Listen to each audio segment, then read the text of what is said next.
моя, словы асалода. Без тебе хто был бы я, что было б з народа? Апынуцца каб у той час ля бацькоўскіх дзедаў,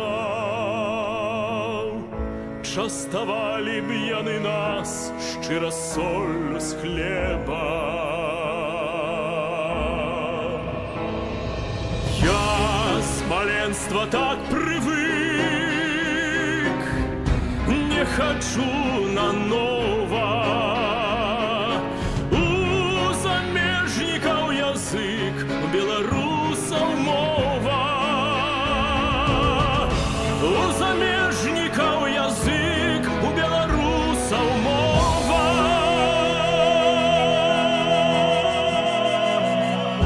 І сказалі б дзяды нам, дзякуй добрым унукам, хто любоў прывіў сынам да радзімых лукаў. Я з маленства так прывык, не хачу нанова.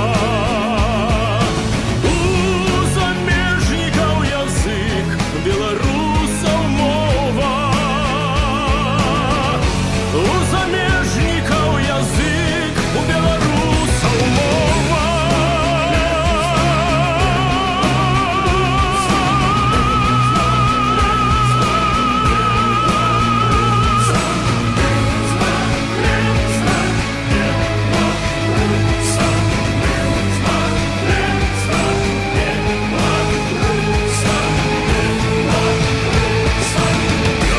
з маленства так привык,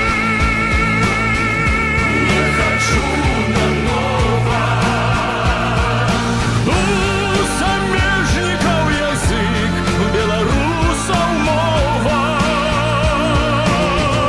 Гавару я як привык, не хочу нанова.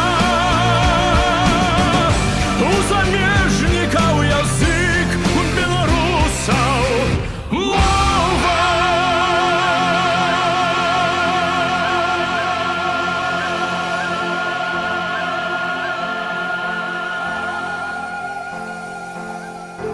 Водар сена под коня, удыхну груди. День глянь, моя родня, дорогие люди.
Так. Ну што, мае шаноўныя, спяшаюся вітаць усіх на нашым традыцыйным суботнім стріме. Блять, якім традыцыйным суботнім стріме, ёб твою мать. На нашым традыцыйным, так бы мовіць, буднішнім стріме, нетрадыцыйным насамрэч. І сённяшні стрым я хацеў бы пачаць з нагоды аб тым, што дзяды сапраўды ваявалі. Слуцкі збройны чын, сёння 27 лістапада, дзень герояў Спадзяюся, вы прынеслі кветкі на магілы вашых дзядоў і бабуляў, якія пиздзілі русню яшчэ да таго, як гэта стала мейнстрымам. Наогул напішыце, хто ўжо далучыўся, як мяне чуваць.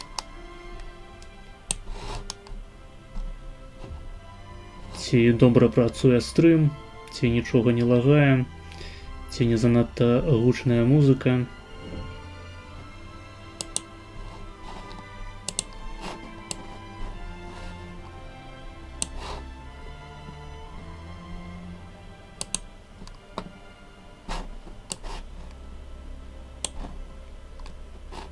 У нас з вами ў праграме сёння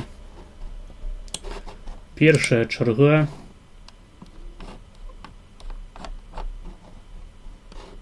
текст.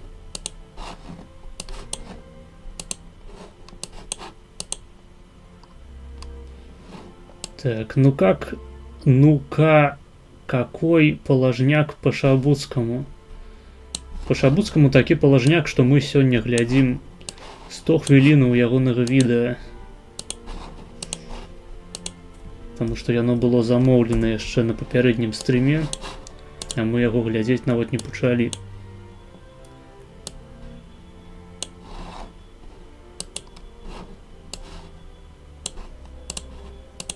Текст. Посылка на спіс з відэа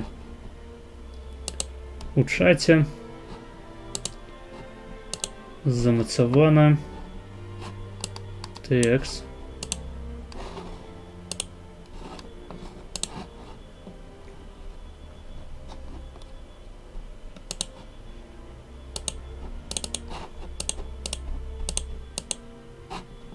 А ось і я. Прывітанне ўсім, мае любімыя, дарагія падпісанчыкі, мае маргінезікі, здароў. Як вашы святочны настрой? У нас у Кракаве снег увесь змыло ў пізду дажджом.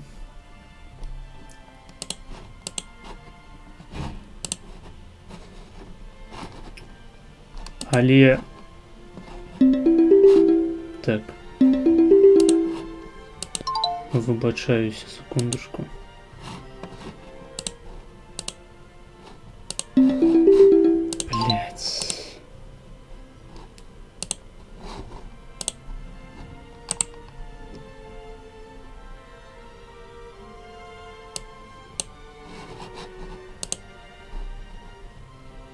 Охуенная идея телефоновать мне подчас стрыму, блять. Просто обосраться можно.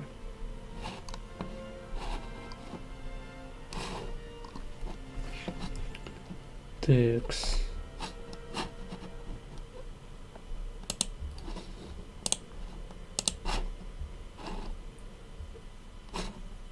У нас с вами видео с каналу Максим Шабуцкий. Называется «Лекарственный геноцид белорусов». Давайте приступим до его прогляду.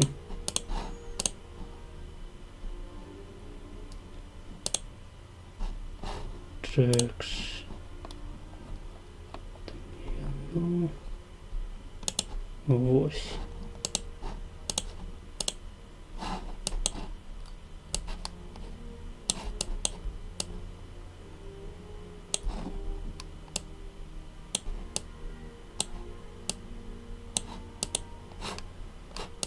Так, ну, вы зразумелі, карацей.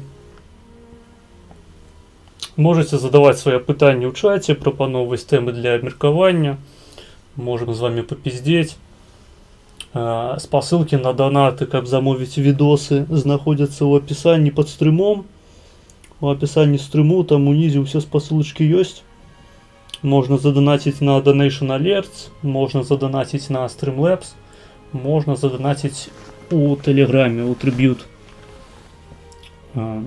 Ценник перед вами на экране, у нижнем правом куте, так званым желтым куте. Спасылка есть так само и у выгляде QR-коду на экране. Таму запрашаю вас усіх туды, хто хоча замовіць відэа. Раю вам гэта рабіць па другой чарзе, таму што першая чарга зараз запоўненая сотняй хвілінаў сотняй хвілінамі Максима Шабуцкага відэа, якое называецца лекарственный геноцид белорусов.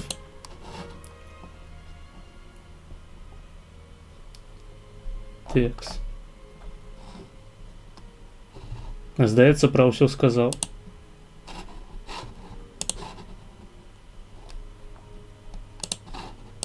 Яшчэ секундачку. Вось. Можна прыступаць. Погнали. Привет, дорогой друг. Тема сегодня важная настолько, что я даже на такой личностный, беспрецедентный шаг пошел на часах 9 вечера. А у нас, ты видишь, у нас все видео, они обычно снимаются там в 3 ночи, в 4, в 6 утра. Но сегодня тема важная, поэтому я как бы свою даже основную работу, вот эту революционную, отодвинул. Потому что видео это вообще моя не основная работа, я там другую делаю. И решил вот именно вот даже в ущерб. Вы уявляете себе, как Ленин, российский Ленин, ну то бок Шабуцкі это белорусский Ленин, а Ленин это российский Ленин.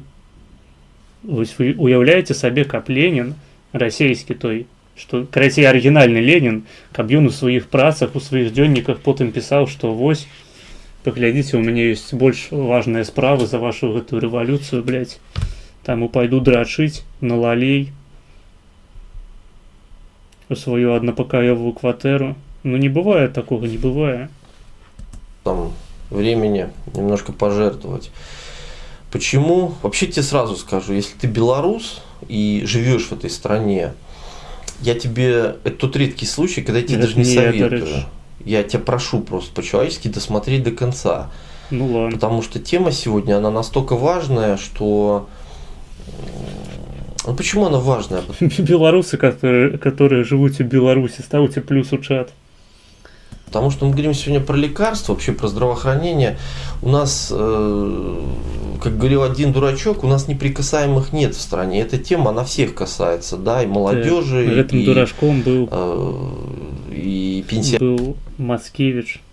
Да, твоих родных, близких, твоих детей, твоей жены, там, брата, она всех касается. Потому что в этой стране мы все лечимся, мы все болеем так или иначе, просто кто-то больше, кто-то меньше. Поэтому вообще сегодня я тебе покажу вот эту вот апогей вот этой государственной тупости. Но это уже даже, понимаешь, это не тупость, это не свобода слова, там, это не убийство там, Захаренко.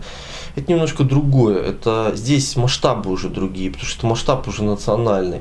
То, что происходит, в конце ты ужаснешься, я тебе обещаю. Правда? Я тебе сегодня вещи, очень сложные вещи, попробую очень простыми словами буду тримать за слово. У нас эта тема, она спорадически как-то в СМИ бывает проскакивает, но, во-первых, там не все говорят, и во-вторых, это настолько как-то, ну, фрагментарно, да, что как-то вычленить из этой информации и представить общую картинку очень сложно. Пишут, я белорус, які живе у Беларусі. Так, я існую. Дорошенко, залогимся, коли ласка, на свой основной аккаунт. Я тебе расскажу, и вот это опять-таки ирония ситуации, что я как раз-таки фактурой владею. Как так получилось, я тебе тоже объясню. Еще ирония ситуации, у всех глядели это новогодний фильм по белорусским телебачению. Момент я вот за собой замечать начал, что я когда говорю на серьезные темы, у меня бывают какие-то шутки там проскакивают. Я тебе вот этот момент хочу тоже объяснить, дружище, ты пойми, я обычный белорус и мне политики не треба. Вообще, когда я все это делаю, это накладывает отпечаток, на меня накладывает психологически. Это не потому, что мне пофиг. Просто я, знаешь, пытаюсь выстроить какой-то такой психологический барьер, вот эту стену такую, да, из какого-то там элементов. Там. Коли залагинюс, то на стриме будет плюс 1800 глядачоў. Да я и сам могу накрутить себе это 1800. Побойся Бога. Цинизма, юмора, там, потому что по-другому на это смотреть нельзя. знаешь, вот у меня когда-то мой знакомый ездил в Биркинау, он ездил на экскурсию, ну, в Освенцим он ездил. Я тебе поясню, кстати, может, потому что не знаю, у нас путают часто. Освенцим это вообще вся сеть вот этих концентрационных лагерей, которые вот там она была в Польше, там их несколько было лагерей крупных. Вот сеть концентрационных лагерей, вот эти сотни гектар, это вообще все называется Освенцим. А секторально Освенцим он делился на, ну, на сектора, соответственно. Секторально, значит, на сектора. На правый сектор, на левый. И вот эти сектора, они назывались там Аушвиц-1, Аушвиц-2, Аушвиц-3. И вот, когда мы говорим про Освенцим, мы имеем в виду именно второй Аушвиц, который он и назывался вот Биркинау. Это именно там вот это все происходило, да, там вот людей сжигали миллион человек там сожгли, и детей сожгли там сотни тысяч, да, это вот именно, когда говорим о Освенцим, это именно вот мы про второй Биркинау. Там, именно там, вот в этом месте, там работали вот эти... Так, я чув, його ще часами називають Убер-Биркинау. Печки 4, ну не печки, там 4 крематория и 4 газовых камеры. То есть сначала людей в газовую камеру загоняли, травили, а потом тела оттуда, соответственно, тут же на месте в крематории были, они на месте их и сжигали, эти тела. Так, а я свежку тримав. И, ну, если, может, интересно, уже коль тему затронул, потому что по иронии ситуации, тема, кстати-то с нашей сегодня косвенно коррелирует вообще с Освенцима, да, тема вот этого геноцида. Она, потом поймешь в конце, почему. Потому что на стриме Хледашов не застанется под конец. Вообще людей там травили циклон Б. Есть такой пестицид, это он на основе синильной кислоты сделан, ну, такое вещество такое, оно в баночках, там в таких было компактно. Там хватало баночки, там вот это несколько килограмм, на 1000 человек хватало. И вообще его изобрел еврей. Прикинь, вот это такой парадокс исторический. Был такой еврей Фриц Габер, он где-то в Европе жил, и когда вот эта вся антисемитская волна началась, он вообще свалил куда-то в Америку, а родственники его свалить не успели. И вот этих родственников в этом же Освенциме, этим же циклоном, да, который он изобрел. Увага, жарт. Восенню няуси називають пожовклий кут.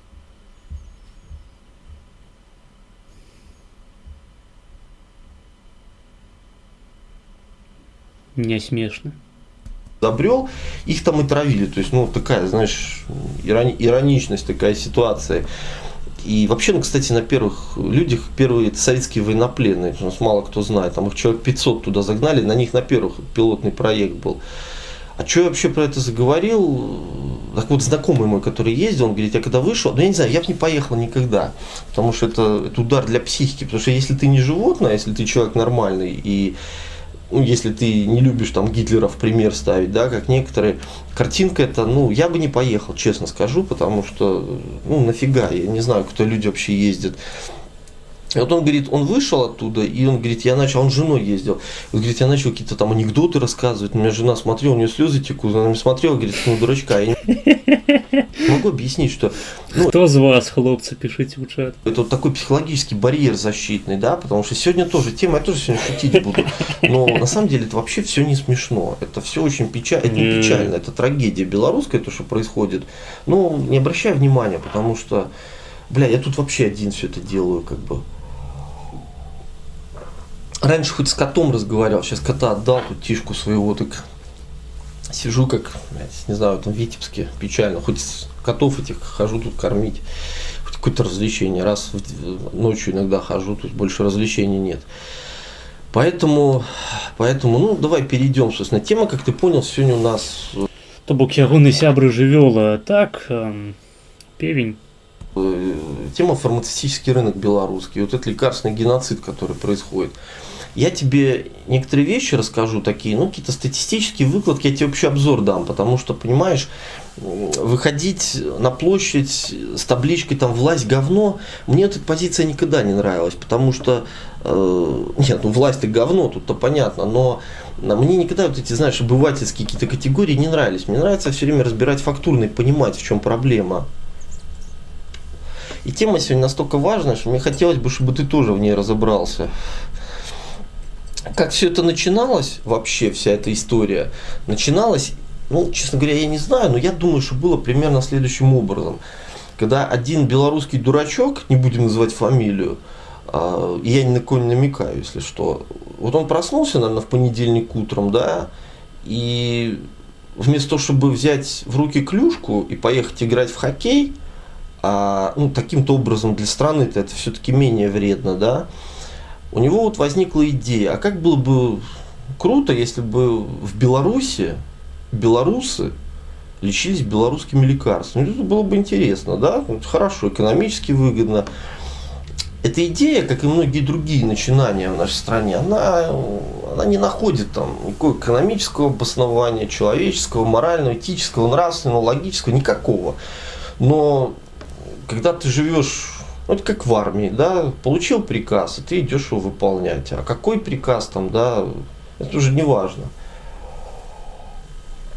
Вот я думаю, что это все так и начиналось. Я себе тут сделал небольшие Шабуцкий без приказ. Тезисные.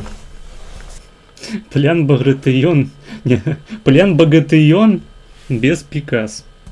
Выборку небольшую тезисную, потому что тема очень сложная. Ну, чтобы не забыть, я вообще фактурой владею, я тебе объясню, почему так получилось.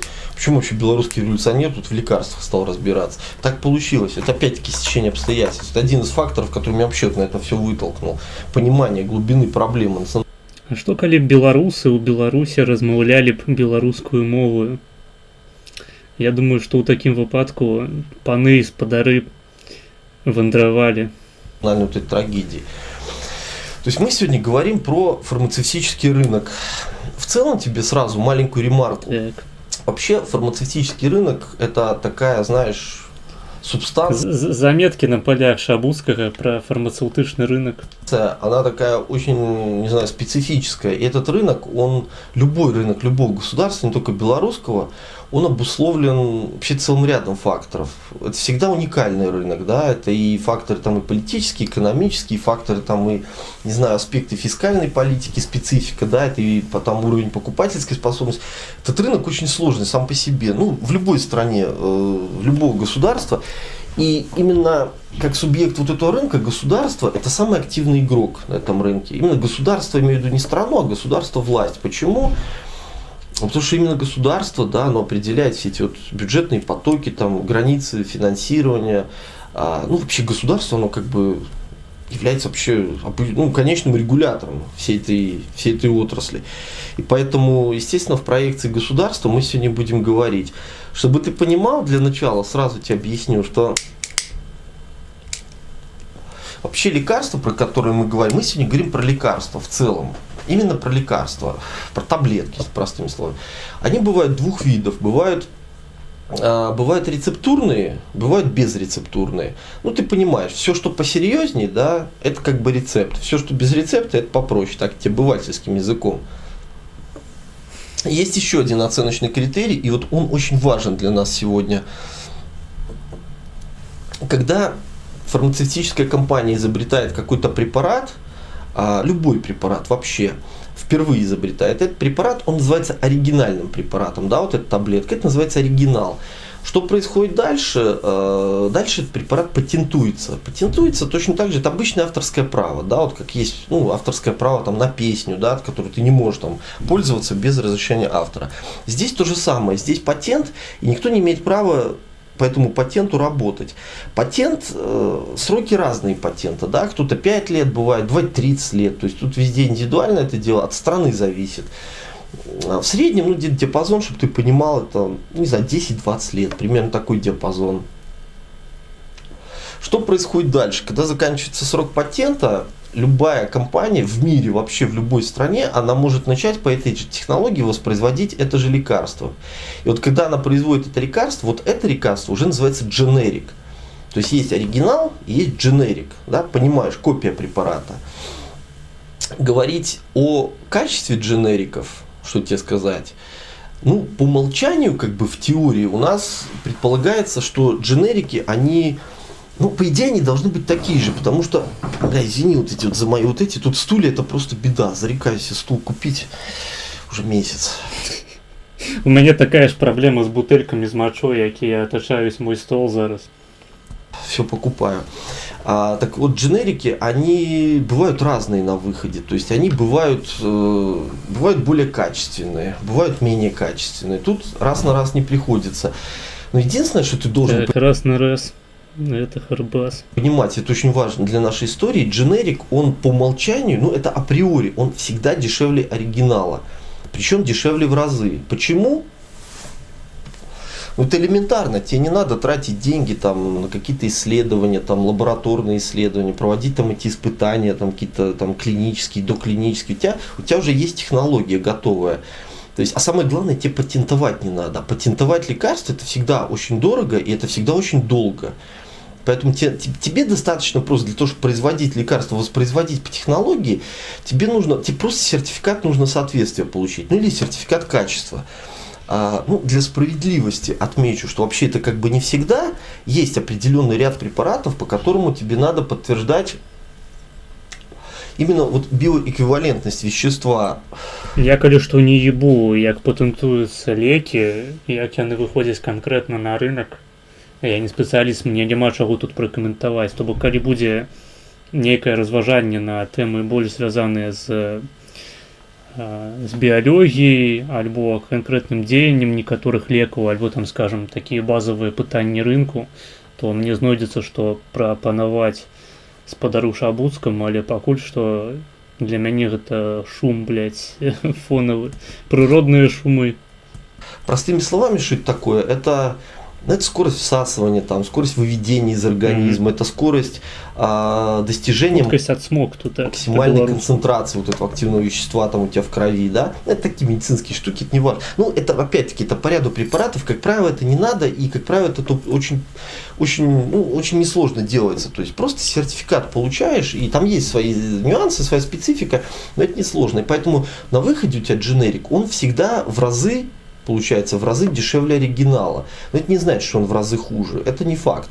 Чтобы ты понимал всю важность того, что мы говорим, если ты приходишь в аптеку, в нашу обычную белорусскую аптеку, в любую аптеку, без разницы, она государственная, частная, у нас, если мы говорим про рецептурный сегмент... То есть ты приходишь в аптеку, отрымливаешь пизды, платишь за лек, отрымливаешь пизды, выходишь, почакай, ты отрымаешь пизды. Потому что это все-таки поважнее лекарства рецептурные. У нас больше 80% в Беларуси это именно дженерики. То есть то, что ты покупаешь, как правило, это, скорее всего, ты покупаешь дженерик. Но это не страшно, как бы это не говорит о том, что он плохой. Просто это, не оригинальный препарат. Те примеры привести, чтобы ты понимал, такие, которые, на слуху. Это, не знаю, диклофенак есть, это кетопрофен. Вот я часто, например, пользовался, у меня локти, там, да, когда травмы, ты получаешь кетопрофеновая мазь. Флуконазол, такой противогрибковый известный. Что еще? Зараз приду. Даже не знаю, честно говоря. Сериал «Интерны», помнишь, шел с этим... Как его, блядь? С Охлобыстиным. По ТНТ такой сериал шел. Так вот там в первой серии, когда Лобанов бабки ставил Верапамил, вот Верапамил, кстати, тоже дженерик. Виагра, да, вот это вот знаменитая, всеми любимая Виагра, это тоже, кстати, дженерик. И Жиза. Почему я после слова Виагра вставил слово любимая? Чему я вставил? Потом как-нибудь, в другой раз. Неважно, просто вставил, так получилось, да, теперь попал, да? Не могу это объяснить, долгая история. Когда-то экспериментировал один раз, но я такой, у меня мозг любознательный, я потом когда-нибудь, ладно, расскажу, если не забуду. Конечно, зря я про это вообще, но видео уже, ладно, переснимать не буду, я этим не страдаю, всегда как есть делаю. Тебе привести пример, надо как-то красиво съехать с этой темы теперь, да? Есть такой препарат, Viagra, это, кстати, Pfizer, американская компания знаменитая, это тоже дженерик, да, чтобы ты понимал. Есть такой препарат, наверное, слышал, ацетилсалициловая кислота. Еще некоторые люди аспирин называют, те, кому неудобно выговаривать вот эту длинную хрень. Так вот это аспирин, он вообще придуман немецкой компанией Bayer. И когда, тебе просто в контексте дженериков картинку такую дам, чтобы ты понимал вообще, как это работает. И когда вот по этому аспирину закончился патент, естественно, многие компании в мире сразу же бросились его производить, вот эти дженерики. Почему? Потому что, недорогой и аспирин качественная вещь. И ни у кого он не получался. То есть одна компания, вторая, третья, ни у кого не получается. Все думали, что там специфика в самом вот этом, в самой субстанции этой фармацевтической, и думали, что немцы там что-то захимичили. А на самом деле нет, там просто процесс кристаллизации немцы делали таким специфическим образом, а на самом деле, видишь, ну, на выходе никто не мог сделать. Казалось бы, секрет Полишинеля, да, но думали, что проблема не там. И, кстати, вот еще тебе для общего развития, если вдруг это видео смотрят белорусские какие-то героиновые наркоманы, да, то вот за свое счастливое детство, ребята, можете, вот, кстати, этой немецкой компании Bayer сказать спасибо, потому что это именно они случайно, кстати, героин там они как-то как производную от морфина его делали, и получился героин тоже случайно совершенно, ну как и все у нас часто случайно, там кока-кола там тоже вообще как бы случайно получилось. Поэтому видите, вот немцам спасибо там. У Хофмана свайго часу была таксама гісторыя аб тым, як ён выпадкова сінтэзаваў ЛСД-25, так званы, ну, у широких масах назва просто ЛСД больш стасуецца. Нібыта там просто ён працаваў у нейкіх хуёвых пальчатках, ці то ён без пальчатак працаваў і невялікая доза ЛСД потрапіла на ягоную скуру, а потым ён там дакрануўся да твару ці яшчэ да нейкай хуйні да вочаў, і пакуль ехаў на ровары дадому, злавіў трып псіхадэлічны. Ну, наколькі праўдзівая гэтая гісторыя, мы ведаць з вами не можам дакладна. Компании немцы, они не только, вот видите, машины качественные. Наколькі я памятаю, ён напісваў яе ў сваёй кніжцы ЛСД. І не памятаю, як яна па-ангельску называлася. На расійскую было перакладзена як ЛСД «Мой трудный ребенок». То бок ЛСД «Моё складанае дзіцяці». Делают там дороги, инструмент, кинематограф немецкий, да, это вообще отдельное спасибо за интересное детство. Ну вот они еще и героин делают. Но это так, я тебе, чтобы да, ты просто понимал, честно конечно, говоря. Говоря про дженерики, это... сразу еще один момент затронул. Я думаю, калі б Максим Шабуцкі зладзіў рэвалюцыю, ён бы таксама урэшце раз сказаў, што ну неяк, ну, блядь, одна пробірка туды, одна сюды. Я, короче, подорвал нахуй палац президента. Как это вообще, ну, забегая вперед, потому что, честно говоря, я просто это не смотрю, не вписал, но я боюсь, забуду. А как вообще происходит контроль качества лекарственных препаратов? То есть, ну, понятно, что проводятся там клинические, доклинические испытания, но, понимаешь, испытания это одно. Но когда препарат уходит в народ, ведь последствия возможно. Как это происходит у них там, у этих вот у ганцев, ну вот в этой компании, там Bayer, например, Pfizer, да, ну другие не будем перечислять. На самом деле, честно тебе сказать, они это контролят. И контролят очень сильно. Контролят они почему? Не потому, что они там за детишек волнуются. Нет, это бизнес. Это, ну, фармакология, это фармацевтический рынок, это огромный бизнес, это миллиардные потоки. И понимаешь, когда у тебя от твоей таблеточки начинают где-то там детишки загибаться, таблеточку-то понятно, ты отзовешь. Ну, как они делают, когда там Мерседесы, да, где-то проблемы с рулевым, там они сразу там 100 тысяч машин раз и отозвали. То есть они-то отзовут, но понимаешь, это же не Мерседесы, а это твое реноме. У тебя миллиарды, у тебя просядет. Витаю, USLS. У тебя остальные линейки препаратов, они одномоментно просядут. Поэтому эту вещь они всегда контролят. А вот белорусы, а мы, кстати, мы делаем, я тебе вообще на будущее еще вперед забегаю, мы вообще только дженерики делаем. Оригинальных препаратов мы не делаем вообще, чтобы ты понимал.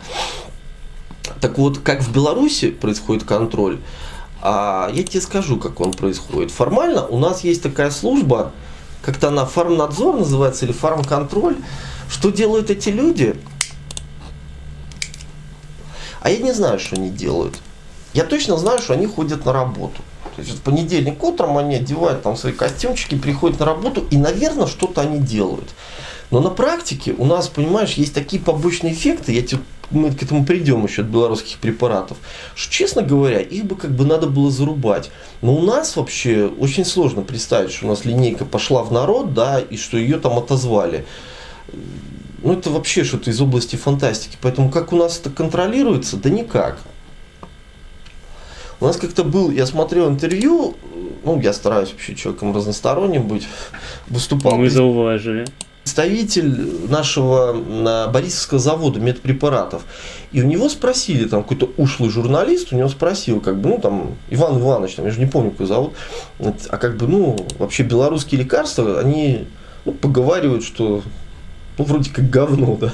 А вообще как контролируете то, что, ну, вот вы выпустили линейку? У вас есть какие-то службы, там, специалисты? Он говорит, вы знаете, да, это вот гениально, вот вдумайся просто. Инструментарий какой, блядь, контроля. Говорит, да, у нас на сайте, говорит, на сайте на нашем есть форма обратной связи. И если что там вдруг не так, то нам об этом напишут. Кто об этом должен писать? Честно говоря, я не понимаю. Бабка, какая-нибудь 80-летняя, которая, блядь, до сих пор в миллионах считает и не может деньги там с карточки снять. Или предполагается, что это врач должен писать. Обычный вот врач с поликлиники, вот он будет писать, это какой-то терапевт там или травматолог, да. То есть у него тут бумаги, отчетность, рецепты, ну, там, на коридоре 24 человека сидит, из которых там 3 дебила, 2 алкаша и 6 ипохондриков, да, и вот он это все должен отодвинуть. И да, один змагар. И начать писать. Так и как писать, как он проследит? Вот пришла бабка, пожаловалась, а что кто знает бабка, может она там помимо этого что-то там приняла, да, то есть он что он табличку, он, ну, врач, да? То есть кто это должен писать, я не знаю, как это контролируется, честно говоря, на самом деле, ну, это вообще никак не контролируется, но это так, чтобы ты понимал. Теперь я тебе вообще в нескольких словах... Так. Коли вам не подобається продукція моего каналу, можете написать зворотную сувязь на мою гугловскую пошту, яку я не читаю. І я обов'язково все ваші претензії улічу на наступные разы. Обрисую, мы говорим про белорусские лекарства, поэтому я тебе обрисую картинку производства. Что такое вообще производство лекарств, чтобы ты понимал. Давай. Я вось ніхуя не ведаю про выпрацоўніцтва лекаў, я не фармацэўт, вось спецыяліст у фармацэўтыцы. Зараз нам патлумачыць, як гэта насамрэч робіцца, адкуль бяруцца лекі. Ну-ка.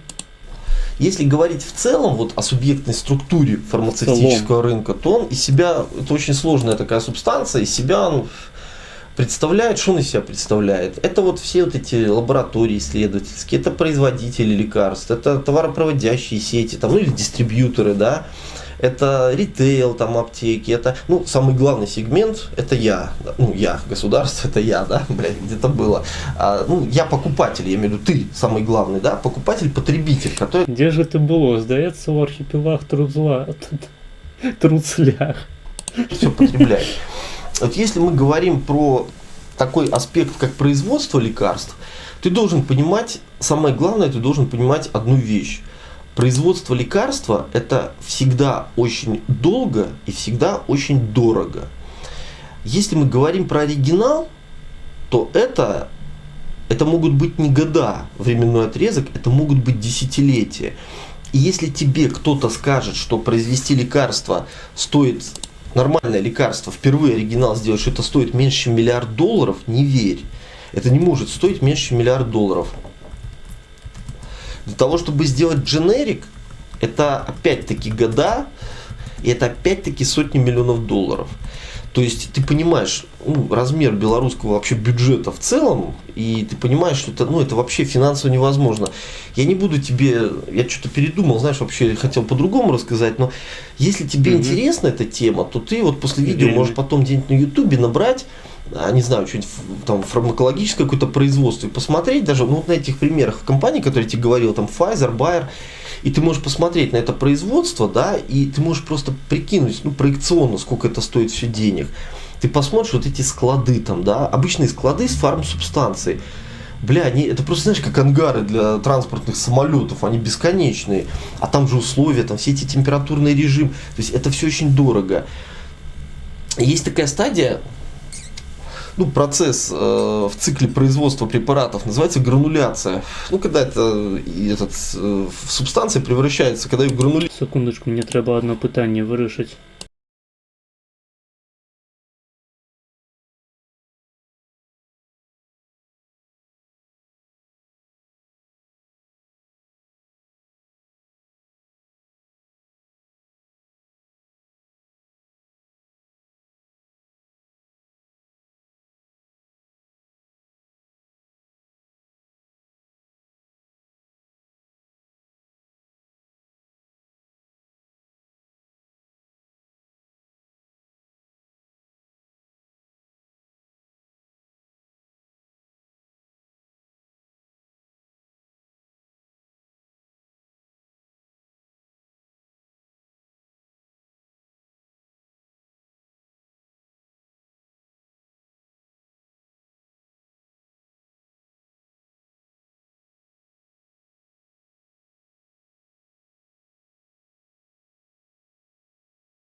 Так, протягиваем.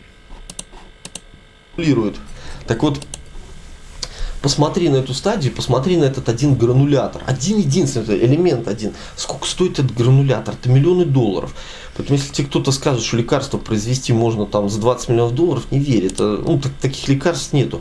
Это всегда очень долго и всегда очень дорого. И у нас, чтобы ты понимал, я тебе расскажу, что мы делаем вообще, белорусы, что мы производим. Все наши лекарства белорусские, они находятся в очень специфической такой ценовой категории. То есть 50%, больше 50% все, что мы делаем, белорусы, да, об этом когда рапортуют, вообще об этом не сильно стараются говорить. Я тебе об этом скажу. У нас больше 50% это лекарства в ценовой категории ниже $1. Ты понимаешь, да, по качеству, какой-то сегмент, да. А если говорить про лекарства $5, вот эту ценовую планку, то это более 90% всего, что мы производим. То есть ты должен понимать, мы делаем дженерики, и мы делаем дешевые дженерики. Но тут еще один момент, понимаешь, интересный.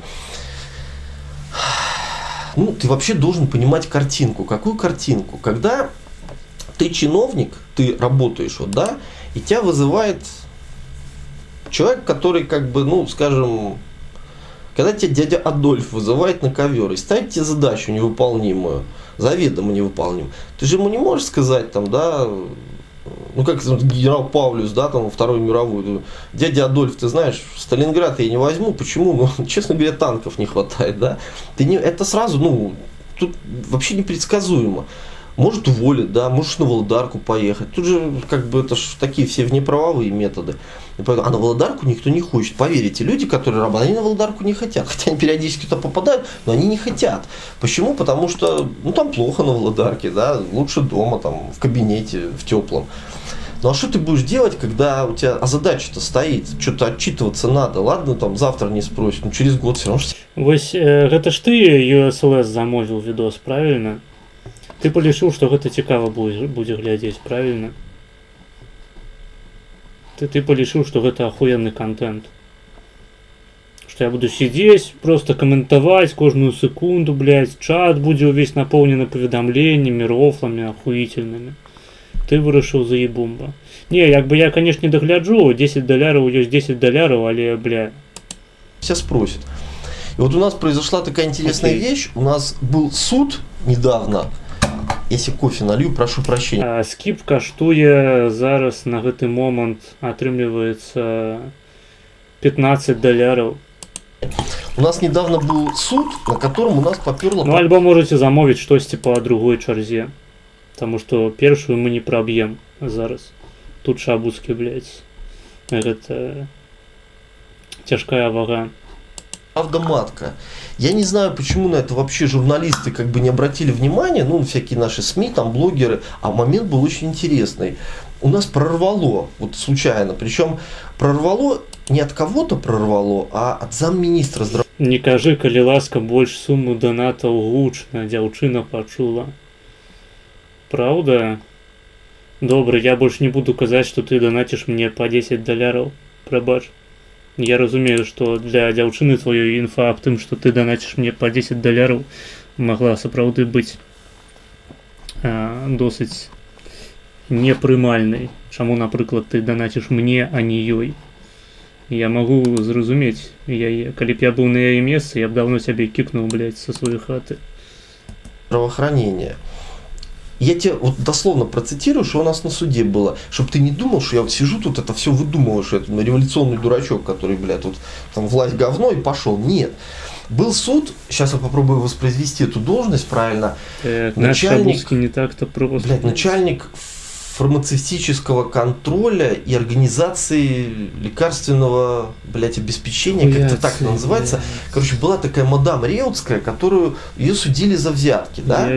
И на этом суде в качестве свидетеля, пришлось процессуально, допрашивали замминистра Лосицкого нашего, замминистра здравоохранения. А ирония ситуации в том, что когда его привезли на суд, а его в наручниках привезли. А почему в наручниках? А к этому моменту он уже свою шестерку получил. То есть 6 лет. За коррупцию. Когда эта волна дела врачей пошло. И понимаешь, пойми с позиции человека, да, то есть он замминистра, он в этом говне работает. Он это все знает.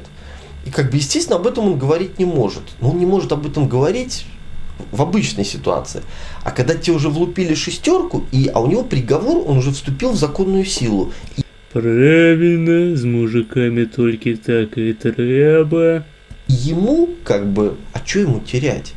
Что ему делают? Ну, что ему сделают? Там, на шконку ближе к сортиру передвинут, да? Ну, и ты ему уже ничего не сделаешь. Человек уже получил. У него уже конфискация, у него 6 лет. И поэтому, знаешь, он от обиды начинает правду матку. Прямо на суде. И вот судья, там, прокурор его затыкают. Дружище, молчи, нам это не надо. А он, не надо. Давай, блядь, за родину гнуть. И он вываливает то, о чем, как бы, вообще у нас, ну, говорить не принято. Он говорит, ребята, причем он это делает так красиво. А якая гэта чарга? Першая і адзіная. Акрамя гэтага відосаў больш няма. Красиво. В проекции как бы ответов на вопрос. Каб яго перабіць, вам трэба альбо задонатить по другой, альбо скипнуть. Просто. То есть у него спрашивают, ну как Путин на пресс-конференции, да, у него одно спрашивают, а он как бы тут начинает про другое. Опять я прошу прощения, господи. Вот у него спрашивает прокурор, там, а как вот вы там давали-то взятки по лекарствам, там какие-то брали ли взятки, да? И он, как начинает говорить, он говорит, вы знаете, ребята, я вам расскажу одну тайну. У нас на самом деле в стране, для того, чтобы выйти на эту статистику, у нас что делает государство? Ну уж невозможно белорусские препараты перекрыть весь поток. Так мы что делаем? Мы завозим лекарства из-за границы, здесь их перепаковываем в белорусские упаковки и подаем это как белорусские лекарства. Но мужика дальше несет, он продолжает. Причем он продолжает, он начинает персонифицировать. То есть он не просто абстрактно, он говорит, вот, например, говорит, вот та же венгерская ножпа. А ножпа, чтобы ты знал вообще, ну тебе так, это такой спазмолитик, который, спазмолитик, короче, очень классный препарат. И он на самом деле очень качественный, и он используется вообще, все страны его там, он и в Европе, и в Америке, он действительно классный, венгры сделали, он очень качественный спазмолитик. Ему аналоги, сложно сделать аналоги. Так он говорит, вот мы эту ножпу, на самом деле, мы ее приводим. У наших. Наш пет, анала, говнет. С Венгрией, и говорит, мы ее перепаковываем и продаем как белорусскую. А какой-то ушлый журналист там даже куда-то венграм написал запрос, а это правда? А венгры, что венгры? Ну, пойми позицию венгров. А нам говорит, правда, неправда, покупают. Мы не разглашаем. Ну а что им, правильно? Купили, что вы с ними? Хотите голубей кормить, хотите, какая нам разница? Нам задача-то процесс, деньги заработать, сбыть продукцию. Ну, похоже, что все выглядает как гениальная бизнес-стратегия от белорусских уладов. В общем, проблема-то. И казалось бы все, но тут нет Лосицкого, его дальше Купляешь замежный продукт, клеишь свою этикетку, продаешь дорожее в 2 раза. Начинает. Потому что человек, пойми, человек. Альбо наоборот, тоней. Блять, вот он работает, все воруют, да, он попался. Потому что все воруют. Ему, конечно... Я не ведаю, як было б лепей зрабіць у гэтай сітуацыі. Ну, даражэй трэба было прадаваць, калі б ты зрабіў свой уласны прадукт у горшай якасці і наляпіў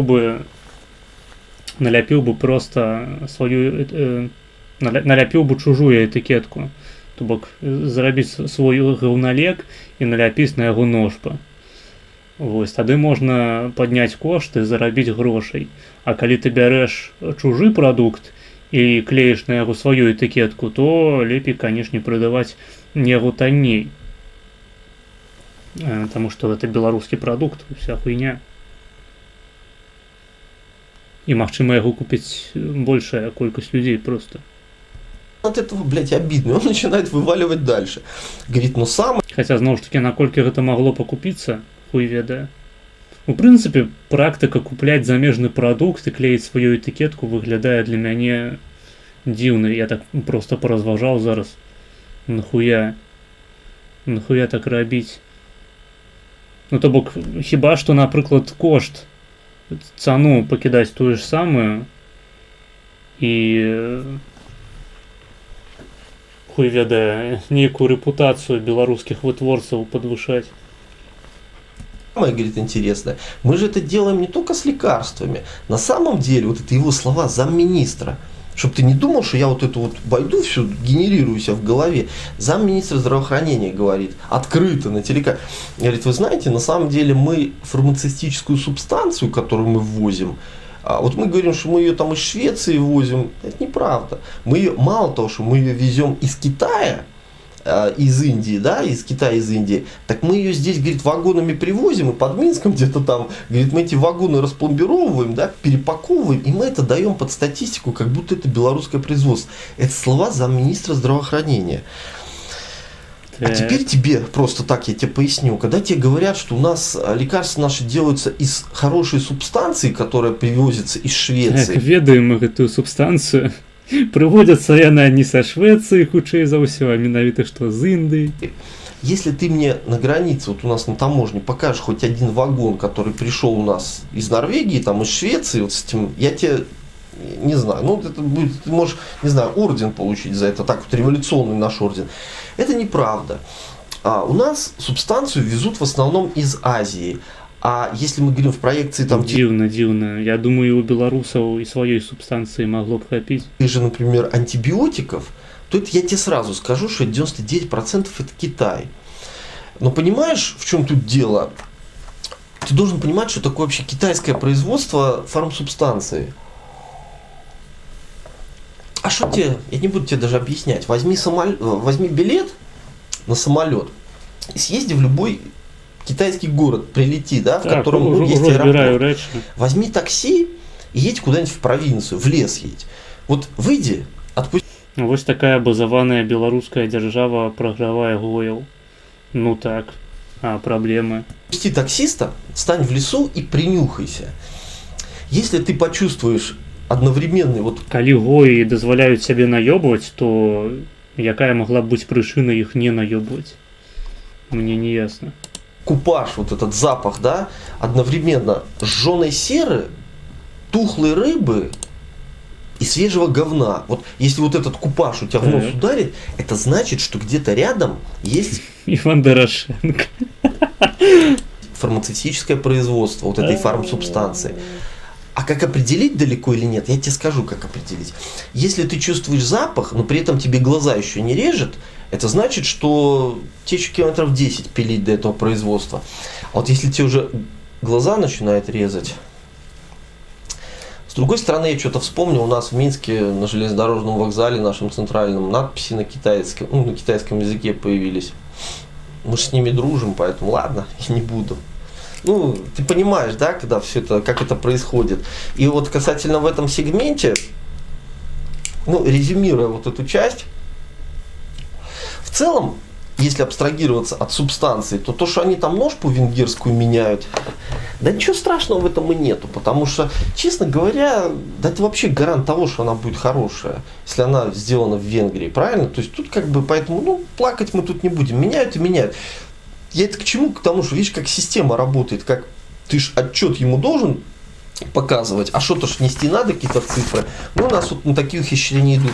Но опять-таки этих людей, да, с Минздрава, вот этих чиновников, я их никогда не прощу. Мне их не жалко, что они сидят, честное слово, потому что то, что они участвуют в таком процессе, что мне их не жалко, но я их понимаю, да, то есть, ну, когда у тебя есть приказ, тебе же надо делать что-то, ты не можешь там прийти и сказать, извините, там не получилось. Так у нас это не работает.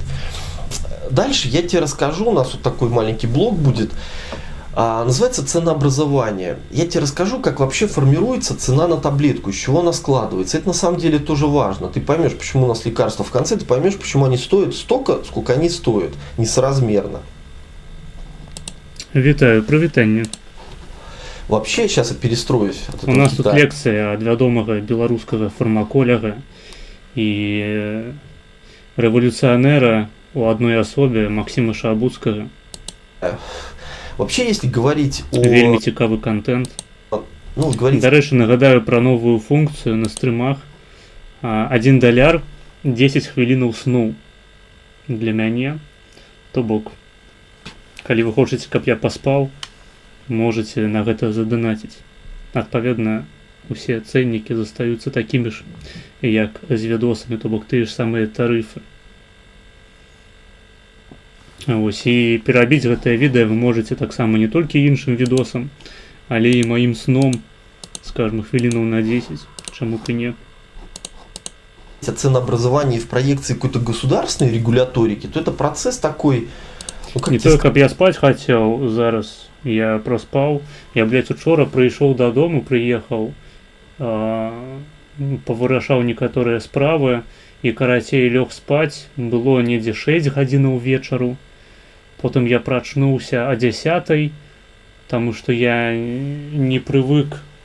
Карацей, у мяне рытм дзённы такі, што я звычайна засынаю недзе о 3-4 гадзіне ночы,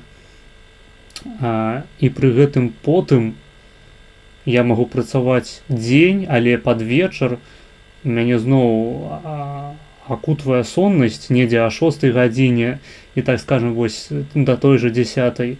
То бок я магу паспаць, а потым я прачынаюся, таму што ў мяне зноў актыўная фаза.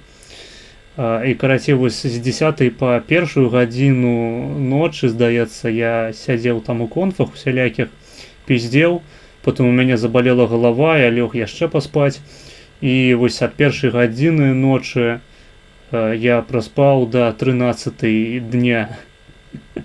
І ў суме я праспаў, атрымліваецца, каля 16 гадзін. І здавалася б, павінен адчуваць сябе бадзёра, але занадта вялікая колькасць сну таксама прыводзіць да парушэнняў мазгавой дзейнасці, таму адчуваю я сябе зараз не найлепшым чынам, асабліва ўлічваючы, што чат, блядь, амаль пусты, а на відосе Максім Шабуцкі. Гэта тыпу скіп-стрімеры ці што? Не зусім я магу паставіць якую-небудзь музычку і проста паспаць на ваших вачах. То бок стрым стопаецца, мы нічога не глядзім, я просто сяджу там, вось я магу падушку сабе прынесці і тупа спаць прямо перад вебкай. Ну, паставіць сабе там будильнік праз 10 хвілінаў, праз 20. Я думаю, гэта ахуительная функцыя. Гэта як функцыя ёбнем, толькі ёбнем здаровага чалавека. Такая здаровая функцыя ёбнем сну. Далей будуць данаты на дыханне. 1 $, 10 хвілінаў Мархінез дыхае. Хрысціяне будуць данасіць, каб не памёр. Ну, слухай, калі на мае стрымы так же сама будуць прыходзіць па 3 асобы, то я такую функцыю таксама ўвяду, каб хаця б не мучыцца доўга. Галоўны змагар Белнета. Колькі трэба заданаціць, каб ты глядзеў базу і не адкрываў свой твар? А якую базу канкрэтна? Ну, я зараз і так амаль не адкрываю свой твар, таму што мне няма што каментаваць з гэтага відэа. Таму можаце ўпытваць базу спакойна, без майго ўдзелу. Сказать, он вообще немножко такой диалектический, потому что фармацевтический рынок, я тебе еще говорю, это вообще сложная субстанция. И если тебе кто-то говорит о том, что вот в Европе, там, в Америке с этим нет проблем, это не верит, это тоже популизм, у них есть проблемы, огромные проблемы, потому что этот рынок сложный, понимаешь? Дарэчы, каму цікава пра некаторыя хаця б праблемы заходняга рынку лекаў паслухаць, можаце звярнуцца да маёй лекцыі пра антыдэпрэсанты. Гэта, здаецца, другая лекцыя ўвогуле з цыклу мазгенезу. Можаце паглядзець. Не памятаю, дарэчы, ці я там досыць падрабязна пра гэта распавядаю. Карацей, каб якому-небудзь леку у ЗША, скажем, выйсці на рынок, яму абавязкова мець, здаецца, 1 ці 2, дакладную лічбу не памятаю, карацей, невялікую колькасць артыкулаў, невялікую колькасць клінічных даследаванняў, якія пацвярджаюць ягоную эфектыўнасць. Праблема заключаецца ў тым, што калі існуе дахуліярд іншых клінічных даследаванняў, якія абвяргаюць эфектыўнасць леку, то гэта не будзе ўплываць на ягоны выхад на рынок. Дастаткова проста абсалютнай лічбы артыкулаў.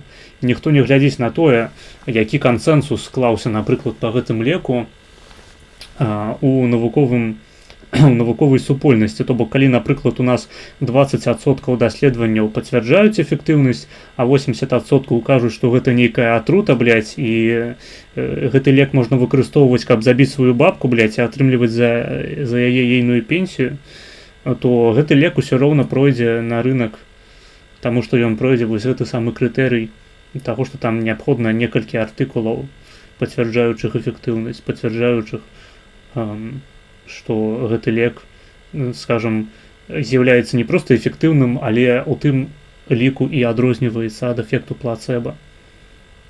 Таму сапраўды заходні фармацэўтычны рынок гэта такая хуйня вельмі непрыемная. Можаш запрасіць Шабуцкага на наступны этэр? Не. Этот рынок по объему, он перевалил уже давно за рынок наркоторговли, рынок оружия, фармацевтический, оно уже давно перевалило. И поэтому он сложен сам по себе, с этим проблемы есть везде. Другое дело, что есть проблемы, понимаешь, органические, которые у всех одинаковые.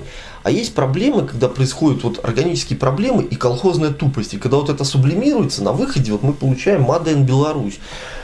На выходе отрымливаем канал Максим Шабуцкий. В Европе тоже с этим проблемы. И есть такое понятие, знаешь, вообще реимбурсация. Это когда ограничиваются государственные затраты на возмещение вот этих лекарственных средств.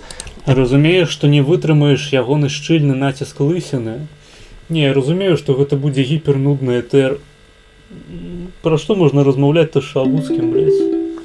Секундачку. Зараз. Пачакайце хвілінку.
Так.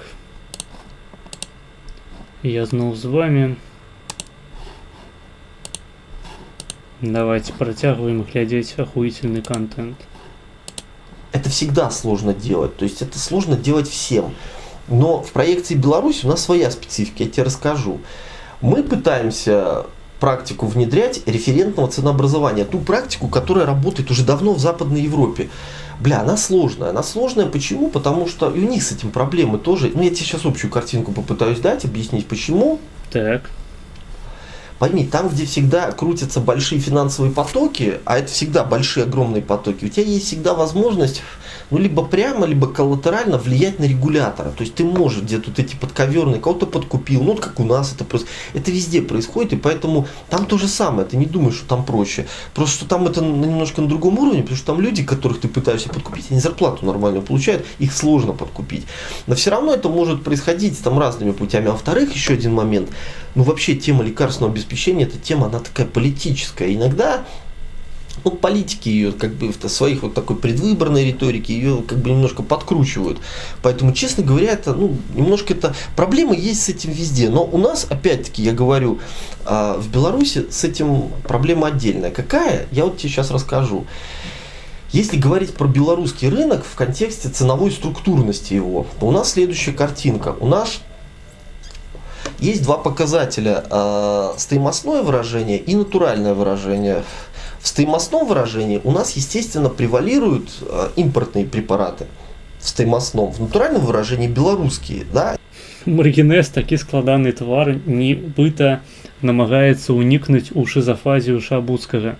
Насамрэч, у мяне такі складаны твар, таму што я ахуяваю ад непунктуальнасці людзей, блядь, якія не разумеюць, што ў іншых асобаў можа быць свой прыватны час, у які яны... Гэта не нацыянальныя людзі, гэта агентура, гэта людзі, якія скампраметавалі сябе, гэта маргінез, якія зайшлі ў тупік. Так, так. Зараз, секундочку.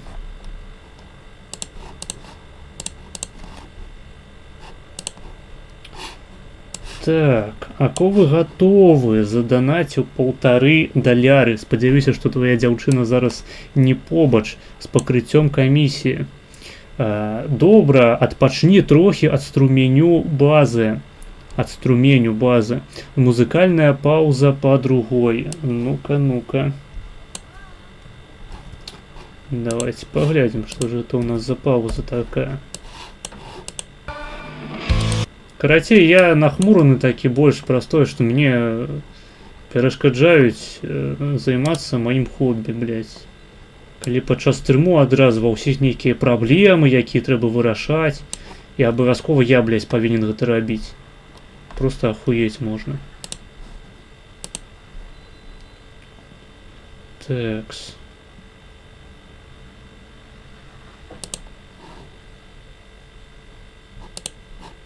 У нас з вами відэа з каналу «Дзеці бацькі», альбо «Дзеці бацькі», уже не ведаю, як гэта правильно читается. Называется «Дзеці бацькі», ці «Дзеці бацькі», выбачаюся, «Героі БРСМ». Так. Героі не паміраюць, яны нам дупы подставляюць. Так, давайте слухаем.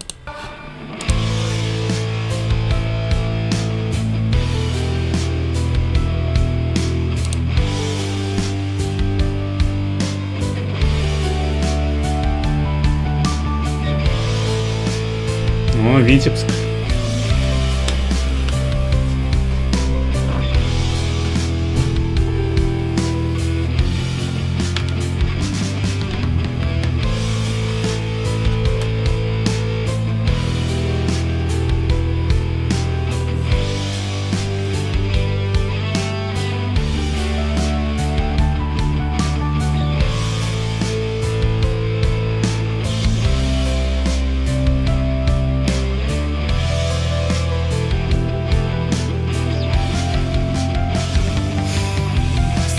могилах советских времен комсомольцы видят цветные сны.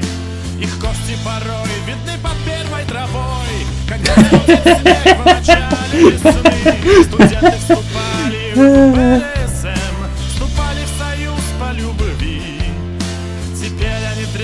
за чертою небес. Блять, это походу сестра Дорошенки тут слева. И снова встанут на бой, лишь позови. Ну, а это той самый шар из фильма «Зубастыки». Или кто шарить. Спи ты спокойно, ничто не забыто, навеки ты в наших Иду сердцах. по батьке, все отправлю. На войне Тихановской море крови пролито, мы скорбим о погибших. Я спадзяюся, што песня арыгінальная, то бок што яна не была згенераваная АІ. Бойца, красно-зеленое войско, я с тобою вместе в сражении. Гэта калі што кавер на трек групы Калаврат Герои Роа. Блять. Со Змагарской чумой. За тебя я воюю, чтобы крепла держава и с медалью вернуться домой. Калі пра гэта даведаўся, амаль са стула упаў. З крэсла, з крэсла. Смерть шагает Бля, вось это па цэнтры самы беларускі беларус. А яго атачаюць клоны Івана Дорошэнкі. домой. Смерть шагает по нашей земле. Жиза, калі ідзеш праз яшчэ плынны бетон, і ён не паспеў зацвярдзець, а агароджанне вось этой стужачку яшчэ чорна-белую, не чорна-белую, чырвона-белую не павесілі, і ты ідзеш, таму што ты долбаёб. Всюду вижу я след Змагара. БЧБисты сидят даже в горисполкомах, и с Польши идет к нам беда. Но мы стерпим все, как терпели всегда. Наш флаг будет над Минском парить. Жиза. БРСМ врагу не сломать никогда, никуда нас не наклонить. У яком рагу? Спи ты спокойно, ничто не забыто, навеки ты в наших сердцах. На войне Тихановской море крови пролито, мы скорбим о погибших бойцах. Красно-зеленое войско, я с тобою вместе в сражении со Змагарской чумой. За тебя я воюю, чтобы крепла держава и с медалью вернуться домой.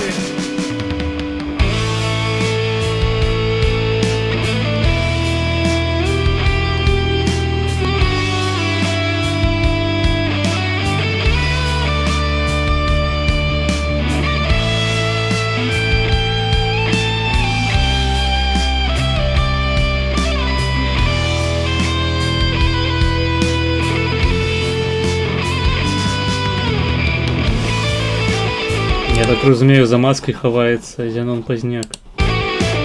А тут чистая Беларусь, конечно. Хотя, магчыма, тут маецца на увазе Польшча. Што гэта палякі ідуць на мяжу з Беларусю, каб яе атакаваць.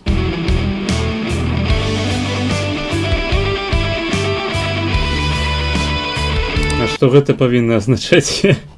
Нават баюся сабе ўявіць, шчыра кажучы.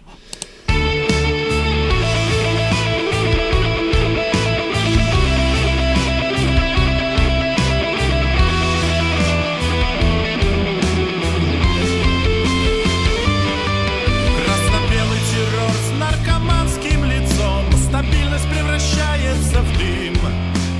Нам угрожают свинцовым концом, нет времени быть молодым. Прах комсомола требует мести.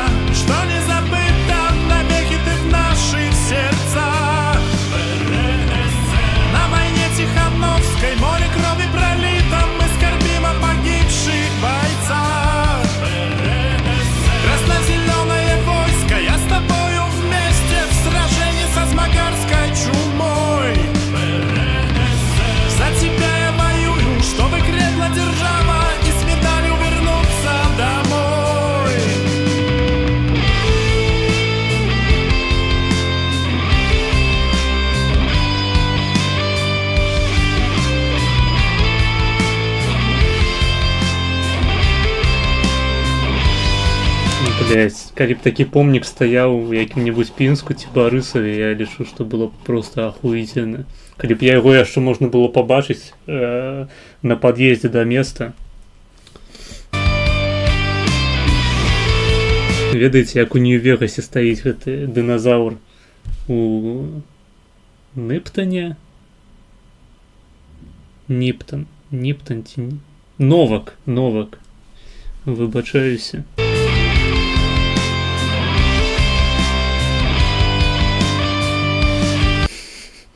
Волынь памятamy.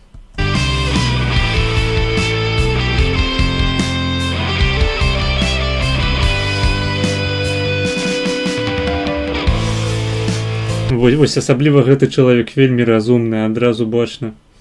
Сціснуў меч проста. У самым зручным месцы, якое можна сабе толькі ўявіць.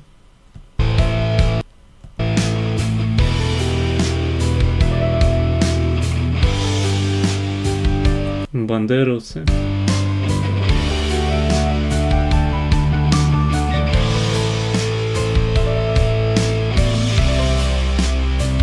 Красаўцы. На гэта я зноў ж такі не ведаю, што гэта павінна сімвалізаваць некракамунізм, які зараз пануе ў Беларусі, ці што. Ці гэта тыя самыя дзяды, якія воевалі.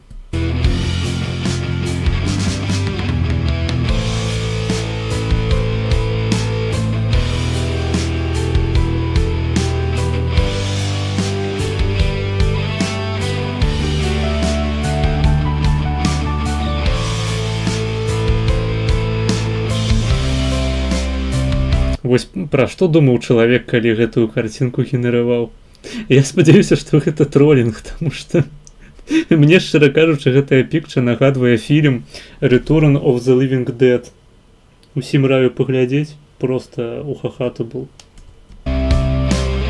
Там таксама пра дзядоў, якія паўстаюць з магілаў, і скончваецца гэта не вельмі прыемна для маладога пакалення панкаў.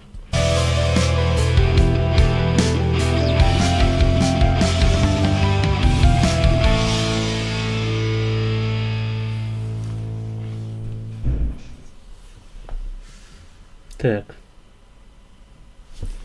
Круто. Дзякуй за відэа, дзякуй за донат. Ты неверагодны. Гэта 100%. Так, за маской Замоцкі, Ріп Нірвана. Ого, гэта брат Підарашэнкі. Сястра. Які ж базаваны ваяр ВКЛ пад чырвона-зялёным сцягам? Ну, вядома. Цябе што ў школе не навучылі, што зялёнае гэта лес, трава, прырода, а чырвонае гэта, заход сонца, і што гэта ўсё вельмі нагадвае беларускія ландшафты. Ну, такая хуйня, што гэта ніяк не звязана з бальшавіцкай пачварнай хуйнёй, якая як хвароба ворвалася ў арганізм беларускага народу. Не пиздёж. У ВКЛ толькі пад такімі сцягамі і воевалі, і прычым воевалі з палякамі. Усе паўстанні антыпольскія у ВКЛ яны прыкладна так і выглядалі. Злы близнец, коммунизм и могилки, про красавцаў разрывная, нешта пахне контрой. Ну, сапраўды, я, конечно, падабайку на усялякі выпадак поставлю. Я только сейчас понял, с какой песни авторы черпали вдохновение. Ха-ха-ха-ха-ха-ха. Ха-ха-ха. Теперь смешнее в 10 раз. Цудоўна. Я думаю, я цяпер песні гэтага гурту буду ставіць на сваіх стрымах на пачатак і на завяршэнне. Норм, наступны відос у цябе быў. Save Poland, Peace Wave. Ну так, гэта маё любімае відэа. з каналу Конрадус. Усім раю канал Конрадус. Гэта ахуенна. Я вам зараз покажу, які контент піліць гэты чалавек. Секундочку.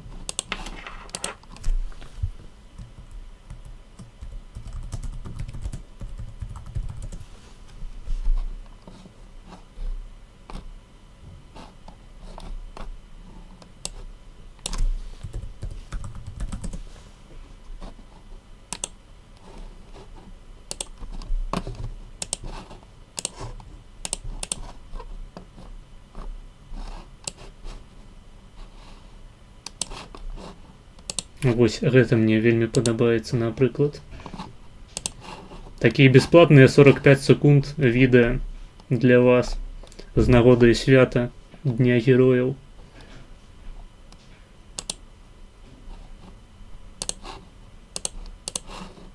Sprawa. No wie pan, jeżeli ktoś jest w stanie nawet zrujnować naleśnik karny, no to... Dobrze, dziękuję w takim razie.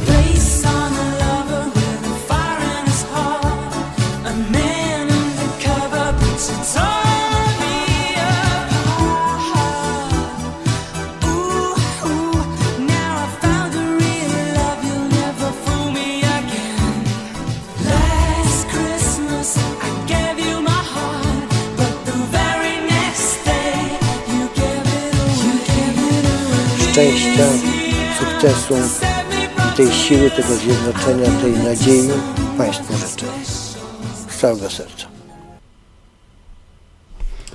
Вось. До рэчы, блядь, давайте я вас пакіну на пару секунд. Хаця не буду гэта рабіць, там аўтарскае права хутчэй за ўсё. Мне трэба адысці зараз на хвілінку, таму паслухайце музыку.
Это просто некое вар'яство, блядь.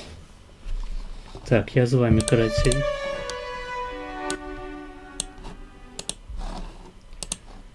Я спадзяюся, усім спадабаўся эдит. Раю подписаться на канал Конрадус. Там шмат такой хуйні. Так, было б нашмат смяшней, калі б фразы Качынскага нарэзалі пад гэту песню, быццам бы ён пяве.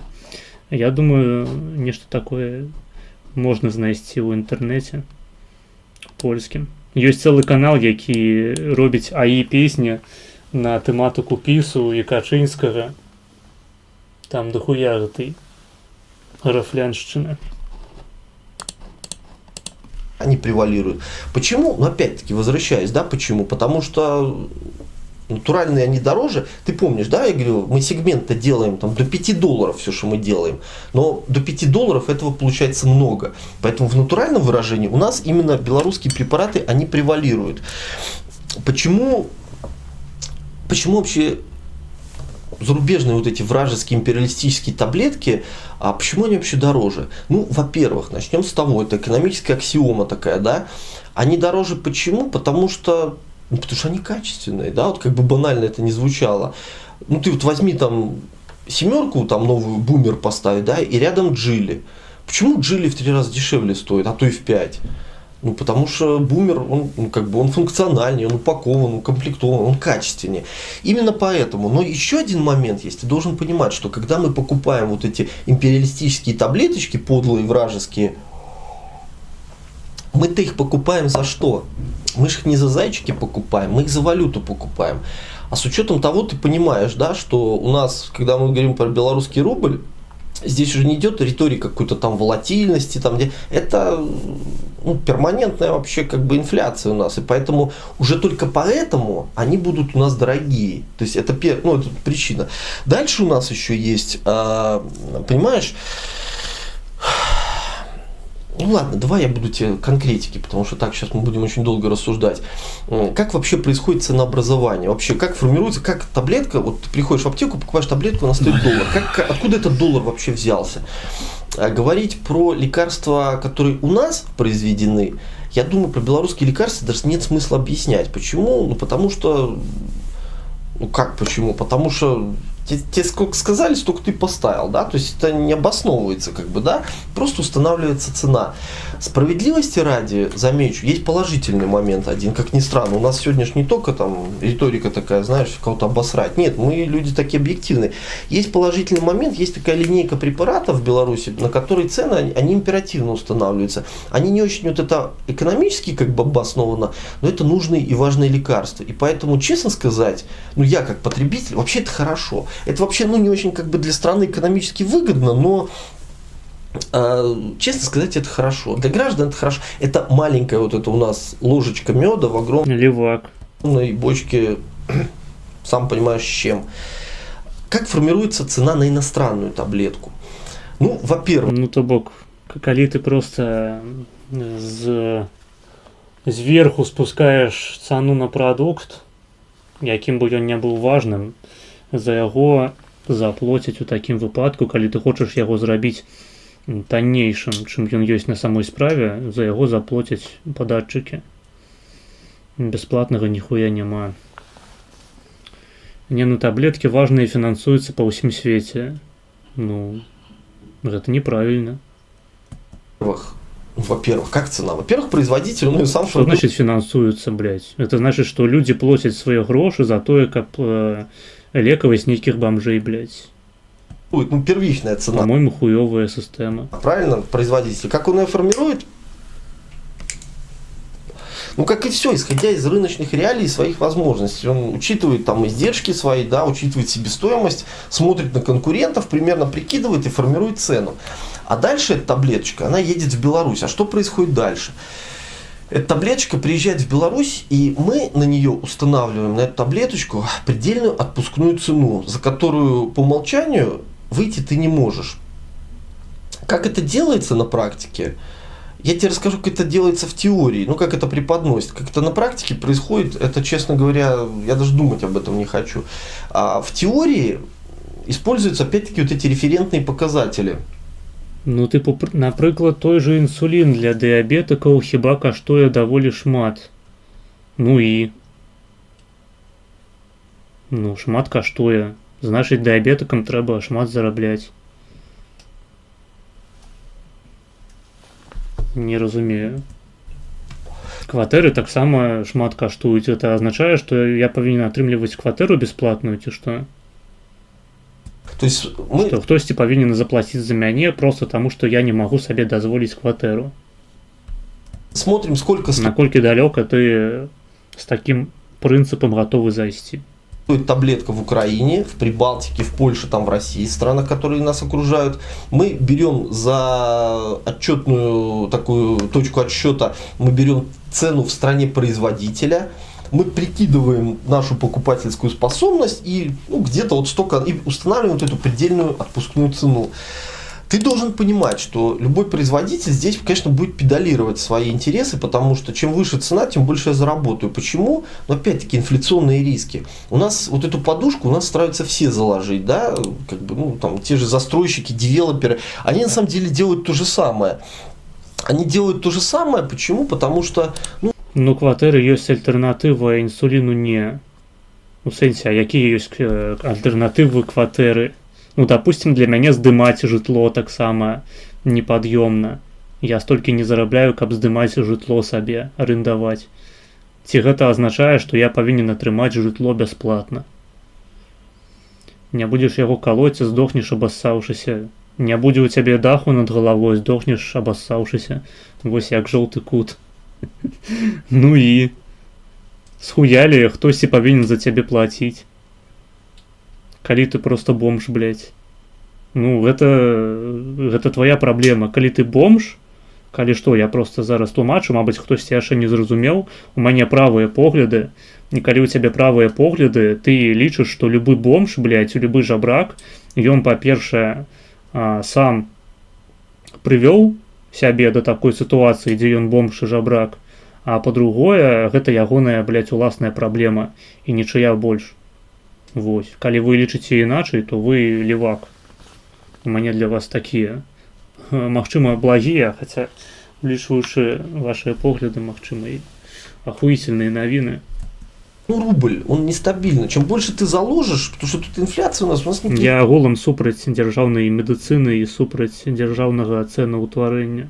Ну, сегодня пришел там рубль столько, завтра валюты нету. И поэтому все стараются закладывать максимальную цену. В идеале, ну вообще в идеале, должен быть какой-то компромисс. Пачакай, а інваліды таксама павінны зарабляць самі, так. Ну, я даваў спіч уже на гэтую тэму, мне чалавек данаціў вялікую суму, я не хачу паўтарацца, я там досыць падрабязна ўсё распавёў. То бок, дзяржава сучасная, яна хутчэй перашкаджае інвалідам зарабляць. Вось, скажам, забароненыя ўсялякага роду фрык-шоу.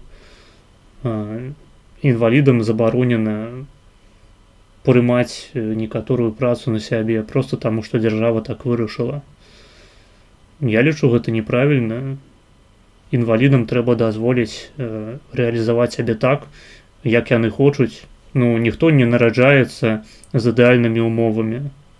Хтосьці нарадзіўся інвалідам, хтосьці нарадзіўся ў сям'і наркаманаў. Ну і чаму людзей іншых павінна хваляваць гэта настолькі, што яны павінны стварыць, блядь, то бок, разумееш, у чым мой галоўны тэйк заключаецца? Я лічу, што калі дзяржава дапамагае людзям на абавязковай аснове, то бок яна прымусова забірае ў людзей грошы у выглядзе падаткаў, потым сама на сваё бачанне размяркоўвае гэтыя грошы сярод насельніцтва, яна забівае прыватную дабрачынную ініцыятыву. То бок у нармальнай краіне, калі існуе пэўны шэраг заможных людзей, гэтыя заможныя людзі ствараюць фонды, ствараюць пункты падтрымкі, ствараюць усялякія дабрачынныя арганізацыі, якія займаюцца дапамогай бедным, убогім, інвалідам, блядь, якія займаюцца дапамогай сіротам і іншым уебанам.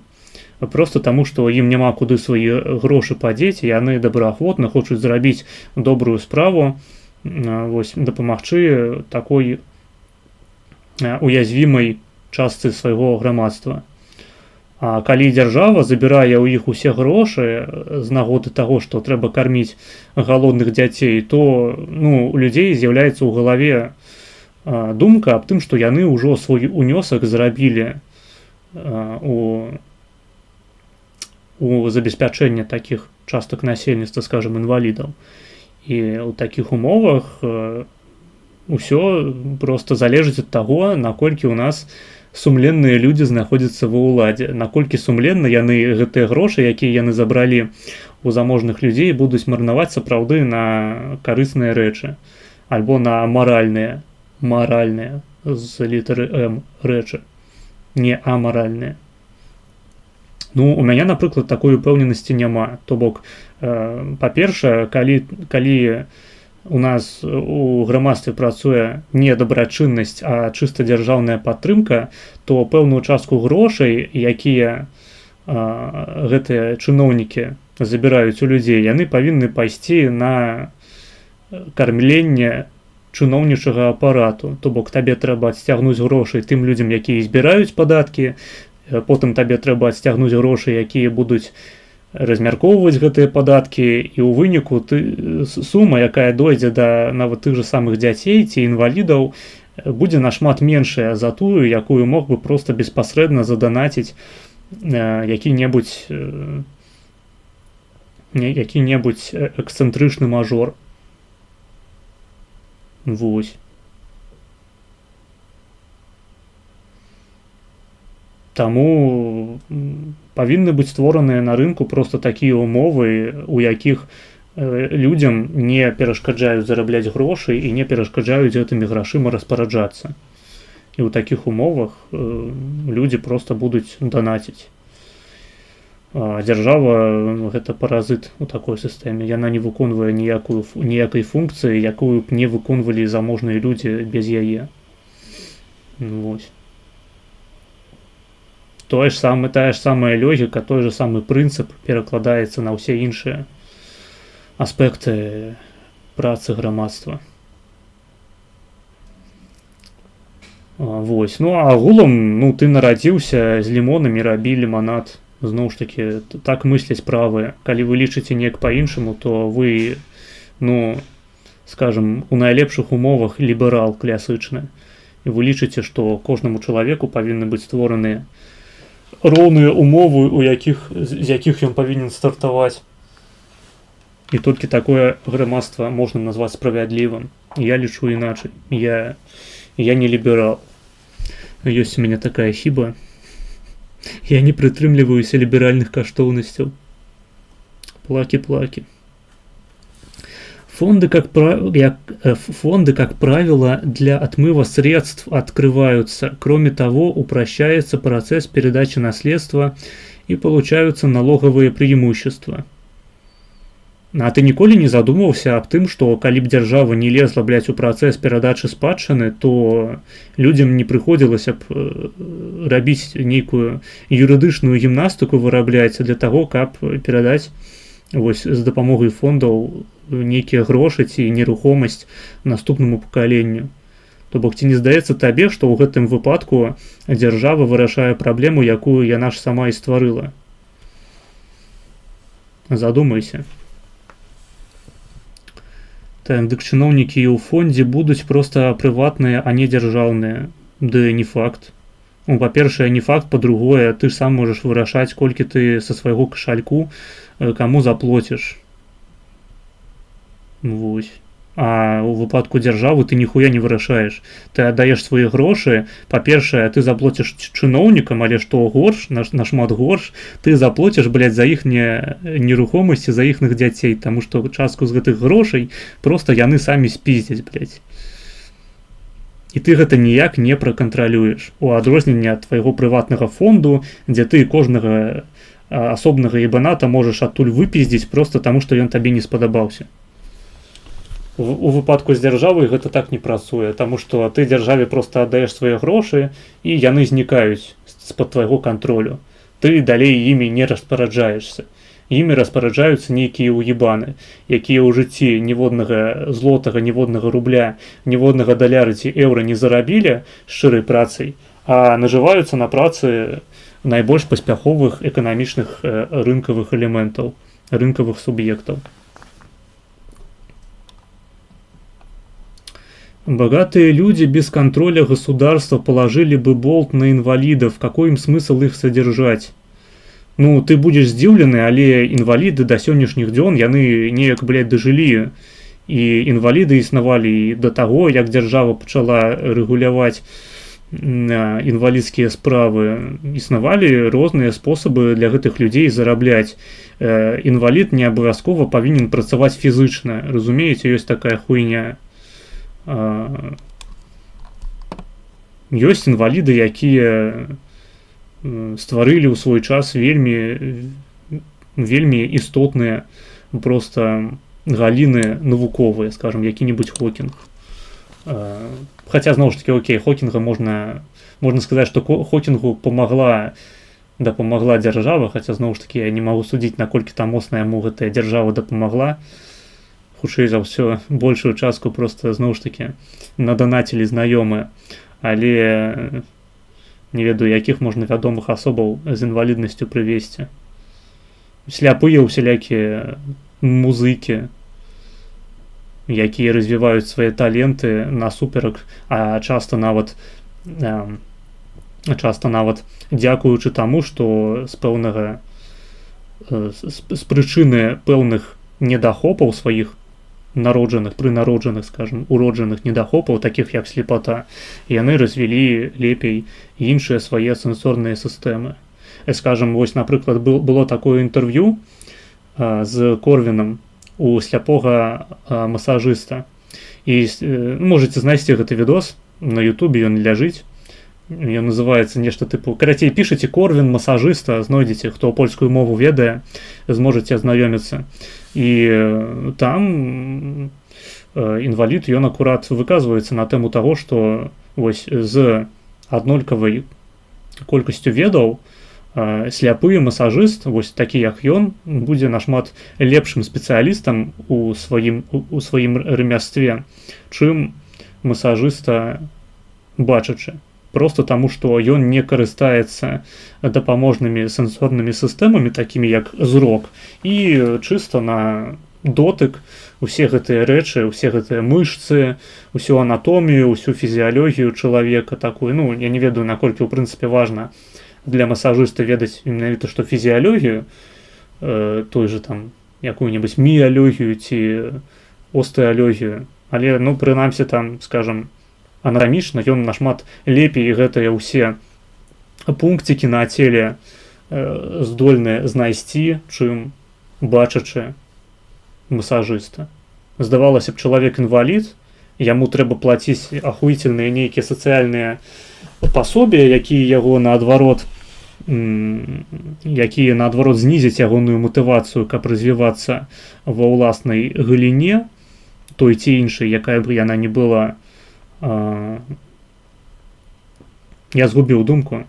Карацей кажучы, замест таго, каб атрымліваць проста сацыяльныя пасобі, ён пайшоў развівацца вось у такой справе і зарабляе, хутчэй за ўсё, нашмат больш, чым некаторыя людзі паўнаспраўныя. Ці гэта азначае ў дадзеным выпадку, што паўнаспраўныя людзі павінны атрымліваць нейкае пасобе, таму што яны зарабляюць менш за інвалідаў. То бок, зноў ж такі, незразумела. Неясно неяк.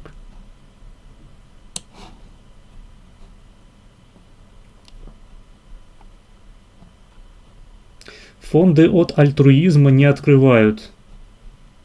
Открываюць. Ну а по якой прычыне, по-твойму, скажем, дзейнічалі такія фонды дапамогі пацярпелым у Першай сусветнай вайне, якія дзейнічалі ў тым ліку і на тэрыторыі Беларусі, на якія данацілі ўсялякія мецэнаты, тыпу там Магдалены Радзівіл і іншых. Яны таксама грошы проста адмывалі, ці неяк па-іншаму гэта дзейнічала? як дзейнічаў касцёл і сёння дзейнічае, які бамжам раздае ежу просто таму што яны хрысціяне і па іхняй рэлігіі з'яўляецца добрым учынкам раздаваць бясплатна усялякія рэчы бамжам і жабракам, у тым ліку ежу. Ну, ежу, там рэчы нейкія, адзёжу, гэта распаўсюджана ўсё. То бок ад голаду ты ў Еўропе не памрэш, і галоўным чынам таму, што кармёжкай людзей, харчаваннем займаюцца усялякія актывісты рэлігійныя альбо, скажам, актывісты іншага характару. Ёсць усялякія левакі, якія таксама дапамагаюць бамжам проста таму, што ім падабаецца дапамагаць бедным людзям. Неяк не б'ецца. Колькі ёсць фондаў, якія дапамагаюць пенсіянерам, калі што пенсіянеры ў Польшчы таксама атрымліваюць вельмі невялікія грошы, на якія немагчыма пражыць. Але пры гэтым ёсць цэлыя велізарнейшая ініцыятыву, тыпу там добра пачка, по-мойму, яна называецца, калі людзі збіраюць адзежу і збіраюць ежу, грошы і дасылаюць пенсіянерам, бедным сем'ям. Ну, ўсё гэта працуе і без дзяржавы. Дзяржава акурат хутчэй падцірае такім фондам, таму што яна адчувае ў іх канкурэнцыю. То бок, вось мы плоцім пенсіянерам, а тут нейкія уебаны вылезлі, якія хочуць дапамагаць ім замест нас. І з цягам часу пенсіянерам ці бедным сем'ям у галаву можа прыйсці крамольная думка аб тым, што яны не патрабуюць дапамогі ад дзяржавы, таму што дзяржава... Блядь, да ёб твою мать! Пачакайце секунду, ёпта.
Зараз пачакайце, я яшчэ пассаць адыйду.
Так, я зноў з вами. Выбачаюся, сёння ебануты стрым нейкі атрымліваецца.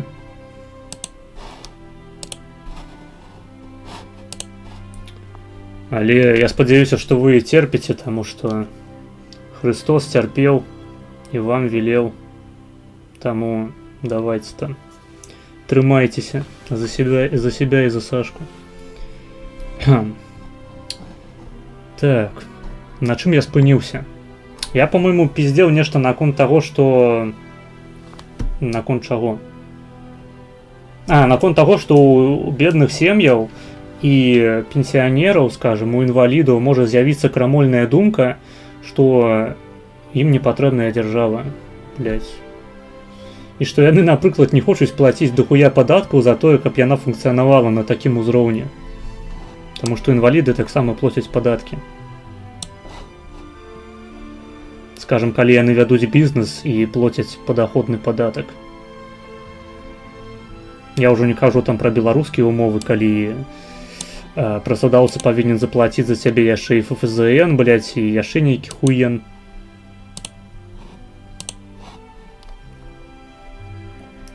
Так, на якім паведамленні я тут спыніўся?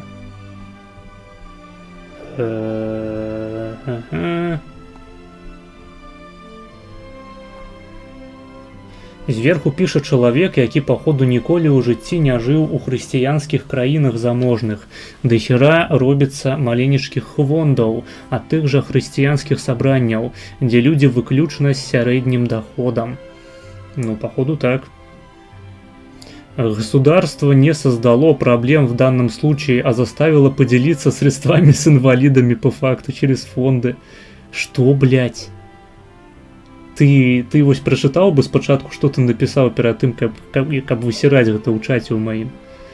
А как инвалиду государство мешает заниматься интеллектуальной деятельностью? Ну, як мінімум, дзяржава яна не матывуе гэтых людзей для займання. Дакладней, скажем, по-іншаму, таму што я не лічу, што дзяржава павінна іх матываваць. Скажем, яна ў іх забірае матывацыю займацца такой дзейнасцю. Таму што навошта мне займацца увогуле якой-кольвічы будзе-якой дзейнасцю, калі мне дзяржава плоціць сацыялку, на якую я магу там мінімальна свае патрэбы закрываць. Нахуя? То бок... Мяне яшчэ з дзяцінства навучылі, што я інвалід, значыць, мяне трэба пашкадаваць, і таму я ні на што не здольная скаціна, блядь, якая павінна ляжаць у сваім пакоі без ног, блядь, і драчыць цэлымі днямі. Я лічу, гэта неправільны падыход. Я лічу, што ў грамадстве здаровым павінна панаваць думка аб тым, што якім бы ты гаўнаедам і крывым уебанам не нарадзіўся, у твоих руках зрабіць сваё жыццё лепей. Вось. Ну і, дарэчы, я нагадваю, што я не хрысціянін, і нішто мне не перашкаджае выступаць за аборты. То бок калі хтосьці вырашыў нарадзіць крывое дзіцяці і касое, то гэта праблема, блядь, бацькоў. Бацькі павінны яму дапамагаць.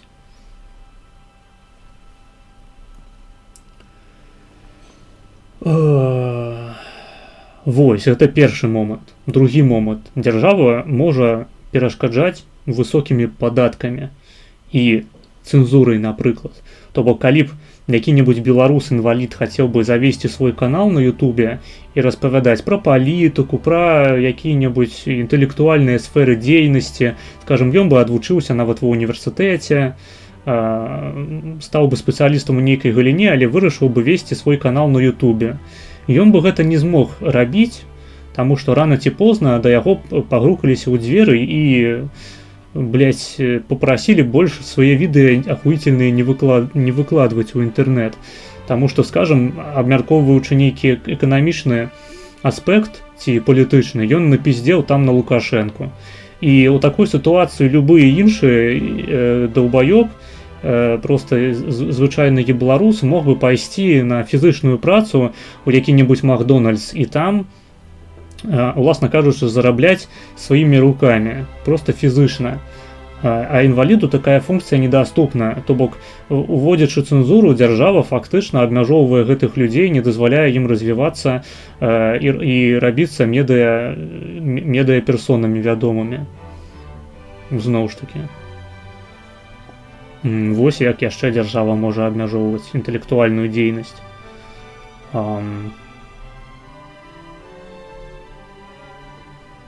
У залежнасці ад канкрэтнай краіны могуць быць яшчэ усялякія абмежаванні для інвалідаў. Напрыклад, што яны не могуць, скажам, працаваць занадта шмат гадзінаў часу, таму што, блядь, дзяржава дбае аб іхнім здароўі. Зноў ж такі. Абмежаванне.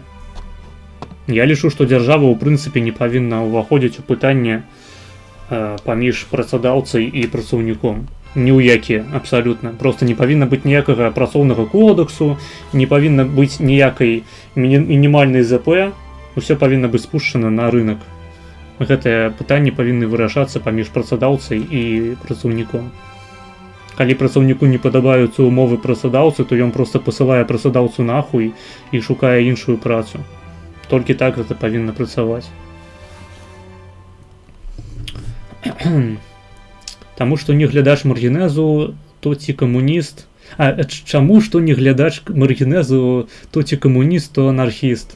Таму што мае гледачы беларусы і мая місія, паходу, з'яўляецца ў тым, каб тлумачыць людзям, як працуе рынок. І як працуе традыцыйнае грамадства, чым яно адрозніваецца ад сучаснага ібанутага мадэрновага грамадства і чаму яно лепей. З усіх аспектаў, што ты, блядь, будзеш разглядаць аспект эканамічны, што маральны аспект, з усіх аспектаў гэта выглядае лепей. Хіба што вы не камуніст проста, які лічыць, што людзей трэба знішчаць цэлымі папуляцыямі. Тады так, тады абавязкова дзяржава дапаможа вам выканаць вашу мару, прывесці яе ў рэчаіснасць.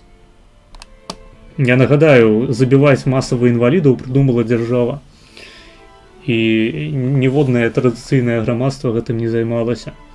А калі ва ўладзе, напрыклад, на нашай тэрыторыі апынуліся цудоўныя камуністы са сваім ахуительным дзяржаўным праектам, інвалідаў пачалі расстрэльваць, таму што палічылі іх паразітамі на целе сучаснага савецкага грамадства.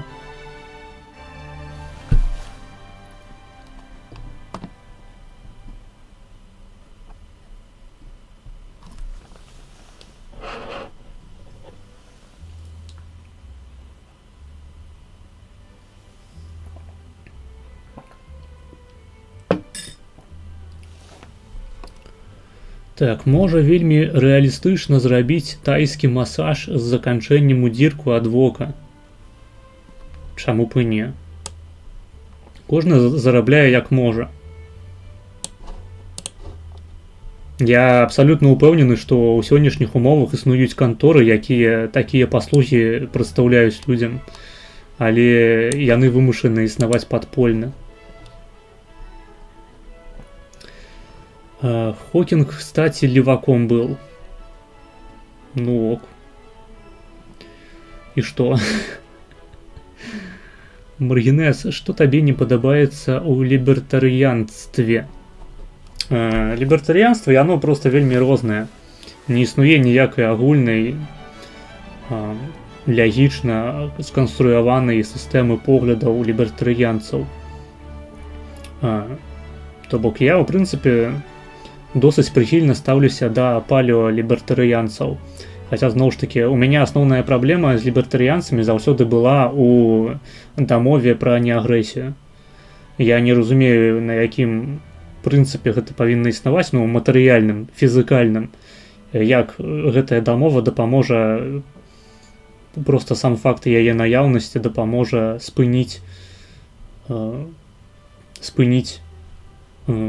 такі агрэсіўны гвалт. Не абарончы, які лібертарыянцам у прынцыпе падабаецца, а агрэсіўны. На мой погляд, нашмат лепшым вырашэннем гэтага пытання было падваротнае, то бок прынцып агрэсіі. То бок ты падпісваеш дакументы, які сведчаць аб тым, што ты абавязкова ў будучыні заатакуеш свайго суседа. Гэта абавязкова здарыцца. І менавіта таму, што твой сусед будзеце нарошчваць свой мілітарысцкі патэнцыял. Гэта, па-першае, нашмат больш шчыра, таму што войны яны так ці іначай будуць адбывацца, і лепей адразу падпісаць такую дамову, якая будзе засвядчаць, што рана ці позна мы, на вас нападзем. Але за кошт таго, што кожны з нас будзе нарошчваць сілу, нарошчваць гэтую вайсковую моц, мы гэты момант нападу проста адсоўваем ад сябе на нейкі невызначаны тэрмін у будучыні. І мы можам так рабіць проста бясконцасць да таго моманту, пакуль проста нашыя дзяржавы перастануць існаваць як юрыдычныя такія, ну не юрыдычныя, а проста як палітычнае фармаванне на той ці іншай тэрыторыі ў рамках той ці іншай папуляцыі. І тады нас у прынцыпе не будзе хваляваць пытанне вайны, таму што, калі няма нашых дзяржаваў, то тое, што там далей будзе адбывацца, гэта ўжо пытанне будзе іншых тых палітычных фармаванняў, якія на месцы нашых цяперашніх дзяржаваў узнікнуць. А дамова пра неагрэсію гэта проста нейкая хуйня. Ну вось парушыў ты дамову аб неагрэсіі. Ну і што? Па лібертарыянству супраць цябе адразу павінны ўсе залупіцца, таму што ты парушыў дамову, адпаведна ты выйшаў з кола лібертарыянцаў і ведаеце, як у гэтым старажытным праве, калі ты апыняешся па-за правам, з табой можна зрабіць усё, што заўгодна, адпаведна. Таму што ты вось уласнаручна праз сваю агрэсію адмовіўся ад тых правоў, якія былі табе наданыя лібертарыянскім правам. Праблема заключаецца ў тым, што гэта працуе, як НАТО. То бок у НАТО таксама, калі хтосьці нападае на аднаго з чальцоў НАТО, нібыта ўсе павінны заатакаваць агрэсара, таму што, ён уебан, ён вось парушыў лібертарыянскія нашыя дамоўленасці, адпаведна мы можам зрабіць з ім усё, што захочам. А што, калі мы не захочам? Вось такое пытанне. Што, калі мы не захочам? Што, калі нам будзе некарысна, эканамічна, скажам, атакоўваць вось гэтага агрэсара? Альбо, скажам, напрыклад, што калі мы не падрыхтаваныя проста для такога адказу на агрэсію. Таму што мы вырашылі марнаваць нашыя грошы у рамках нашых лібертарыянскіх камунаў на тое, каб ствараць генетычна мадыфікаваных кошка-дзяўчынак. Вось мы стварылі папуляцыю кошка-дзяўчынак, котка-дзяўчынак, замест таго, каб купляць зброю, ствараць войска, трэнаваць вайсковы персанал. Вось мы вырашылі грошы пусціць на іншае. Ну, таму што ў рамках лібертарыянства, калі што, гэта ніхто не забавязаны да таго, каб рыхтавацца да вайны. Ну вось і ўся гэтая Кукіч фэмілі прымае рашэнне, што нават калі б яны хацелі напасці на агрэсара, даць яму адпор, яны, не маюць чым даваць адпор. І ў гэты момант уся лібертарыянская канцэпцыя руйнуецца. Усё лібертарыянскае права ідзе ў трубу. Яе можна скруціць вось так гэтую дамоўленасць і запіхаць у дупу першаму Кукічу, на якога нападзе самая моцная вайсковая дзяржава. На гэтым лібертарыянства скончваецца У гэтым галоўная праблема. Ну я ўжо не кажу аб тым, што значная частка лібертарыянцаў гэта усялякія сацыялісты, якія лібертарыянцы толькі з таго пункту гледжання, што яны хочуць, каб ім дазволілі далбіць усялякую шмаль і цяжкія наркотыкі вось на ўзроўні іхняй канкрэтнай мясцовасці, там скажем каунці ці гораду. Вось яны хочуць, каб дзяржава не лезла ў тое, што яны долбяць у свой прыватны час на сваёй прыватнай зямлі. Але агулам іншыя пытанні яны лічаць, што павінны быць адданыя дзяржаве, у тым ліку рынак. Чаму б не? Далёка не ўсе лібертарыянцы рыначнікі, далёка не ўсе рыначнікі лібертарыянцы. Вось. На ўсялякія сацыяльныя лібертарыянцы мяне ў прынцыпе не цікавяць. То бок пытанне таго, хто з кім будзе займацца сексам і з кім і якім чынам, ці хто якую будзе шмаль даўбіць у сваім уласным пакоі, у сваіх уласных апартаментах, яны не настолькі важныя, каб на гэтым будаваць цэлую ідэалогію. Ну, прынамсі, яны не настолькі важныя для мяне. Для кагосьці, магчыма, сапраўды гэта так і ёсць. Вось. Ну, не кажучы ўжо аб тым, што значная частка лібертарыянцаў гэта, блядь, людзі, якія лічаць, што Пуцін, блядь, правільна зрабіў, што напаў на Украіну, таму што калі Пуцін захопіць Украіну, то замест двух дзяржаваў у нас цяпер будзе адна. То бок Пуцін ён знішчыў дзяржаву, адпаведна ён лібертарыянец. Вось. І чым больш Пуцін дзяржаваў знішчыць, тым больш ён лібертарыянец, таму што лібертарыянцы супраць дзяржавы выступаюць. Як бы вы думаеце, што гэта жарт, але значная частка амерыканскіх лібертарыянцаў менавіта так гэта і бачыць. Таму што яны проста на ЗП сядзяць у адміністрацыі прэзідэнта расійскай.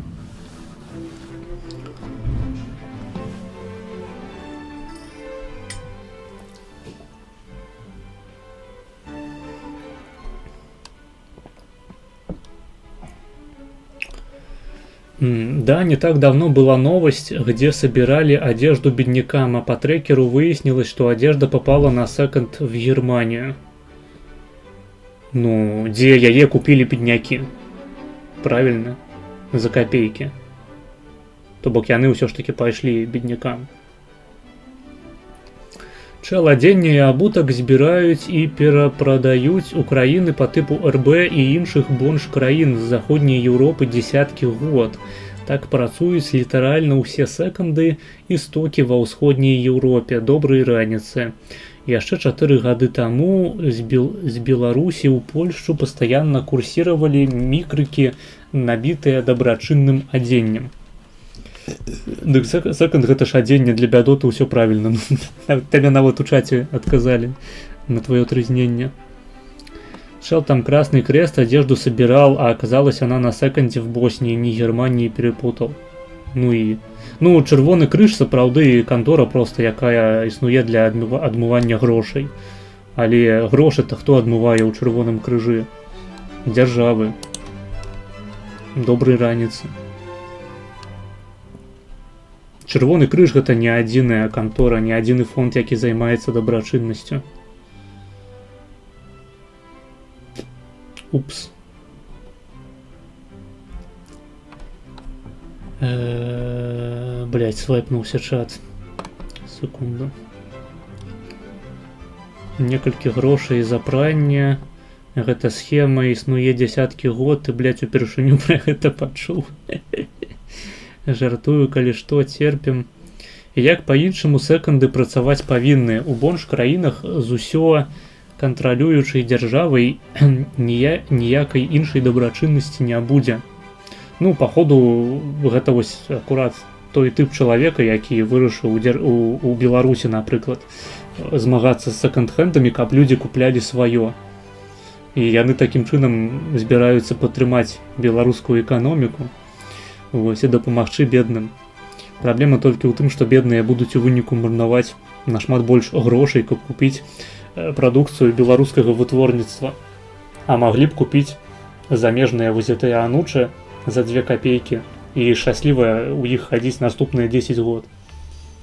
Як я гэта, напрыклад, раблю ў Польшчы. Вось гэтая хуйня, якая зараз на мне апранутая, я яе купіў у секондзе, дзе рэчы прадаюцца не за нейкую цану, канкрэтны кошт, вось за кожную асобную цішотку, за кожны канкрэтны абутак, там, скажем, шалік, пальчаткі, не, там рэчы прадаюцца на вагу, блядь. Неважна, то бок, ты, калі знайшоў добрую рэч, яна будзе каштаваць абсалютна столькі ж, колькі каштуе рэч хуёвая. І наадварот.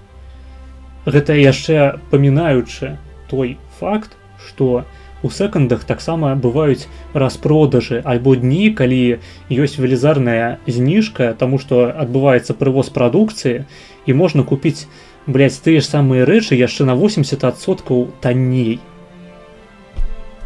Я просто, я кажу як чалавек, які вырас у не вельмі заможнай сям'і і ўсё жыццё апранаюся ў секонд-хендах. Гэта ахуенна. Я хачу, каб у прынцыпе акрамя секонд-хендаў не існавала іншых крамаў. Разумееце? Я жабрак, дайце мне капіталізм. Дайце мне рынок. Таму што за ўсё сваё жыццё я чую толькі пиздёж аб тым, як дзяржава ахуительна дапамагае такім, як я. Я галоўная мэтавая аўдыторыя для левакоў. І я пасылаю вас нахуй, блядь, таму што вы пиздаболы. Я, як чалавек бедны, нашмат больш карысці атрымліваю ад рынку, чым ад любой сацыялкі і ад любой, блядь, хуйні еўрапейскай альбо руснявай, якая прыходзіць піліць на мне грошы дзяржаўныя, ніяк мне не дапамагаючы пры гэтым. Я вас ебаў у рот. Я, як чалавек бедны, ебаў вас, сацыялістаў, у рот, таму што вы підарасы.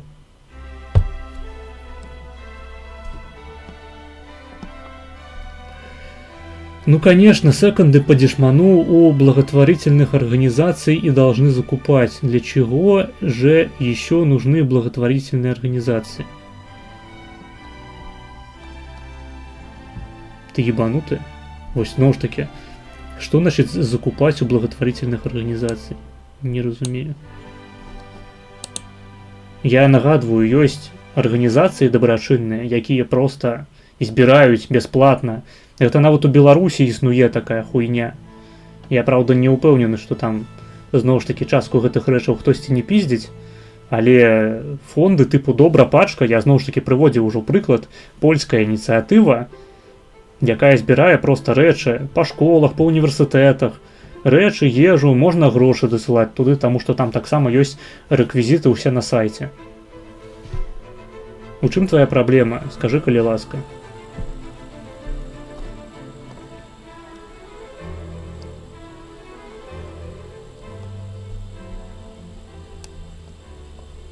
Мало таго, што бедныя людзі атрымліваюць дапамогу з такіх фондаў, з такіх арганізацыяў, дык гэта яшчэ і культывуе у грамадстве альтруізм, дапамагчы бліжняму свайму. Таму што людзі ведаюць, што калі яны не дапамогуць гэтым бедным, гэтым інвалідам, гэтым пенсіянерам, то гэтага не зробіць больш ніхто.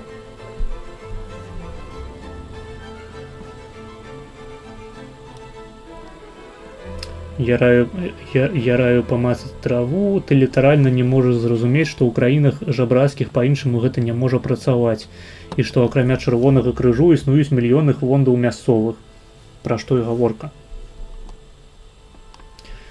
Пра аборты згодны, але момант такі, што не заўсёды ты ведаеш пра інваліднасць, і як жа аргумент аб забойстве нявінных дзяцей.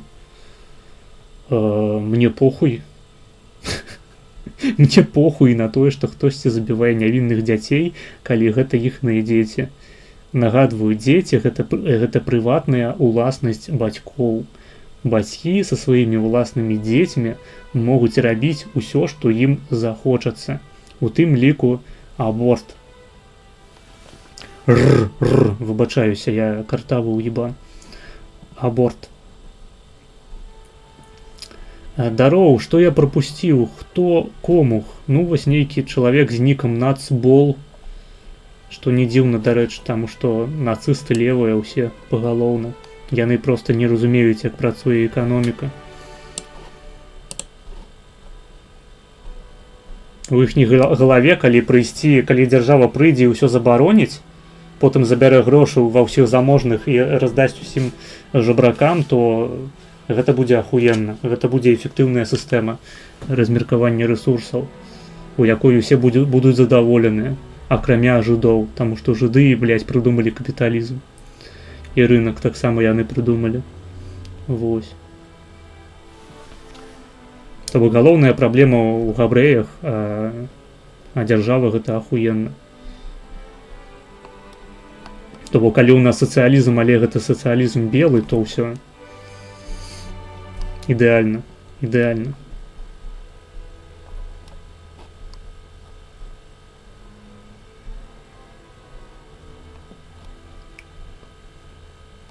А наконт працы, дарэчы, ты ж разумееш, што гэта так не працуе, заўсёды знойдзецца лох, гатовы працаваць за ежу.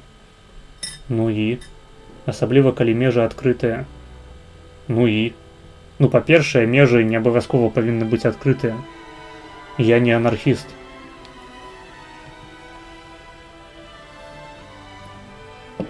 Вы мяне пастаянна з кімсьці блытаеце. Я не анархіст, я не анкап, якія таксама анархісты. Я не лібертарыянец, я канкрэтна кажу, я монархіст. У рамках монархіі монарх можа зачыніць свае межы ад усіх людзей, якія яму не падабаюцца. Нават персанальна. Для нейкіх уебанаў, якія яго абразілі. Ён можа проста ўзяць і зачыніць нахуй межы. А можа не рабіць гэтага. Гэта ягоная справа. Калі ён будзе занадта шмат уебанаў упускаць у сваю краіну, то яго рана ці позна ягоныя прыбліжаныя людзі на высокіх пасадах, чыноўнікі, скажем так, хаця гэта тэрмін, які мне не зусім падабаецца, калі мы кажам пра манархію, але, дапусцім, чыноўнік, яго проста заб'юць нахуй, калі ён будзе неэфектыўным кіраўніком. Што адбываецца рэгулярна, скажам, ну, не на ўзроўні забіцця, канешне, але вось калі дзейнічае нейкая карпарацыя вялікая, у яе ёсць гендырэктар, ёсць савет дырэктароў. І вось гэты савет дырэктароў у пэўны момант можа ўзяць, ну, у залежнасці канкрэтна, канешне, ад канкрэтнага кодексу у той ці іншай арганізацыі, у канкрэтным дакуменце, па якім яна дзейнічае. Але так ці іначай, у досыць вялікай колькасці карпарацыяў такі савет дырэктароў можа вырашыць узяць гэтага генеральнага дырэктара і выкінуць яго, блядь, нахуй са сваёй арганізацыі. Таму што ён ім не падабаецца. Ну і ўсё.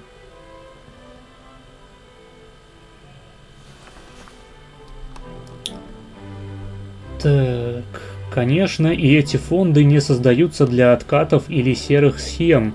В свободном доступе десятки скандалов с ними связанных, но мы все равно будем верить в альтруизм дядей с большими портфелями. Благотворит. Ну, походу, реально благотворит.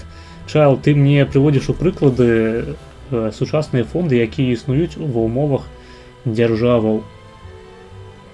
Адпаведна, дзяржаўныя усялякія скаты, блядь, якія з гэтай самай дзяржавай павязаныя, могуць ствараць фонды для адмыву грошай. Разумееш, табе не патрэбныя ніякія адкаты і адмыву грошай ва ўмовах, калі дзяржава ў прынцыпе ніяк рынак дабрачыннасці не кантралюе. Зноў ж такі паўтаруся, дзяржава вырашае праблемы, якія яна сама стварыла. І гэта не адзіны кейс. Гэта пастаянна адбываецца ў гісторыі.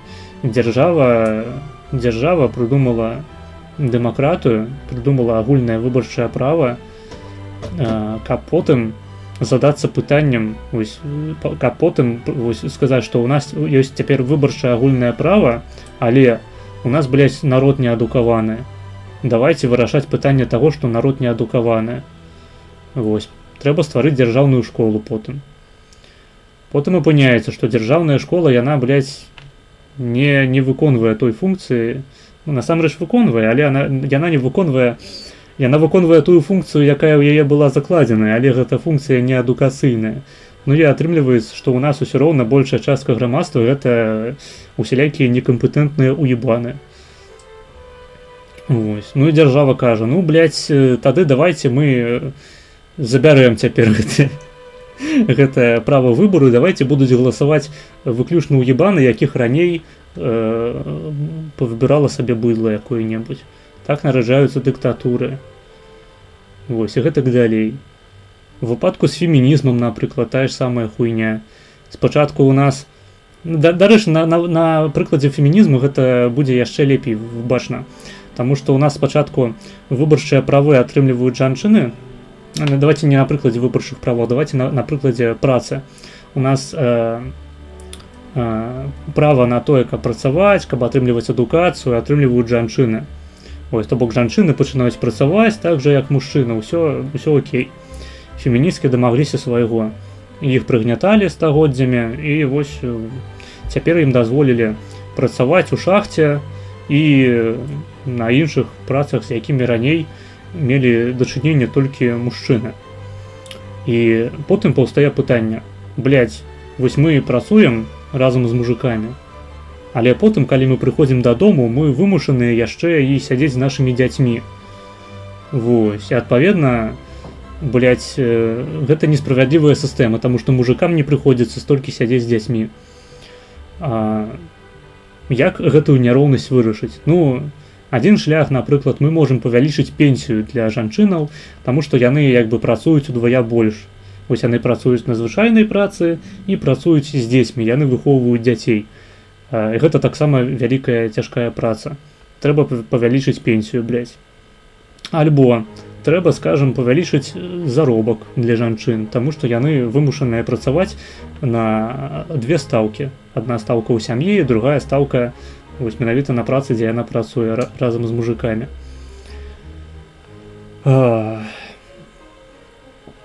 Хаця можна было застацца на тым месцы, блядь, дзе мужчыны проста хадзілі на працу, а жанчына сядзела дома і выхоўвала дзяцей. Усе былі задаволеныя, таму што мужчына проста прыходзіў дадому і гэтую самую жанчыну забяспечваў. Не, давайте мы створым адну праблему, потым створым іншую праблему, каб гэтую праблему вырашыць, потым яшчэ нейкую хуйню, і яшчэ нейкую хуйню, і льготы, і іншая залупная, блядь, подзалупная нахуй смегма.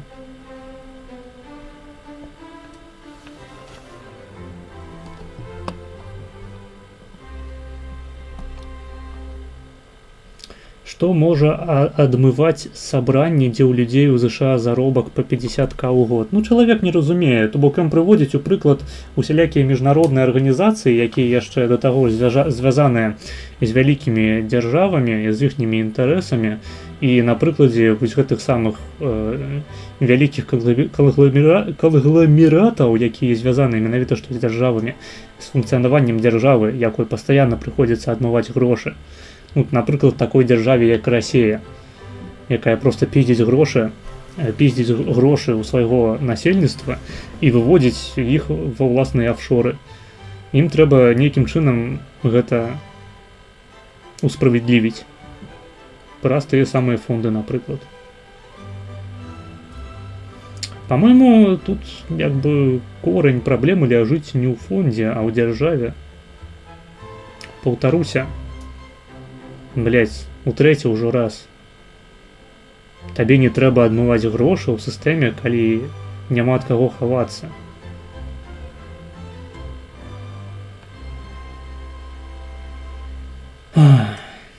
Магдалена Радзивилл финансировала до кучи содержание политические... Магдалена Радзивилл финансировала до кучи содержала... Гэта не моя праблема, чал, што ты не ведаеш расійскай мовы. До кучи содержала политические салоны и финансировала пропагандистские кампании на тему независимости Польши, то есть набирала политический вес, амбиции сгубили. А ў чым праблема? Ну, допустим, Магдалена Радзивилл таксама мела пэўныя пазітыўныя экстэрналіі ад сваёй уласнай дабрачыннасці. Ад гэтага яна менш мецэнатам робіцца ці што? Насамрэч, у асяроддзі эвалюцыйных біёлагаў да гэтай пары тычацца спрэчкі наконт таго, ці існуе сапраўдны альтруізм у прыродзе. Ну, я лічу, што існуе, але Гэта досыць невялікая частка ў прынцыпе тых учынкаў, якія прынята называць альтруістычнымі. Вось, напрыклад, скажам, калі у сям'і ёсць, вось, напрыклад, вось ты існуеш у сям'і, у цябе ёсць мама, папа і твае, скажам, два браты. Вось ты сам мужчына, у цябе два браты. І ты сустрэў жанчыну, вы нарадзілі шмат дзяцей, і так апынулася, што у вас не хапае часу для таго, каб за ўсімі гэтымі дзяцьмі сачыць. Сапраўды, гэта складаная такая тэма. Часта вельмі для гэтага прыходзіцца уключаць у працу усялякіх бабуляў, дзядуляў, але вось у цябе ёсць два твае браты, якія па нейкіх прычынах не знайшлі сабе жанчыну і не стварылі сям'ю, не нарадзілі дзяцей. Але калі гэтыя твае браты будуць табе дапамагаць, каб выхаваць тваіх дзяцей, то такім чынам яны падвышаюць верагоднасць перадачы сваіх уласных генаў у наступнае пакаленне. То бок яны не перадаюць свае гены, але улічваючы тое, што вы паходзіце з адной сям'і, у вас агульная мама, папа, існуе вялікая верагоднасць таго, што тыя гены, якія ў тваіх братоў у клетках знаходзяцца, якія з'яўляюцца асновай іхняга існавання, таксама знаходзяцца ў вялікай канцэнтрацыі ў тваіх дзецях. Такім чынам, яны, праяўляючы альтруізм, падвышаюць верагоднасць перадачы сваіх генаў у наступнае пакаленне. Ці такім чынам мы можам лічыць гэта сапраўдным альтруізмам, таму што яны ж фактычна дзейнічаюць на карысць сваіх уласных генаў, а не проста з нейкай добрай душы. Гэта, дарэчы, тое, што я апісаў, гэта фактычна апісанне альтруізму з пункту гледжання генацэнтрычнай тэорыі эвалюцыі, якую апісвае яшчэ Докінс у сваёй вядомай кніжцы «Эгоістычны ген». Ці з'яўляецца гэта сапраўдным альтруізмам у такім выпадку? Можна пайсці далей, скажам, напрыклад, я, робячы штосьці добрае для чалавека, які ніяк са мной не звязаны, кроўна, генетычна, то бок, скажем, гэта альбо нейкі далёкі мой сваяк, альбо ў прынцыпе не сваяк, сваяк, скажем, у вельмі далёкіх нейкіх каленях. Я раблю гэта таму, што у мяне такі парыў душы узнік, ці мне проста карысна, каб альтруістычныя дзеянні ў маёй папуляцыі віталіся, таму што вось я зраблю камусьці добры ўчынак, і павялічу такім чынам верагоднасць таго, што наступны раз вось гэтая асоба альбо якая-небудзь іншая, ведаючы, што я добры чалавек, што я дапамагаю іншым, таксама мне дапаможа. Вось я раблю гэта з чыста сваіх нейкіх духоўных парываў ці таму, што мне гэта карысна. Неясна. На мой погляд, похуй. То бок, дапусцім, я раблю гэта са сваіх уласных карысных мэтаў. Ці праз гэта чалавек, якому я дапамог, атрымаў менш дапамогі, ці ён застаўся незадаволены? Па-мойму, не. Якая розніца, што было маёй матывацыяй, калі ў выніку мы маем чалавека, які раней адчуваў сябе хуёва, а пасля маёй дапамогі ён адчувае сябе ахуительна.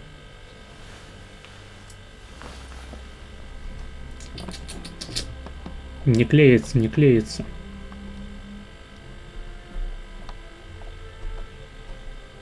Так і ўся палітыка працуе, безумоўна. У гэтым няма ніякай праблемы. Бля, у меня гарбата скончылася. Давайте я сабе вадзішкі хаця б налью.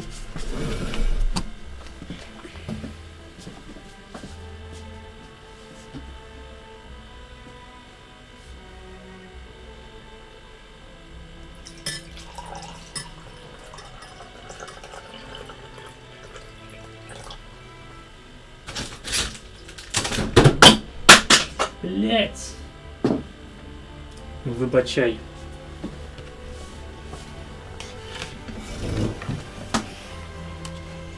Я спадзяюся, нікому не перашкаджае, што я перастаў глядзець відосы і размаўляю з чатам, таму што, ну, блядь, відос просто пиздец які нудны.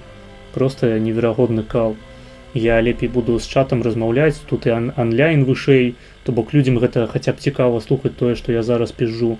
Калі мы глядзелі відос, там было, блядь, 3 чалавекі ў онлайне.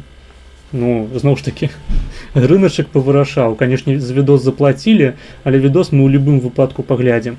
Мабыць, сёння ў людзей настрой такі, што ім не цікавы Шабуцкі. Мабыць, у мяне такі настрой, што я, блядь, не магу яго каментаваць. Лепей мы з вамі папіздзім проста. Я думаю, нават чалавек, які мне гэта замовіў, са мной зараз пагодзіцца, што тое, як стрым працякае зараз, нашмат лепей, чым тое, як ён працякаў, скажам, паўгадзіны таму, калі мы глядзелі відос.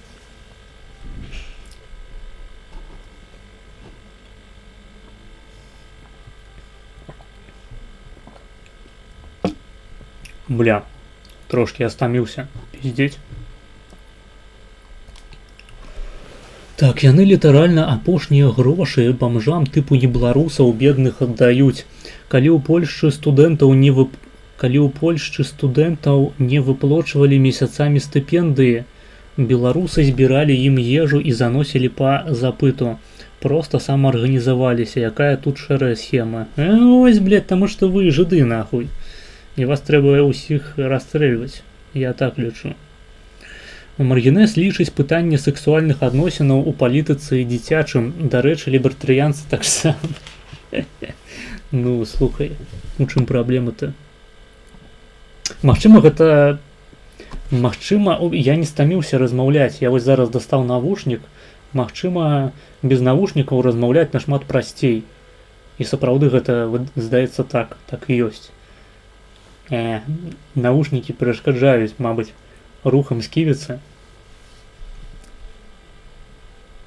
Пасяджу без навушнікаў, спадзяюся, музыка вас не заёбвае. Таму што я зараз не чую, што адбываецца на стрыме, калі што, я чую толькі сябе. Донат я пабачу. Я пабачу, таму што перада мной зараз ОБС. Таму можаце данаціць, калі вам падаецца, што я занадта павольна чытаю чат. А у вас ёсць нейкае пытанне, якое свярбіць вам у срацы. Я пишу о тех фондах, которые были созданы сверху дядями, а не про низовую активность. Ты спачатку паспрабаваў зразумець тэйк, які я намагаюся да цябе данесці. Я лічу, што дзяржава не павінна займацца справай дабрачыннасці. Ты разумееш, што ты зараз з гэтым тэйкам спрачаешся? Дзяржава не павінна займацца дабрачыннасцю. Дзяржава не павінна выплочваць сацыялку. Праблемай дзяржавы не павінна быць тое, што ў грамадстве існуюць бедныя людзі альбо беспрацоўныя людзі. Гэта праблема грамадства, праблема уласна гэтых людзей. Кропка. Калі ў кагосьці ёсць дастаткова грошай, каб ствараць дабрачынныя арганізацыі, то яму гэта трэба дазволіць рабіць, таму што гэта ягоныя уласныя грошы, гэта ягоны уласны час.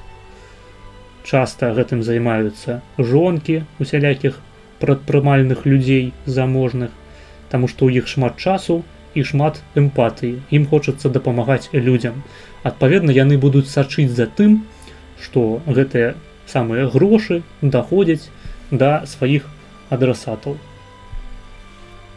У адрозненні ад дзяржавы, у інтарэсах якой няма падтрымліваць бедных людзей. У інтарэсах дзяржавы пашырацца, ствараць новыя месцы працы для чыноўнікаў. Адпаведна, трэба як мага больш грошай спісціць. Стыдно и больно. Так, донатик.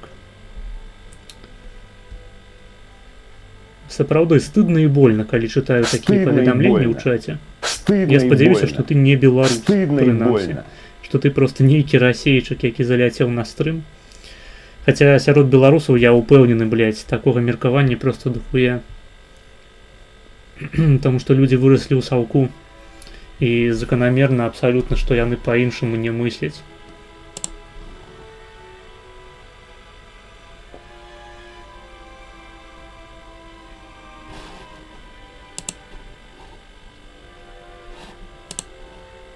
Так, донатилка.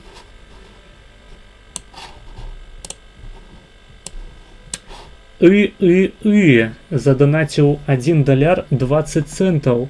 Пиша, стаміўся ад навушникаў, на каруску Марсе по другой, блять. Тут яшчэ і 2 спасылкі цэлыя, ёб вашу мать. Зараз поставим.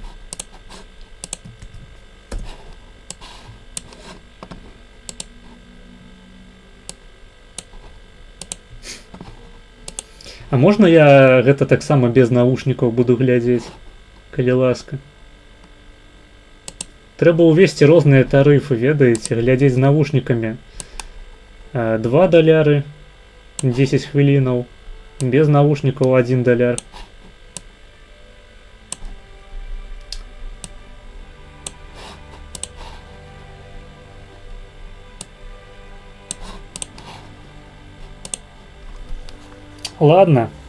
Ладно, давайте.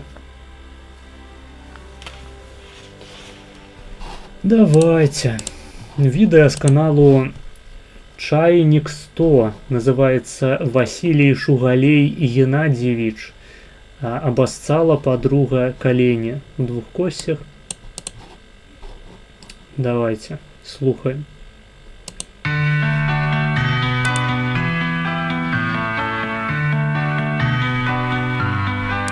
Пишут, там 2 донаты было. Секундочку.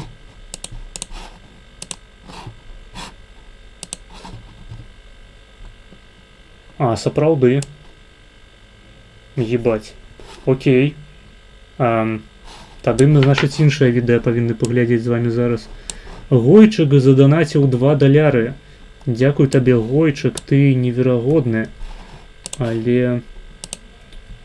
Что там за видос-то? Наколькі ён... О, і што? І па якой гэта чарзе? Ты б напісаў хаця б. Ну, по другой... Не, я могу, конечно, і по другой пусціць яго, але у такім выпадку ён не будзе замоўлены цалкам. Хаця і па першай ён не будзе цалкам замоўлены. То бок ты заданаціў $2. На что ты разлічваеш? Вось, Гойчык, ты хто?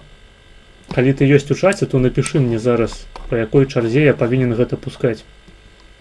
Па актуальнай. Гэта ты заданаціў? Па актуальнай? Ну, у сэнсе па актуальнай, каб я зараз гэта запусціў. Тады па другой. Просто у нас там Шабуцкі ляжыць у першай. Я не могу по першай запустить. По першай прыйшлося б спачатку глядзець Шабуцкага. Вось, а по другой тут атрымліваецца 10 хвілінаў. Так. По другой. Так. Ну тады што? Тады у нас з вами відэа.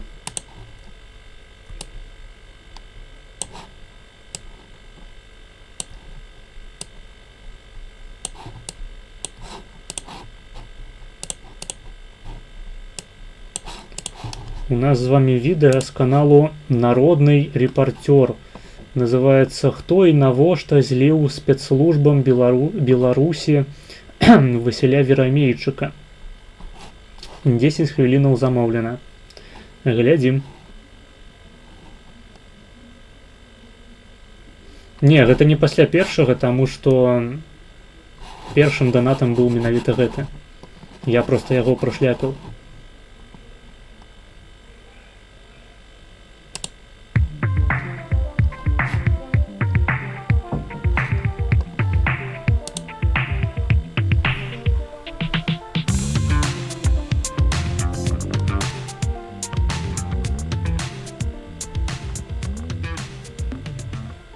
мы будем размаўляць з Дзянісам Урбановичам наконт кейса Васіля Верамейчыка. С Василем, с Пацуком я буду называть по позывному, потому что так простей. Мы вельмі тесно спілкаваліся, асабліва пасля тых падзей, як вось загінуў наш Ахуительны пазыўны. командир Брест, бо будем так казаць, это был першы раскол. Але без негатыву. Ну, про это ніхто не кажа. У палке Каліновского насамрэч адбылася два расколы. Першы раскол, калі мы пайшлі на Лозовое, и командир был у Брест, вось, и другі раскол уже вось у прошлом годзе. И будем так казаць, Пацук кіраваў больш баявымі падроздзеламі пехотнымі.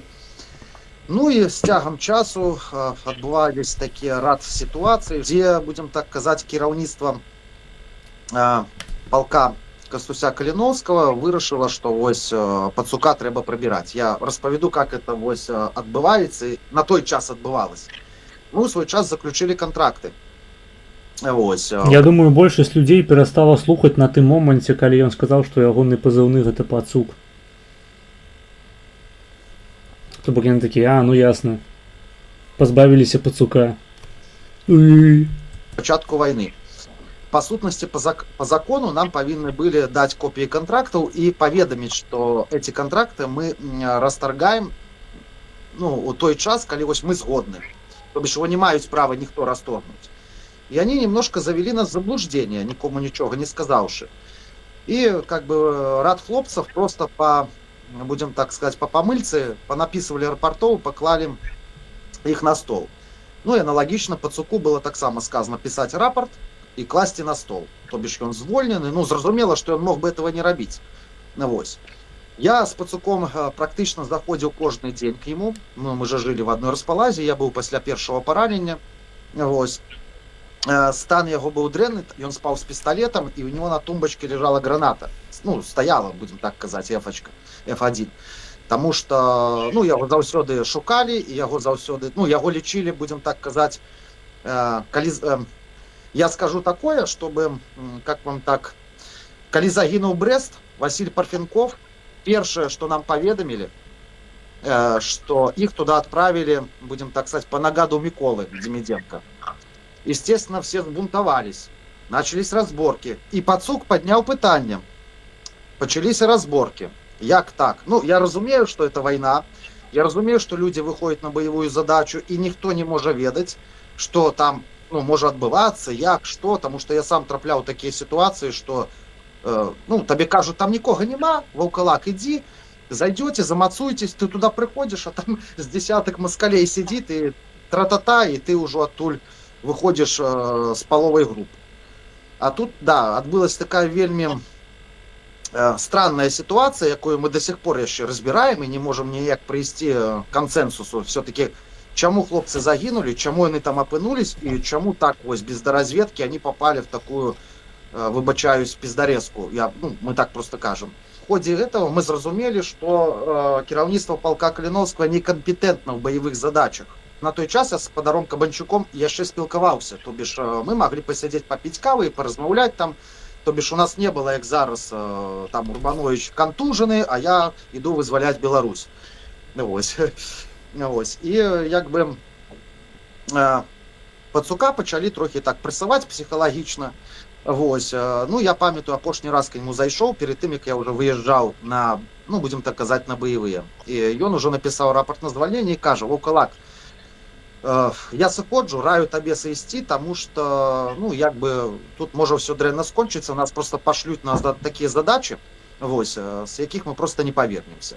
Плюс коррупция, тогда же первые пытания по коррупции подымались, вось, и як бы Пацук больше таки был, як так сказать, вось, Пацук, я, покойный Мирослав Лазовский, ряд людей, якія могли встать и сказать, что, шановные сябры, а вот здесь 200 тысяч баксов было, а вы, взяли Миколе на рахунок перевели. Это ж не каждый мог такое сказать. Пацук спокойно мог это подняться и сказать. Плюс, Пацук был и войсковый. И он мал рацию там, по неким определенным моментам, по боевым задачам. Его ж, до речи, поважали и командиры з ГУРа, и з Легиона. Вось так як ён вайсковы, ён разумеў, в адрозненне ад тых, хто там, той же Кіт, які якобы мае нейкі вопыт, ён не мог, будем так сказать, балансаваць потому что мы идем в бой, где пацук, а кит наоборот, где-то там, туда-назад, и, то бишь, розница вялізная была, и акцент робили, конечно же, на пацуке. Ну і вось ён з'ехаў, прайшоў нейкі час, калі я не памыляюсь, кастрычнік месяц 22 год, мне тэлефануе пацук і кажа: «Ваўкалак, хачу вярнуцца зноўку, бо нешта вось так і так, працягваць ваяваць». Вось. Заехаць яму не ўдалося, ён прыслаў паведамленне: «Ты ведаеш, Ваўкалак, нас унеслі в чорны спіс, мы не можам заехаць ва ўкраіну». Вітаю яшчэ раз, глядзі. Мне, Дубу, яшчэ 4 людзям, сыну Бульбы, такі быў спачатку у нас Кастусь, сышоў там, ну, пэўна, ў канцы сакавіка, пасля ўсіх гэтых скандалаў, так? Альт пазыўны быў, калі ты памятаеш. І яшчэ 3 людзям, 2 не ведаю, пакуль не зразумелі, хто гэта. Але ўсё падавалася праз штаб ПКК, ўсё падавалася на аднаго і таго ж збушніка. Не праз ГУР, я так разумею. А калі праз ГУР, то, ну, дакладна не ведаю. Будуць 2 наших ветэрана, не ведаю, ведаеш ты іх ці не. Там рух і біт, яны будуць у Львове, якраз з Польшы будуць ехаць. Я спрабаваў пад гэтую манеру праехаць, але не атрымалася. Горькі, калі будзе выходзіць на службу, тады я яго папрашу, ён будзе праз ГУР даведвацца. Ну, там яшчэ трохі палітычныя людзі спрабуюць нешта дазнацца. Шыгельскі нешта ведае, але не кажа. Мы з ім сустракаліся ў Вільні 8 месяц таму, не кажа пакуль нічога про заезд. Вось. Таму як вырашыць гэтую праблему до конца не ведаю. Ты спытай. Цікава хаця б фармуліроўка, з якой, як бы, так? Бо Шчыгельскі, дарэчы, моцна ўпаў у маіх вачах. Вось пасля таго, як ён зрабіўся прадстаўніком палка Каліноўскага, і адбыліся вядомыя ўсім падзелы, расколы, скандалы з карупцыяй. А Шчыгельскі проста выходзіў і піздзеў нейкую хуйню аб тым, што не трэба выносіць ссору з хаты. Ну, блядь, чарговы нейкі уебан. Раней я быў нашмат лепшага меркавання пра гэтага чалавека, а апынулася, што гэта проста нейкі клоун, блядь, які альбо з нейкіх карысных мэтаў, альбо проста са сваёй уласнай даўбаёбскасці вырашыў бараніць нейкіх ёбаных карупцыянераў на вайсковай глебе. То бок не просто карупцыянераў, блядь, а нахуй людзей, якія піздзяць грошы ў вайсковых.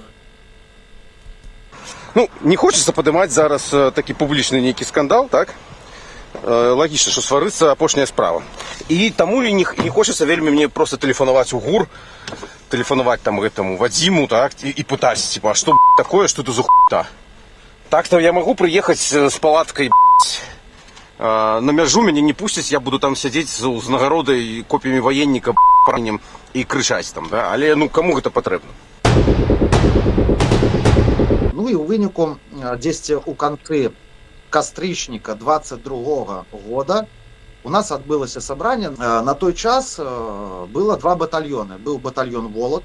Это тыя хлопцы, якія ваявалі з першых дзён. І, будзем сказаць, больш баявіты, таму што там была пехота, там былі штурмавікі. Быў батальён «Літвін». Пацук жадаў трапіць да нас, таму што мы его пабрацімы, мы ж разам хадзілі ў бой, ўсё. І, канешне же, каб трапіць да нас, будем так сказать, командир батальона на той час Ян Мельников и ряд командиров провели, ну, как так сказать, ну, собрание, где они просто вырашили, что пацук нет. Конечно же, мы начали разбираться. Вот. Ну и Ваниш уже здесь с тягом часу уже там размовляли, спорили, что и як. И Ваниш каже Миколе: ну, мы сможем неяк зробити так, чтобы пацук сюда не заехал. Этим питанням повинен, ну, на той час мы же еще не сварились, то бишь мы были, я и с Миколом спілкувався, и с Ванишем, это не было какие-то конфликтные ситуации, які отбылись с тягом часу в связи с тем, что они не предоставляли нам отчетность и справаздачи по тем грошам, яким там заходили на полк Каліновского. Мне, дарэчы, дико раздражняе гэтая практика, блядь, называть не имя, прозвище человека, а, напрыклад, Микола. Усяк я чалавек, які не разбіраецца ў сітуацыі, скажам, адкуль я павінен даведацца, хто такі нахуй Мікола. Ладно, яшчэ Ваніш гэта нейкі пазыўны паходу. Ладно, Кіт, я магу забіць у гугле Кіт і знайсці, хто гэта. Я напишу Мікола у гугле, я ніхуя не знайду. Потому что Микола, блядь, это просто имя. Есть, блядь, миллиарды нахуй ёбаных Миколов. Які з Миколов мається на увазі, так би мовити. Що це за хуйня? Ну, для нас. Імя, прозвище, нахуй гэта імянушки, блядь, латушки. Просто бесить.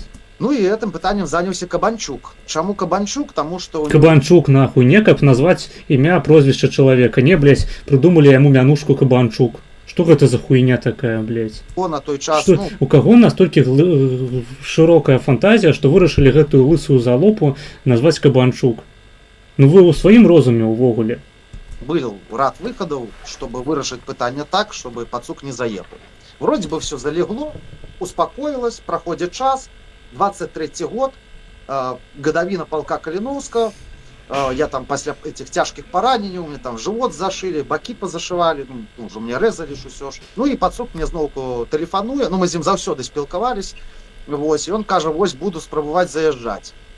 Я кажу, что, ну, гляди, сябра, по нашей апошняй информации, як мы проверяли с командованием, ось, яны сказали, что было написано рекомендация. Першапачаткова мы не ведали, кто ее написал, это потом мы доведались. СБУ прогнала ее через ДМС, и потом только ее накировали на погранкомитет. Вось.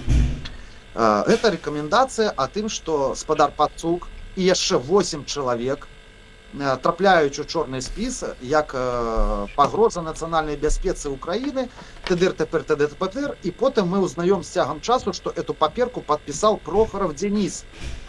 Ось. І я пам'ятаю, коли ми телефонували уже в 23-м году в этот комитет, и мне тогда отказали, что разберитесь в ней сами, потому что вот пришла папера, подписанная вашим командиром белорусом.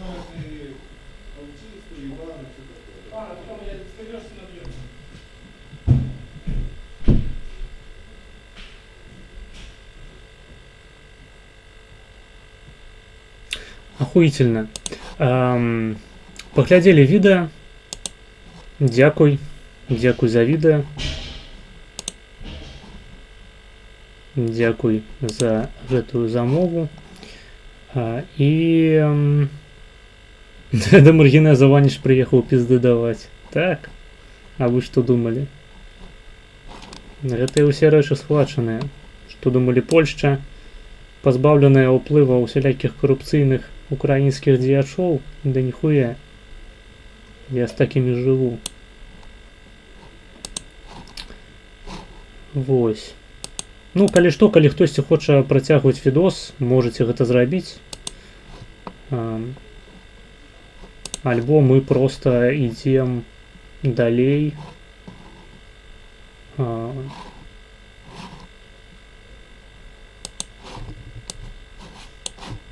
Глядзець пра падзалупныя, там, пра абассаныя калені, нешта такое там было. Не менш цікава, наколькі я магу судзіць.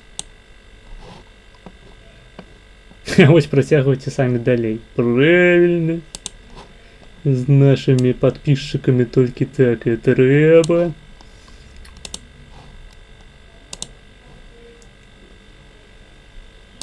Текс.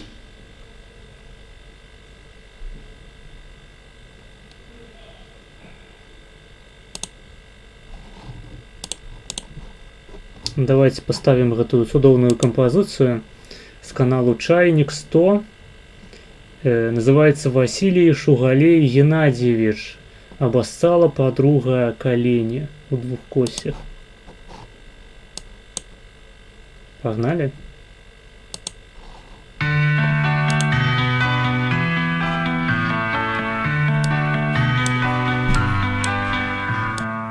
Обоссала подруга колени, и шнурки, носки обоссала.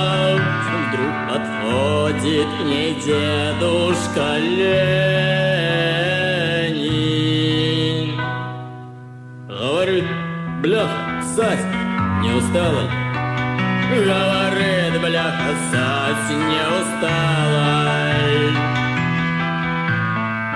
Посмотри, бля, на юг и на север, революция хоть и шагает, разве дедушка Ленин?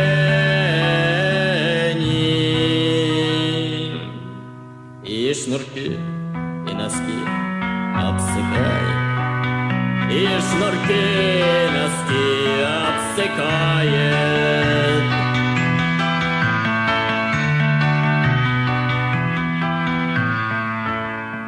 Оглянулась подруга не смело, почесала за ухом устала и внезапным движением тела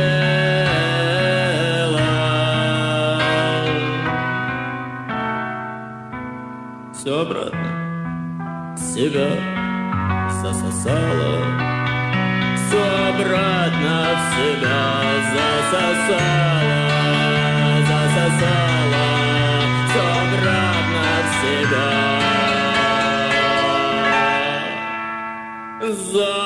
засосала.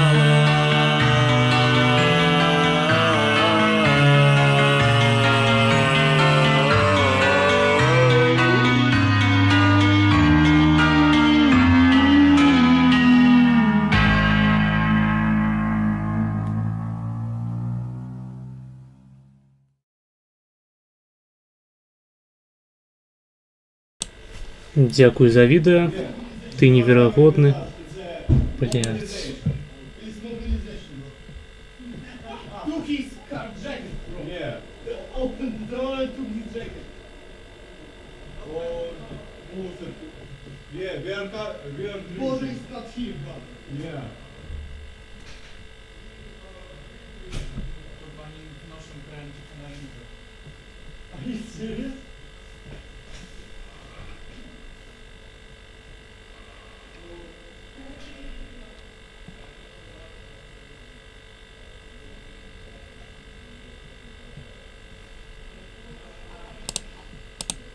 Пойду пасу. Почекайте.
Так, я знову з вами.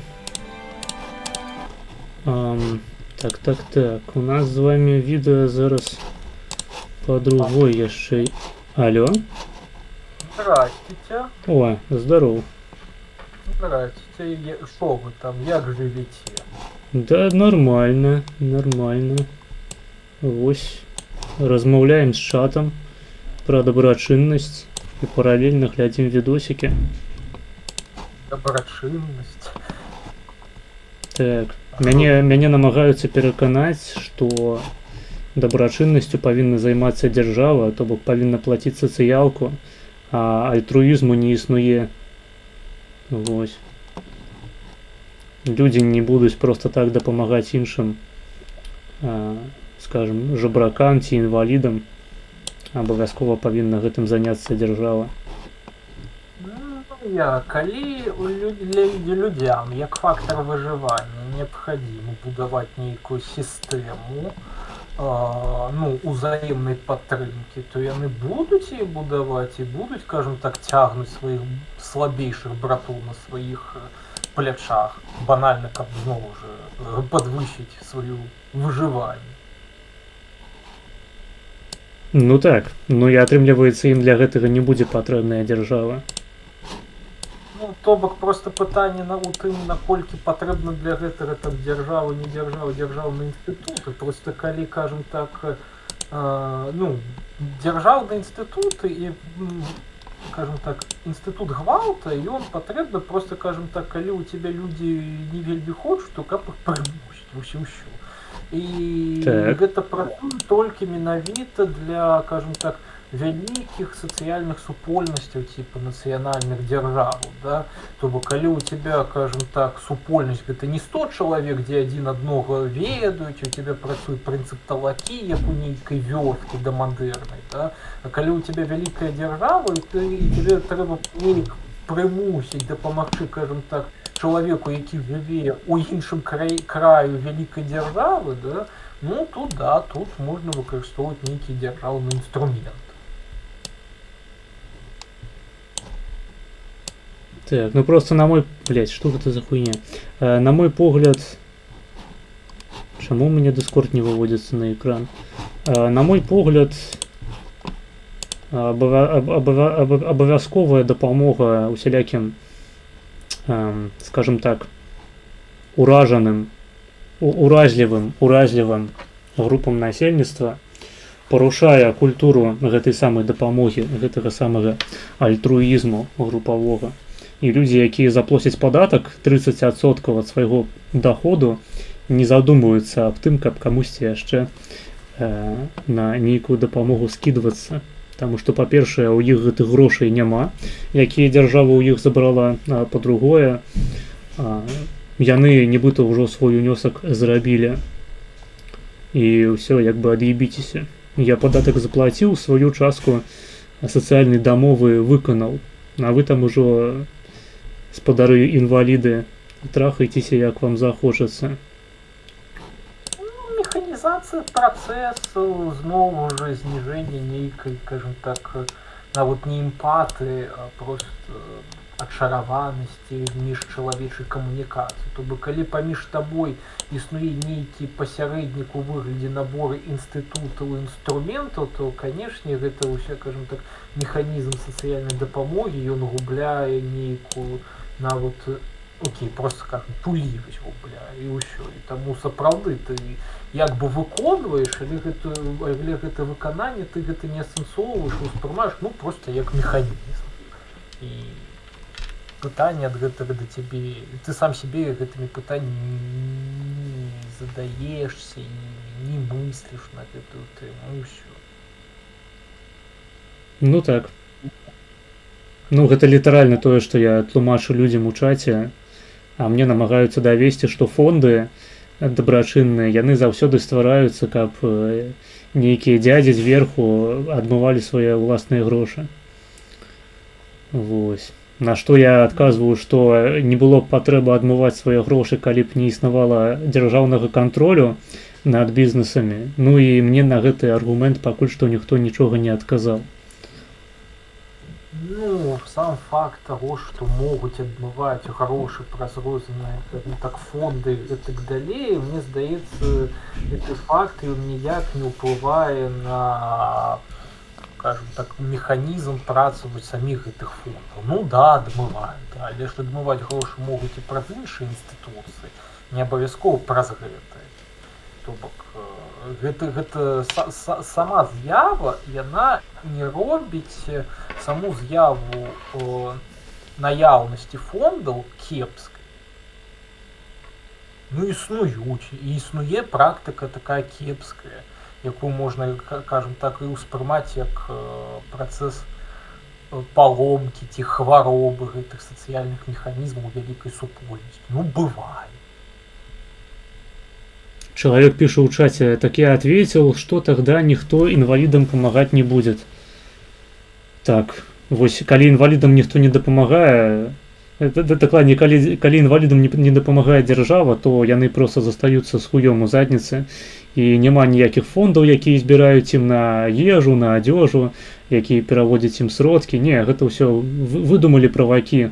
То бок няма дзяржавы, няма падтрымкі. Гэта ж не так, блядь, што праз стагоддзі бедным людзям дапамагала іхняя камуна, такая абшчына царкоўная альбо касцёльная, у якой, скажем, ну і сам інстытут касцёлу ці царквы альбо прыхажане маглі праз сацыяльную камунікацыю просто пастаянную быць зацікаўленымі ў тым, каб дапамагчы той ці іншай асобе ў бядзе. Вось гэтага ўсяго не было па меркаванні гледача ў чаце. І толькі з прыходам дзяржавы, толькі з прыходам сацыяльнай падтрымкі ад гэтай самай дзяржавы бедным людзям знайшліся грошы вось у бюджэце. Бедныя людзі знайшлі падтрымку ў гэтых самых бюджэтных грашах. А дагэтуль ім прыходзілася, я не ведаю, смактаць за грошы ці глытаць свежы кам, каб прыкарміць сваіх дзяцей.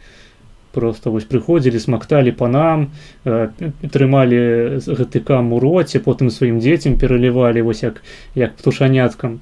Походу, толькі так гэта функцыянавала з пункту гледжання чалавека з нікам нацбол і ніяк іначай.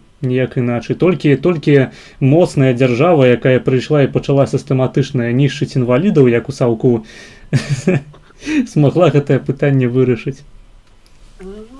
Знову ж, просто тут пытанне такое, ці чалавек, ось які задае гэтае пытанне, спадар нацбол, ці калісьці ён сустракаўся з, скажем так, вясковымі, скажем так, практыкамі ўзаемнай дапамогі. Да? Таму што нават у 20 стагоддзі, калі паглядзець, усё ж такі інстытут узаемадапамогі, ён існаваў, і гэта талака яна існавала. Да нават у Савецкім Саюзе нефармальнай сувязі дапамогі існавалі, калі умоўныя чачэнцы, да, яны ездзілі на халтурныя працы будаваць камусьці лецішча там за фармальную ўзнагароду, то бок той же механізм, то бок ёсць рукі, чаму бы там не паехаць і без дзяржавы там камусьці дапамагчы там за нейкую мінімальную плату. А калі мы кажам пра вёскі, якія ў нас тут былі ў Еўропе, да, нават той ж 19 стагоддзе, там 17 стагоддзе, 18 стагоддзе. Вось, тады ж праблема пабудаваць хату, яна ж не была, да, то бок зараз, каб набыць кватэру, сапраўды ты павінен залежаць ад дзяржавы, дзяржаўных вось гэтых, кажам так, пасобіў, каб узяць іпатэку. І пасля, кажам так, дзядзечкам спецыфічным, які з'яўляюцца уладальнікамі банкаў, аддаваць гэтыя грошы за, кажам так, за будку ў 25 метраў квадратных недзе на ўскрайку Варшавы. Да? Ось, тады ж праблемы з гэтым не было, таму што сяляне яны проста бяруць, ідуць і будуюць з дрэва хату. Окей, хата гэтая можа быць паўзямлянкамі самы камфартабельны, але тебе хату аднасельчане тебе адбудуюць вельмі хутка. Ну так.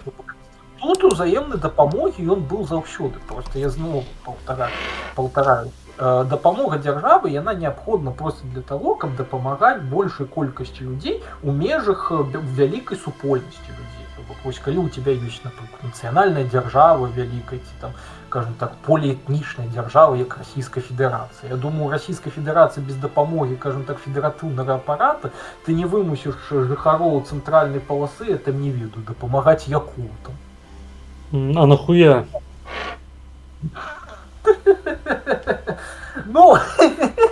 Не, ну рэальна, а вы навошта вымушаць кагосьці дапамагаць якутам? Гэта іншае ўжо пытанне, на якое няхай грамадзяне Расійскай Федэрацыі самі адказваюць. Просто пытанне, просто я кажу про сам механізм, што вось, а як тебе, скажем так, вось калі ты уладар такой вялікай дзяржавы, падтрымліваюць яе працу, і у цябе грамадзяне удзельнічалі пасіўна ў механізме самадапамогі, і ты выцягваў, скажем так, малоразвітыя рэпублікі ў складзе сваёй, напрыклад, федэрацыі. Я не разумею, а навошта выцягваць нейкія рэспублікі кудысьці? То бок гэта выглядае для мяне проста як нейкае левацкае трызненне аб тым, што вось у нас ёсць нейкая бедная вобласць, давайте яе выцягваць. Потым ты уліваеш у гэтую вобласць дахуя грошай, і яна застаецца беднай, блядь. Таму што гэта проста дзірка, у якой грошы знікаюць. Таму што там жывуць усялякія мутанты уебаныя оркі. Ну... Гэта ўжо здобра ж. Стратэгічных мэтаў. Калі мы бярэм Еўрасаюз... Так, цябе хуёва чуваць, можаш мікрафон бліжэй паставіць? Да, Сабятка. Ну, тут я уже кажу, можна кіраўнік дзяржавы вырашаць... Не, ўсё яшчэ хуёва. Я выбачаюся, але... Это просто інтэрнэт лагает. Ага, окей, ладно. Ну, я цябе выкруціў на 200%, мабыць, лепей стане. Давай-ка я тут зараз подкручу трошечки. Во, вось зараз трошки лепей. Так вось, я пакуль буду працягваць, да? Ага. Так і вось. Ёсць, напрыклад, у межах Еўрасаюза Грэцыя, да? Якая, усе мы ведаем, што яна з'яўляецца рэгіёнам, у якую ляцяць датацыі, але яны сябе не апраўдваюць. Але чаму яны туды лятуць? Банальна з-за таго, што Грэцыя, яна имее, ну, вайскова-стратэгічнае значэнне ў рэгіёне, да, таму што там гэты парты, ўсё ж такі вось гэта там гэты праліў праз Басфору, блізасць да яго, які належыць Турцыі і гэтак далей. То бок банальна з-за стратэгічнага значэння, якое гуляе Грэцыя як тэрыторыя для Еўрасаюза і НАТО, да, грошы туды будуць улівацца. Банальна, каб, скажем так, там да ўлады выпадкова не прыйшлі усялякія непатрэбныя людзі. Не, я разумею, тут просто чалавек у чаце напісаў: добра, у мяне выбор секс ці стрым. Добрага стрыму. Давай, да пабачэння. Я згодны абсалютна, што, напрыклад, дзяржаве павінны быць пакінутыя такія функцыі, як вайсковая і дыпламатычная. І пры гэтым, скажам, калі сапраўды якія-небудзь немцы хочуць, каб парты і вайсковыя стратэгічныя аб'екты заставаліся ў рамках Грэцыі недатыкальнымі і развіваліся, то яны могуць укладаць грошы ў гэтыя самыя вайсковыя пункты, вайсковыя базы, але я не разумею, якім чынам, у прынцыпе, перавод агулам на Грэцыю гэтых грошай, то бок проста перадача грошай на грэцкай дзяржаве спрыяе добраму стану гэтых самых вайсковых пэўнай інфраструктуры, улічваючы, што грэцкая дзяржава можа гэтыя грошы змарнаваць на тое, каб запусціць праграму па, не ведаю, генетычнаму стварэнню котка-дзяўчынак. Вось Грэцыя запускае праграму па стварэнню котка-дзяўчынак на грошы ад еўразвязу, а вайсковыя базы стаяць, там салдаты даядаюць апошнія хуі з соллю. Ну, я мяркую, што там сувязь, яна не такая, ну, прамалінейная, што вось прям на то, каб гэтыя вайсковыя базы захаваць. Я думаю, там усё ж такі, ведаеш, гэты уплыў на захаванне той ж, да, ён, скажем так, ускосны. А як гэта менавіта патлумачыць, я, напэўна, уже тут устрымаюся банальна з-за таго, што ў мяне недастаткова эканамічных кампетэнцый. Усё ж такі я па адукацыі не эканаміст і, скажем так, на ўзроўні інтуіцыі я думаю, што яно вось так працуе, што вось мы даем, скажем так, рэгіёнам, якія маюць для нас стратэгічнае значэнне бабкі, каб яны просто, ну, захоўваліся пры нас, да, і каб патэнцыйна яны кудысьці там не адплылі і не трапілі пад уплыў іншых, скажем так, дзяржаваў і гэтак далей. То бок такі своеасаблівы пернічак. У мяне інтуіцыя іншая. Я чалавек, які выхаваны ў Віцебску. Я нарадзіўся і вырас у Віцебску. Віцебская вобласць заўсёды была вельмі датацыйная, і я не адчуў ніякага абсалютна профіту з таго, што велізарныя грошы ўліваліся у гэтую, блядь, вобласць. Лепей бы было, калі б дзяржава просто пакінула, блядь, у спакоі насельніцтва гэтай вобласці, дало развіваць бізнесы, дало развіваць інфраструктуру уласнаручна. Вось, напрыклад, добры прыклад, дарэчы, глядзіце. Лукашенко пачаў змагацца зараз з маршрутнымі таксі. Вось кожны, я думаю, у Беларусі ведае, што такое маршрутка. У Менску гэта не тое, каб моцна распаўсюджана, мне здаецца, але ў рэгіёнах так. Я ўсё сваё жыццё катаюся на маршрутках. Іх было вельмі шмат. І асабліва калі ты жывеш не ў Мінску, а недзе пад Мінскам, маршруткі яны ў пэўных людзей гэта быў must-have транспорт. Да я нават сам памятаю, калі быў мелкі, каб даехаць, напрыклад, да той жа Камароўкі, часам выгаднее было сесть на маршрутку і даехаць. Ну, магчыма, але я калі жыў у Менску, я жыў там 3 гады, ніколі ніводнага разу не карыстаўся маршруткай. Мне хапала звычайнага грамадскага транспарту.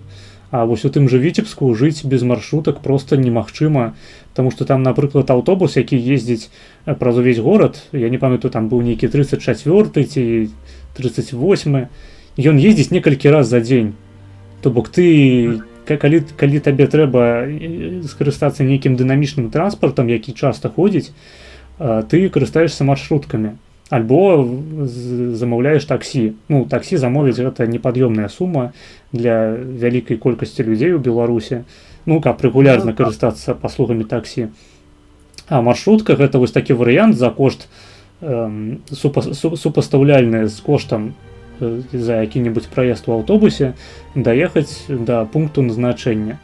Вось. Гэта метад, з дапамогай якога беларускае насельніцтва змагаецца з недахопам грамадскага транспарту, таму што дзяржава не здолела забяспечыць добрую, такую бясплатную, не бясплатную, канешне, але дзяржаўную камунікацыю у горадзе.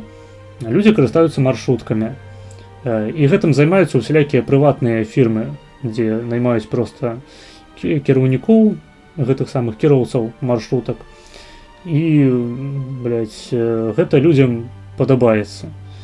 Ну, цяпер, скажам, дзяржава пачне змагацца з гэтымі маршруткамі і больш грошай, нават калі яна пачне больш грошай дасылаць на грамадскі транспарт. Ну, дзе гэтыя грошы апынуцца? Яны ж не апынуцца ў грамадскім транспарце. Яны ўсе апынуцца, блядь, у грошах мясцовых чыноўнікаў, у кішэнях мясцовых чыноўнікаў. Ну, вылучыць там нейкіх 2 новых аўтобуса, а маршруткі забароняць. Ну і пиздец, ну людзі альбо будуць карыстацца ўласнымі машынамі, сумняюся, што людзі пяройдуць масава на таксі, то бок людзі проста будуць больш ахвоча купляць якія-небудзь БУ аўтамабілі, каб самастойна перасоўвацца па месцы. А дзяржава будзе задаволеная, блядь, тым, што яна падтрымала вобласць. І прыкладна так, я думаю, гэта выглядае на ўзроўні што еўразвязу, што канкрэтна кожнай краіны еўразвязу, калі ідзе гаворка аб тым, што дзяржава вылучыла там пэўную суму грошай на тое, каб выцягнуць адсталы рэгіён. Ну, я тут могу пагадзіцца, што калі ты гэтыя грошы даеш не мэтава, а агулам, да, тут існуе сапраўды такая пагроза, да, таму што вось твой прыклад з маршруткамі, ён гэта вельмі добра паказвае. Вось калі ты вось пачаў казаць вось то, што вось былі выдаткавы на грошы, але замест іх не былі ўтворены новыя адзінкі грамадскага транспарта, іншыя прыбралі, гэта ведаеш, гэта як прыклад, скажем так, кепскі прыклад, да? Хаця звычайна, калі ты, напрыклад, хочаш падтрымаць грамадскі транспарт і гэтак далей, ты павінен выдаткаваць грошы у, скажем так, кепскі рэгіён, але менавіта той канторы, якая займаецца грамадскім транспартам, каб яна на гэтай грошы закупіў грамадскага транспарта і гэтак далей. Ну і плюс яшчэ там адміністрацыйна паўплываць на нейкія механізмы, каб зрабіць гэты транспарт, скажем так, акупаемым і рэлевантным.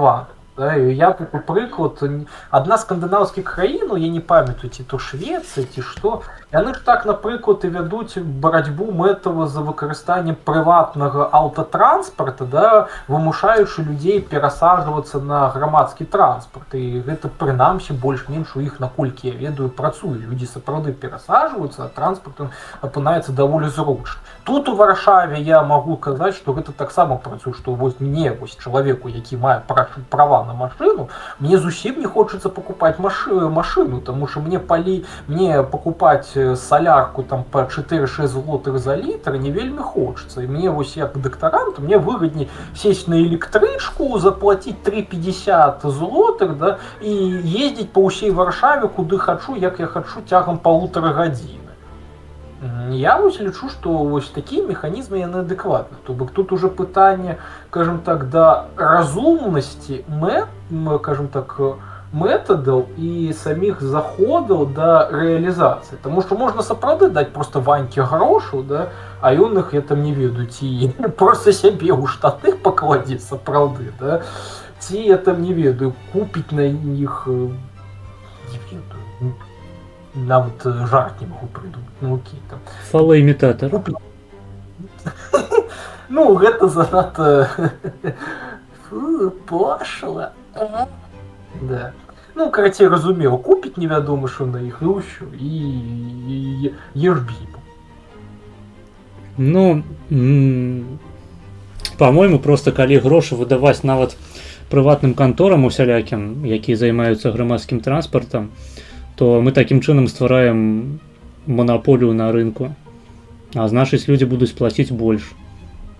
Хаця яны маглі б плаціць менш ва ўмовах канкурэнцыі.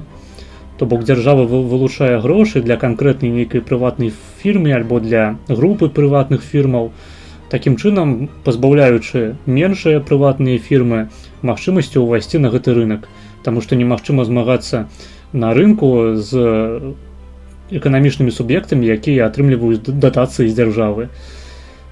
Вось. Могу сказаць, што дзяржава і наш часта яна ж і з'яўляецца ў пэўнай ступені манапалістам у сферы аказання транспартных паслуг, калі мы размаўляем пра грамадскі транспарт. Да?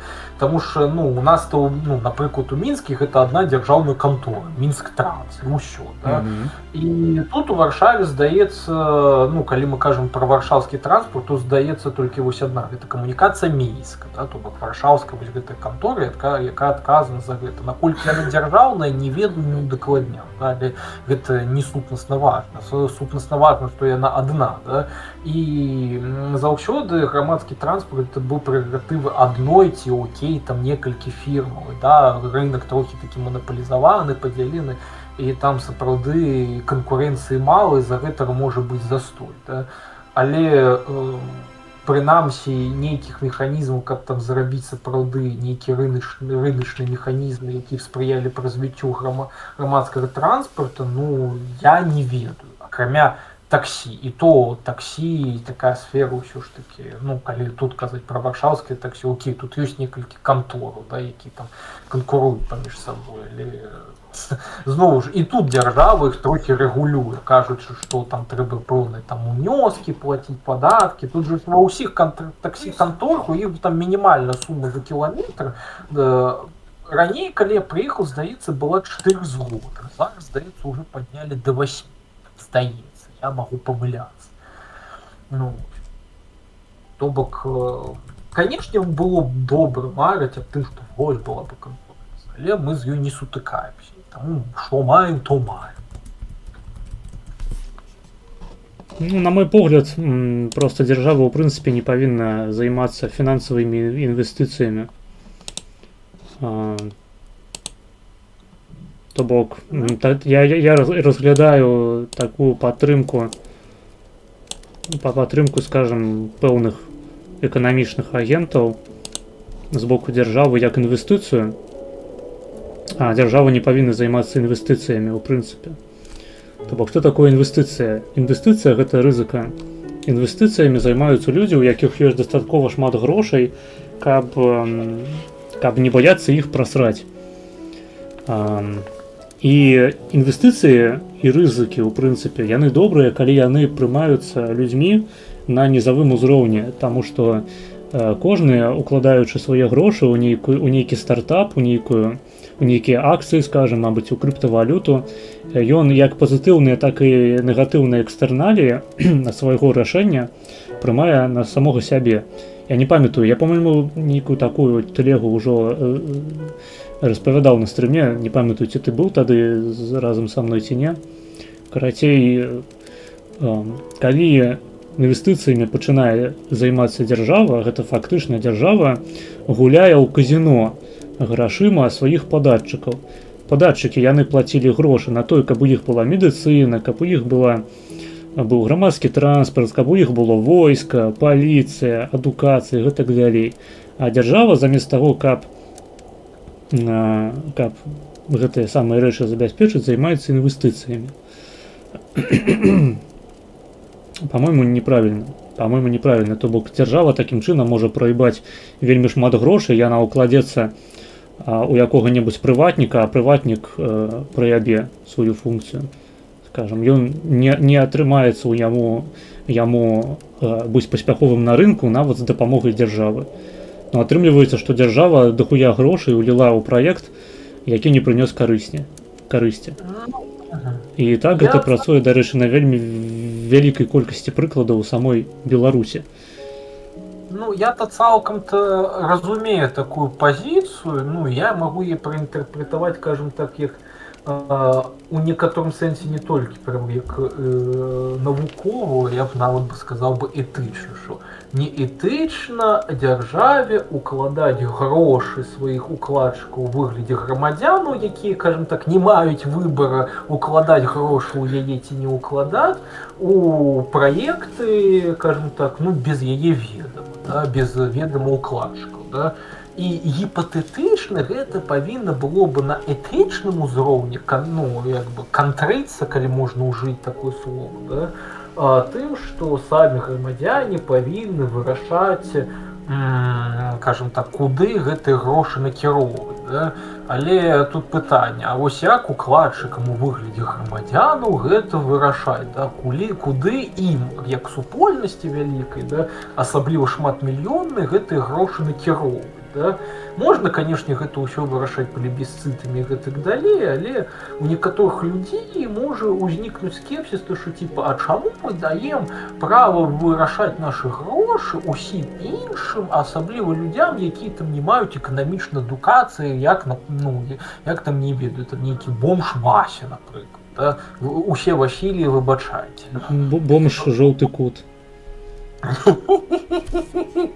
Ось, як мы можем гэта даваць, да? І тут уже пачынае працаваць механізм, то што давайте мы дадзім гэтае права толькі найбольш дасведчаным. А хто гэтымі дасведчанымі з'яўляецца? Ну, напэўна, нейкія эканамісты. А якія эканамісты? Ну, давайте браць найлепшых эканамістаў.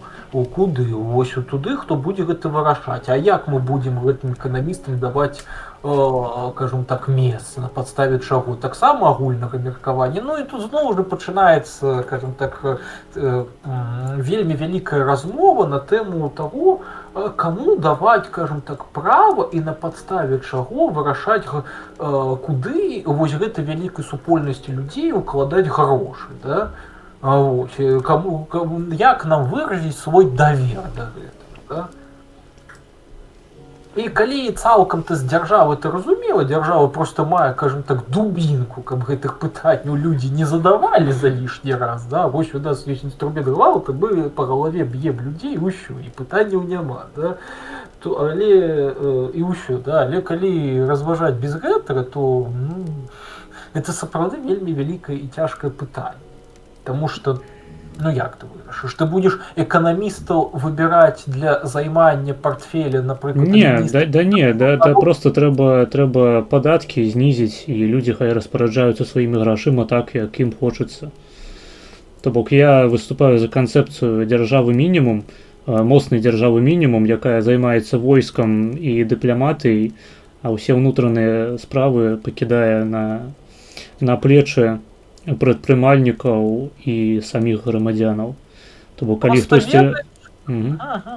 А просто ведаеш, я вось калі ты вось кажаш такое дзяржава мінімум, я ведаю, што прыгадую, кажам так, дарэчы, з нашых гістарычнага досведа, это стасункі вялікіх князёў літоўскіх і, кажам так, асабліва багатых людзей юдэйскага паходжання, ну то бок стваральнікаў першых юдэйскіх банкаў. Да? Мало хто ведае, але вельмі часта была такая практыка, што для вядзення нейкіх, кажам так, знешнепалітычных авантураў вялікія князі літоўскія яны бралі ўзаймы у юдэяў караібаў, ну таму што яны, кажам так, больш былі эканамічна паспяховы на тэрыторыі Вялікага княства літоўскага. Ёсць нават сведкі пра то, як гэты князь, напрыклад, Александр Мегелончык, да, ён браў займы у яўрэйскіх банкіраў, да, каб там нешта сваё гэта знешнепалітычнае рабіць. Да.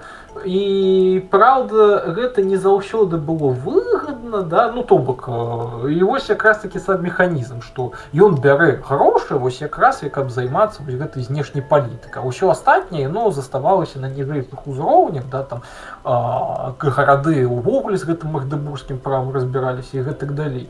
Але высветлілася вельмі хутка праблема у тым, што самі князі і дзяржаўны апарат ВКЛ, ён сам па сябе не мог знаходзіць гэтыя грошы, нават калі браў у яўрэяў займы. Да? І ён трапляў, кажам так, у сітуацыю, калі ён быў вінен гэтыя грошы вяртаць, да? А сам ён, напрыклад, воіны не ўсе перамагаў. І лепшым рашэннем гэтай праблемы з вяртаннем грошаў гэта было, напрыклад, ведаеш што? Так. Учыненне пагромаў. Неіранічна. Вот. І таму вось у гэтым і праблема, што, кажам так, ты можаш заставіць дзяржаве мінімальныя правы, але, ну, не правы, а, кажам так, сферу дзейнасці, да? Але на яе ажыццяўленне патрэбны будуць грошы. Да? І рана ці позна мы прыйдзем да такой сітуацыі, што яна толкей можа нават браць узаймы грошы, да? Але гэта будзе ўплываць на агульны стан дзяржавы, што, напрыклад, ваенка будзе сыпецца. Да? І рана ці позна, каб гэта ўсё ж такі неяк нават не паправіць, да? А каб хаця бы не быць у пазыкі, яна можа пачаць кашмарыць сваё ўласнае насельніцтва. На мой погляд, просто тое, што адбылося ў Рэчы Паспалітай, Вялікім княстве літоўскім, хутчэй было звязана са слабой роляй князя, вялікага князя і пазней ужо караля Рэчы Паспалітай.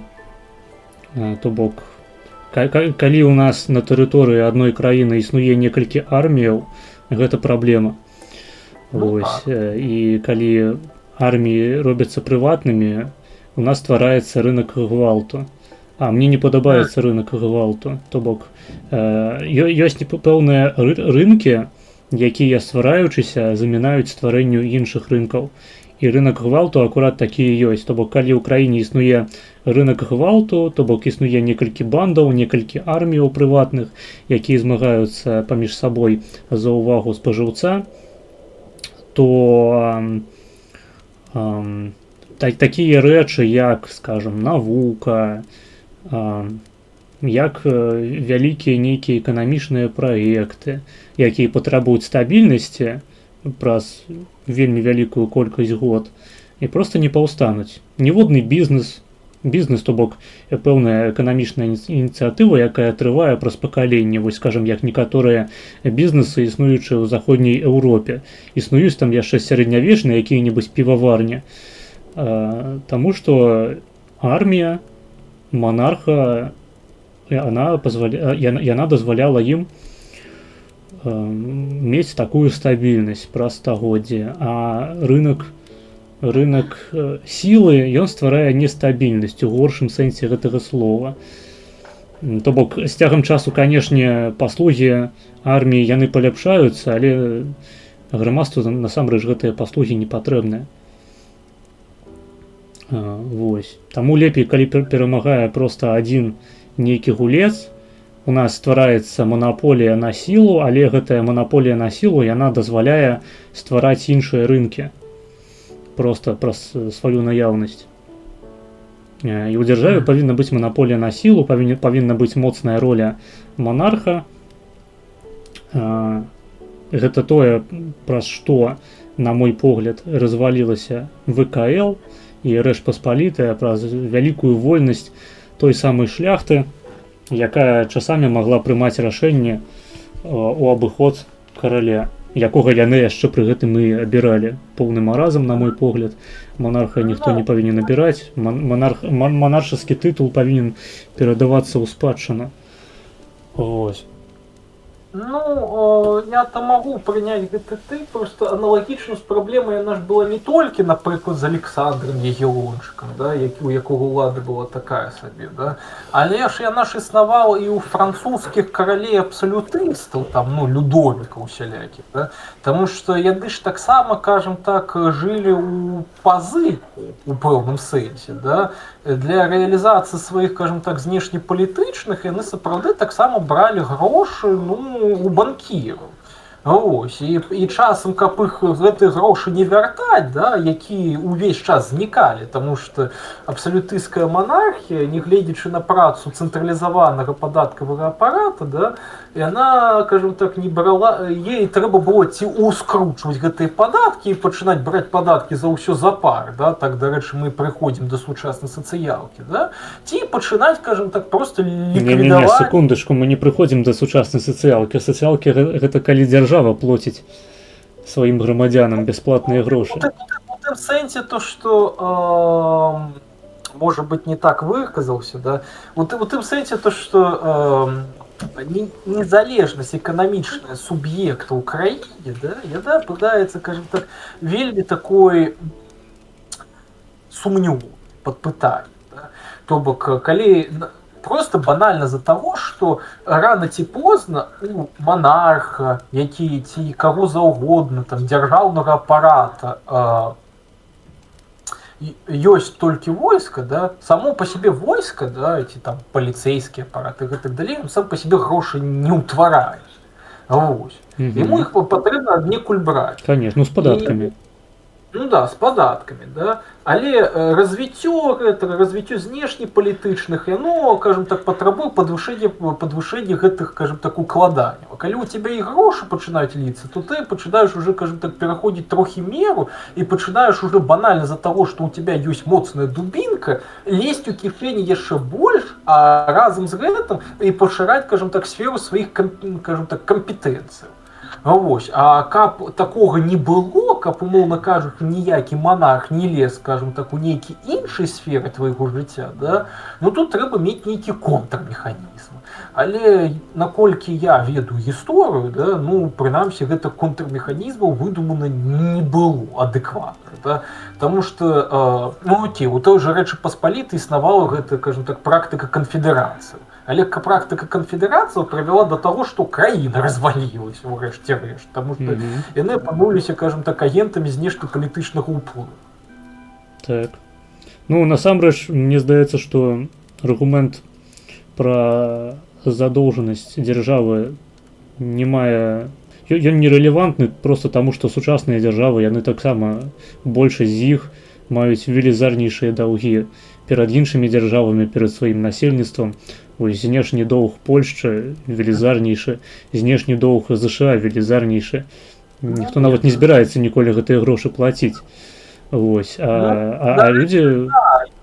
Просто ёсць, скажем так, пазыка, ну, перад грамадзянамі, ёсць знешнепалітычная пазыка, але і гэтая пазыка, яна ж па колу, то бок яна ж як спіралька заўсёды развіваецца, наколькі я ведаю. Магу зноў жа памыляцца, я эканаміст, яшчэ раз паўтараюся, да?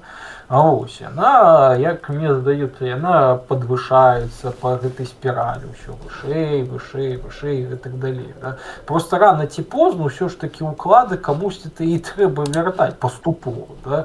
І калі ты можаш нармальна праводзіць рэструктурызацыю сваіх, скажем так, пазыкаў, да, то ты будзеш больш-менш нармальна існаваць. А калі ты не можаш у гэтую рэструктурызацыю існуеш як Аргенціна нейкая, да, то у тебя ўзнікаюць, скажем так, праблемкі. Усюды. Просто яшчэ сэнс у тым, што якой яшчэ сэнс, то што ось я кажу, ён расце ось па гэтай спіралі. А чаму ён-то расце, да? Таму што дзяржава бярэ ўсё больш і больш на пазыку, каб усё ж такі больш і больш кантраляваць сферу жыцця грамадства, да? А адкаціцца, я думаю, яна не можа, таму што зноў жа яна калі адкаціцца, напрыклад, да войска, да, то яна зразумее зноў, што на войска трэба грошы. І знову гэтая спіралька пачнецца, што мы бярем у пазыку пасля, ай, блін, як вяртаць, а Ну можа так, ну, давай... але, па-мойму, проста ніхто гэтыя грошы ніколі не вяртае ў выніку. То бок, напрыклад, былі пэўныя пазыкі ў расійскай імперыі, у іншых дзяржаваў. Ну, прыйшлі проста бальшавікі да ўлады, сказалі, мы ніхуя ніякіх пазыкаў выплошваць не будзем. І ўсе проста гэта схавалі. То бок, урэшце рэшт, ніхто нічога плаціць не будзе, проста ўсё скончыцца альбо якой-небудзь вялікай вайной, альбо вялікай рэвалюцыяй.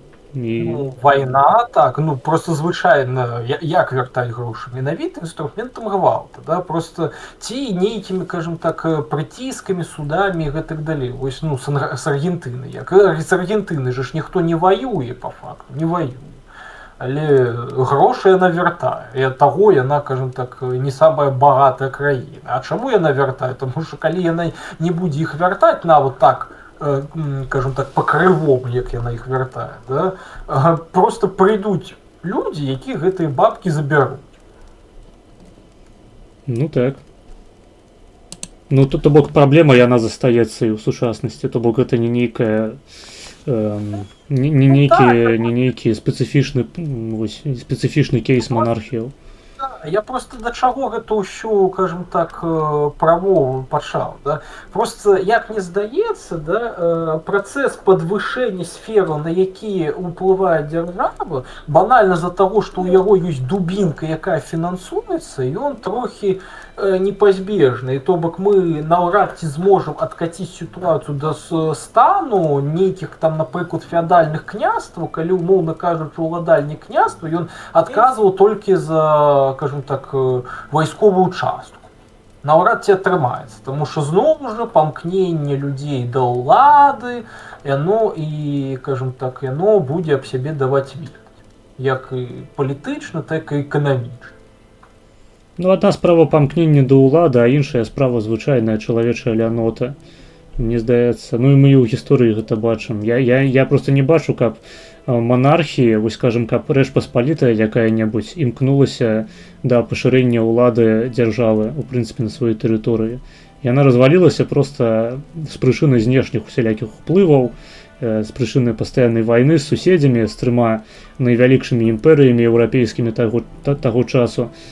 То бок, яна ж развалілася-то не праз тое, што дзяржава проста занадта вялікая зрабілася. Дзяржава зрабілася вялікая ў выніку рэвалюцыі, у выніку, вось скажем, напрыклад, у Польшчы, напрыклад, яна зрабілася вялікай, ну, скажем, спачатку гэта была, канешне, другая Рэч Паспалітая міжваенная, якая таксама была досыць этатычным такім фармаваннем. Ну, яна паўстала ў выніку такой сепарацыі, таму што, ну, ў Расіі была рэвалюцыя, скажем. Ну, а пасляваенная Польшча паўстала з выніку таго, што яе захапіў Савецкі Саюз. Ну, зноў ж такі, то бок я не бачу ў гісторыі, каб дзяржавы монархічныя, у прынцыпе, арыстакратычныя дзяржавы пашыраліся, каб ім было гэта карысна. На мой погляд, наадварот, любы монарх, ён хоча, каб ад яго ад'ебаліся, далі яму кушаць вінаград і піць какосавае малачко. Вось, а дзяржавы хай займаецца невялікая колькасць людзей, якім ён плоціць, і яму не карысна увогуле гэтым людзям апарат гэтых людзей павышаць, таму што яны будуць смактаць ягоныя грошы уласныя. Зноў ж такі. Ну, я, калі казаў пра пашырэнне, я меў на ўвазе не прям тэрытарыяльнае пашырэнне. Не, я таксама не пра тэрытарыяльнае, я пра проста пашырэнне дзяржавы, чыноўнічага апарату. Таму што, кажам так, каб сапраўды ляніцца, да, трэба, каб, умоўна кажучы, у тебя галава не была нічым занятая, да, а пажадана, каб у тебя сістэма, яна сама сабой жыла. Да. А каб сістэма само сабой жыла, да, ну, тебе патрэбны, кажам так, вінтікі для гэтай сістэмы. І для гэтай сістэмы гэтыя вінтікі, гэта хто? Гэта чынуш. А чынушам трэба нешта кушаць, а іх трэба забяспечваць грашамі. Так.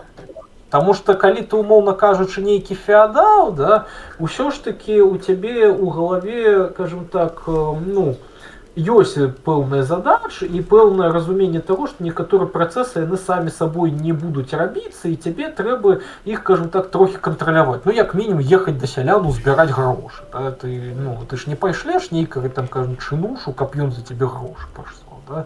А монарх, да, і, ну, не пашлеш, да, ось монарх, там, абсалютыст, ён будзе мець ужо чынуш, які будуць і браць гэтыя падаткі, і, напэўна, будуць іх браць нават больш, чым ты зафіксаваў. Чаму? Таму што пэўную частку класць сябе ў кішэню.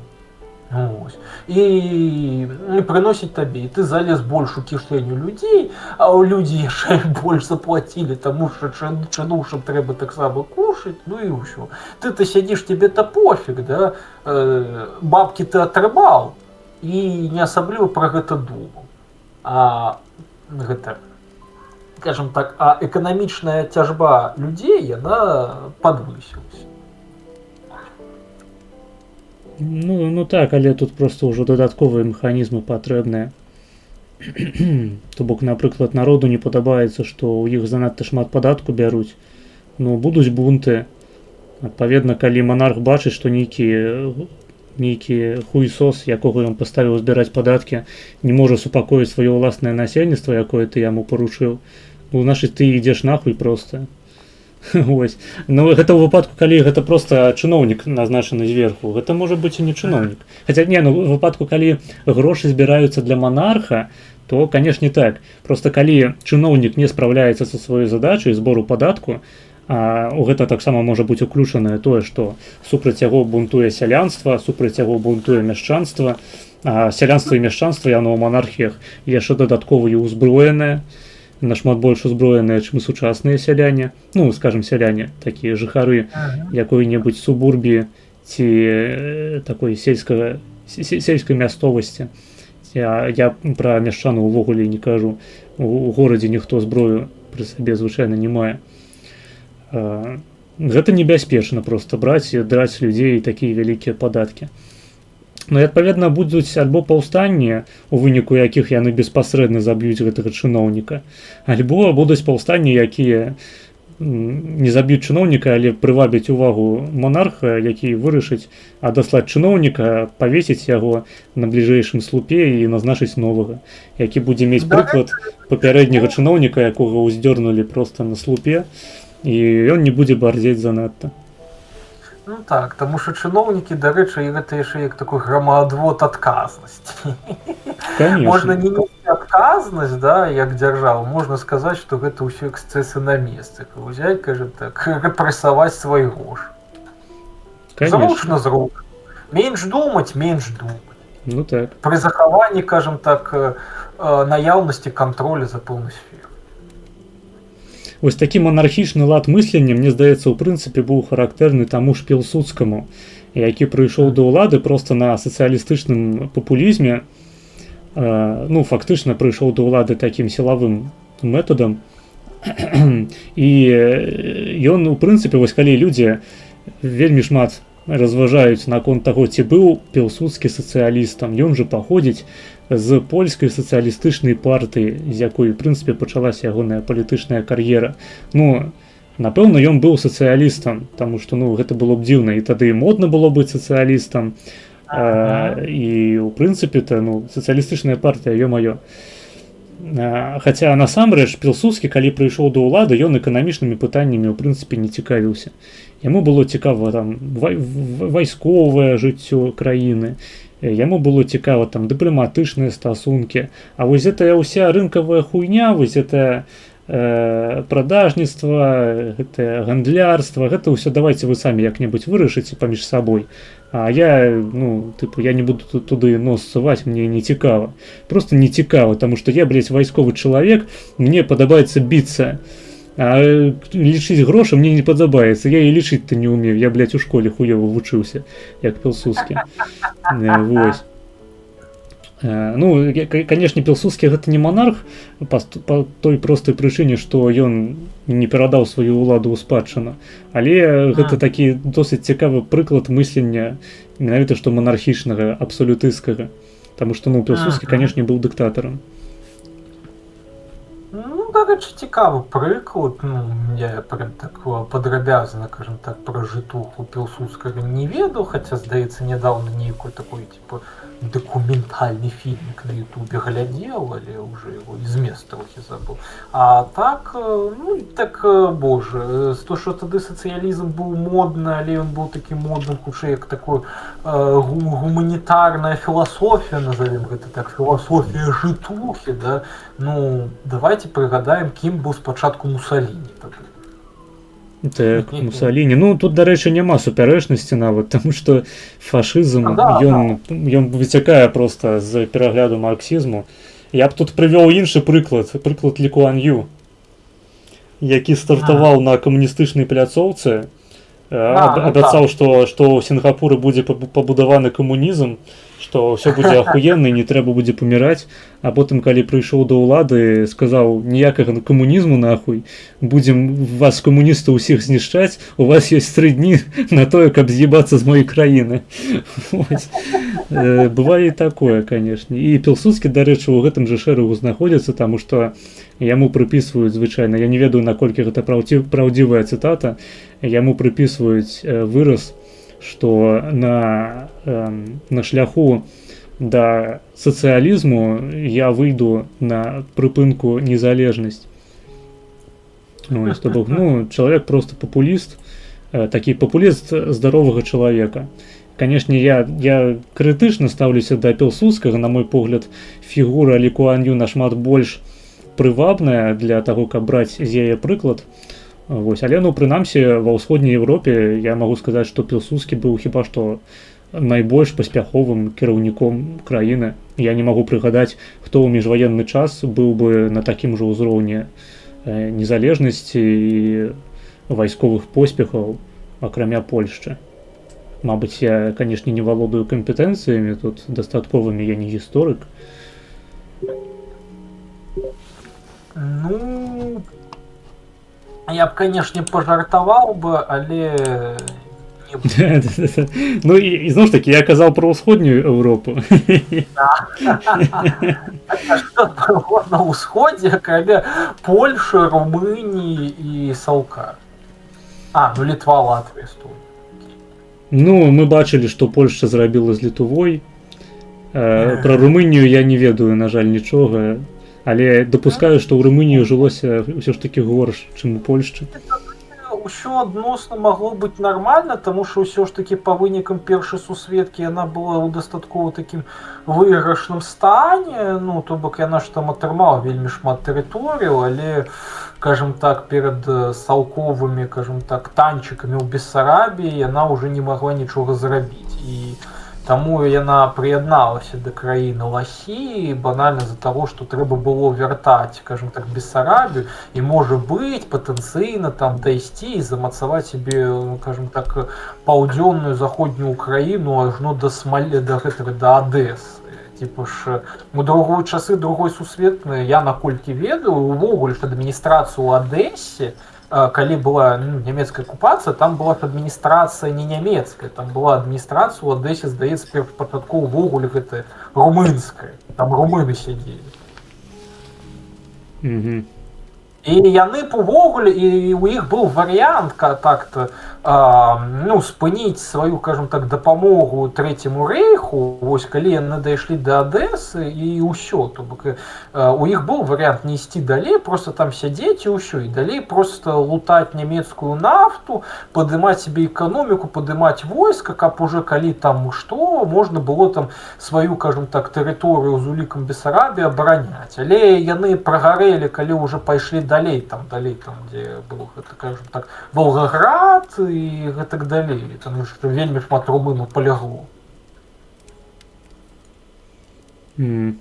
Тут вось украінцы ў чаце ўзбудзіліся на тваё вымаўленне слова Адэса. А як слово Адэса вымаўляецца? Не ведаю, паходу гаворка ідзе пра тое, што там няма падвоенага «С». А я вымаўляю падвоенае «С»? Не ведаю, я не звяртаю ўвагі, гэта вось людзі па тыпу тых, якім вельмі важна, каб людзі казалі не Беларусія, а Беларусь, не Грузія, а Сакартвела, блядь, яшчэ якую-небудзь хуйню. Кажем так, я калі кажу ад С, я не падаўжаю С, а калі там нехта чуе падвоенае С, гэта можа просто з-за таго, што ў меня звычка цягнуць літару С у некаторых словаў напрыканцы. Напрыклад, у слове СС.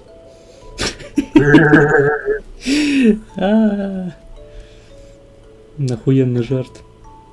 Так. Ну, пра Румынію, дарэчы, цікава, таму што апошнім часам я чую аб вялікіх нейкіх эканамічных поспехах Румыніі, а гэта краіна цыганаў. У мяне когнітыўны дысананс узнікае, і я пачытаў што-небудзь на тэму гісторыі Румыніі.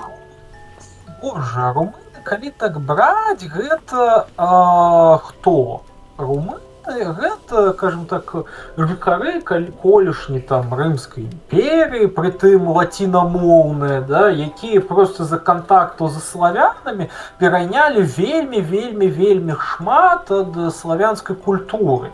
І прытым такой да нават не савок, у іх жа, кажам так, не іранічна, калі ты будзеш там глядзець на культуру румынаў, да, ну, скажем так, румыны, яны же праваслаўныя, тому что на іх аказваўся вельмі вялікі ўплыў яшчэ грэцкі, да, вось гэты візантыйскі і славянскі, і у іх же, кажем так, мова богаслужэнняў, да, дакладней не мова богаслужэнняў, а алфавіт, на якім яны пісалі, ён быў кірылічны. Румыны, яны свае кніжкі богаслужэнныя і так далей, яны пісалі на, скажем так, царкоўна-славянскай кірыліцы. І гэта такой на самой справе прыкол. Вось ты бярэш кніжку румынскую таго часу, да, і яна напісана вось кірылічнымі літарамі, але словы там, ну, скажем так, трохі відазмененыя лацінскія словы, там люксы і ну, уяві, калі вось ты бярэш і чытаеш лацінскі тэкст, але кірыліцай. Вось не прыкладна такой вайбік. А то, што культура там вельмі славянізіравана, гэта ў іх пастроем вельмі моцна бачна, да, і арнаментам, які ўжываюць. А калі могілкі, ну, гэта, дарэчы, любімая моя з'ява румынскай культуры, гэта вось гэтыя іх могілкі, іх самі надмагілля гэтыя, дамавіны называюцца, да, вось. Такія драўляныя вялікія праваслаўныя крыжы, у якіх яшчэ такія, скажем так, інсталяцыі з карцінкамі, дзе можа быць намалёвана такім каля іканаграфічным выглядзе гісторыя таго, як, напрыклад, чалавек помер. Гэта ў Славакіі. Да, гэта ў славакаў ёсць, вось мне правільна падказваюць. Ну, у славакаў-то гэта не дзіўна, гэта ж славяне ўсё ж такі. Ну так я кажу, у румыну культура вельмі такая славянізіравана. То бок гэта сапраўды, кажам так, калісьці лаціняне, якія сталі праваслаўнымі, якім яшчэ там далі такую вельмі вялікую ін'екцыю славянскай культуры. Тут вось у цябе пытаюць пра рэлігію румынаў, ці яны грэка-каталікі, ці праваслаўныя. Праваслаўная, гэта такая праваслаўная царква, прытым яна аўтакефальная, то бок яна незалежна ад гэтага, ад Канстантинопольскага патрыархата, таму што яны там калісьці Томас атрымалі, дарэчы, не памятаю, калі, пры якіх абставінах гэта адбылося, калісьці чытаў, але забыў, да? Але у іх нават свой патрыарх ёсць. У іх ёсць свой патрыарх, яны праваслаўныя, і праваслаўе гэта, ну, наколькі яно цікава, не цікава, не магу казаць, таму што я кажу так, у іх праваслаўе яно развівалася пад вялікім грэчаскім уплывам, таму што румынскае праваслаўе, ну, яно знаходзілася пад юрысдыкцыяй Канстантинополя вельмі працяглы тэрмін часу, але пасля, калі прыйшла расійская імперія, ўсё ж такі яна пасля развівалася некаторы час па лекалам расійскага праваслаўя, да? Не так, каб там быў створаны гэты, кажам так, царкоўны сінод у складзе грамадзянскага ўраду ў Румыніі.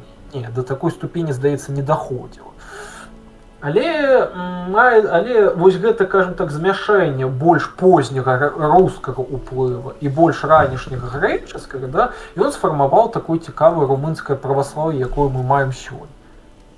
Вось.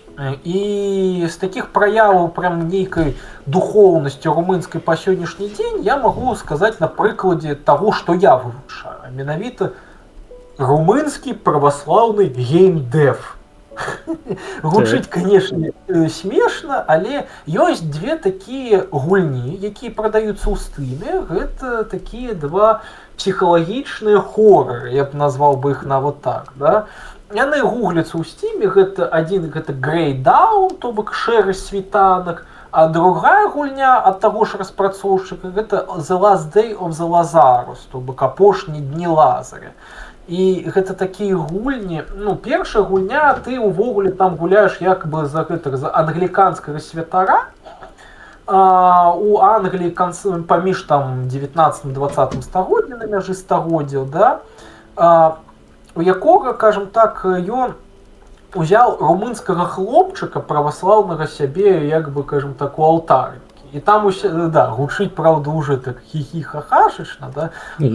Так. І там сама гульня, яна разварочваецца вакол, кажам так, яго нейкіх там псіхалагічных трыпаў, пасля такой трагедыі, якая здарылася. Ну, там гэта, канешне, будзе невялікі спойлер, ён, карацей, малога збіў на машыне, да?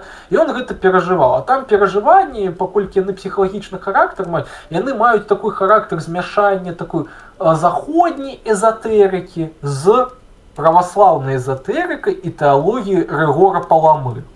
Да.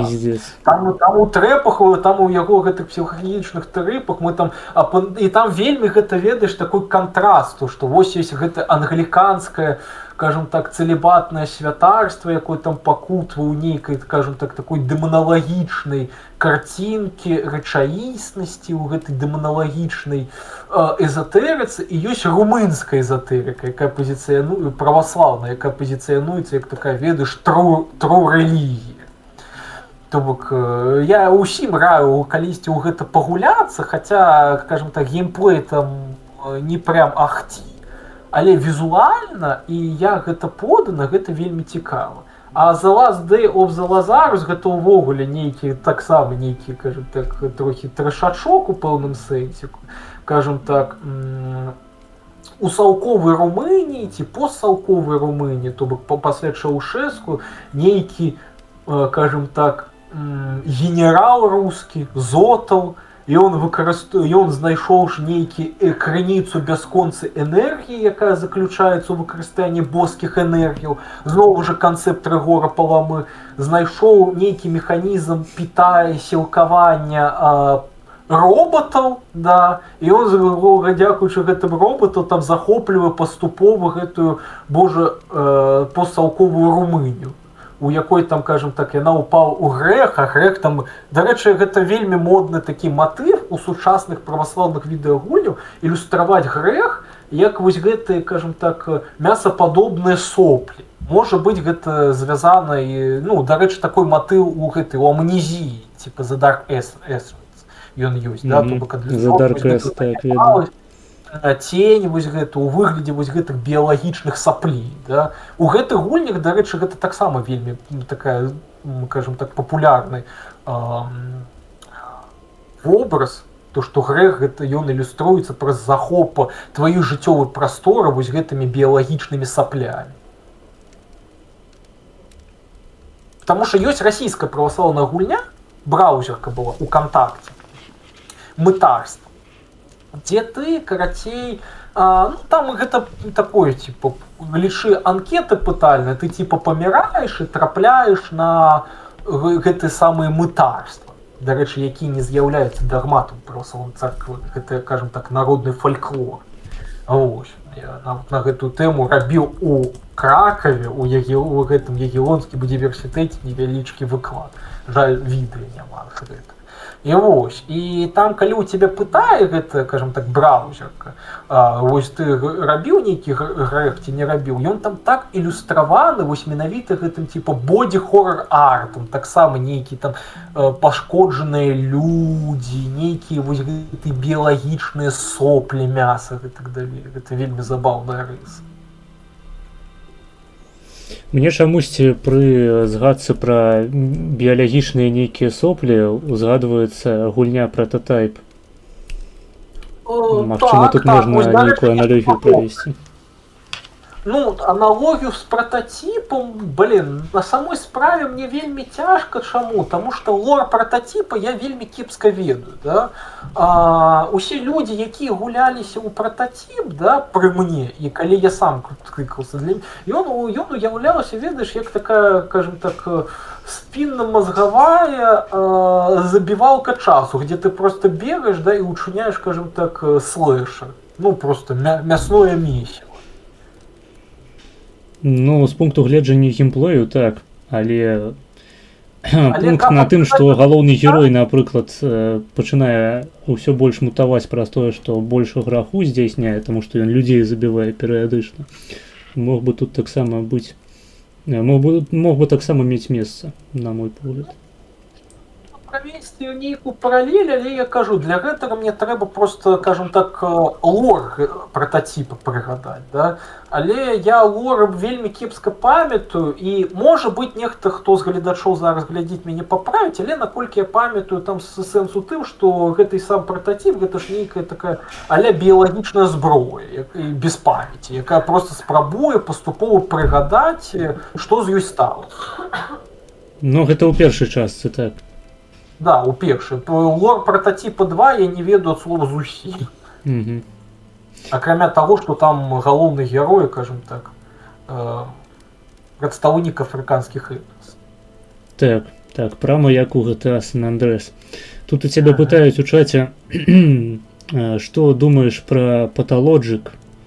Я з гэтым пытаннем адбягу на хвіліну. Pathologic 2, ну, ремейк, Мор Утопія.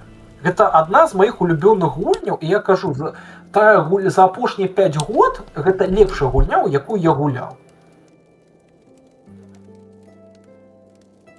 Гэта лепшая гульня, вось, таму што, ну, і тое, што і зрабілі, скажем так, людзі з СНД, гэта пэўная ганаросць, і ганаросць у прыватнасці для расіянаў, да?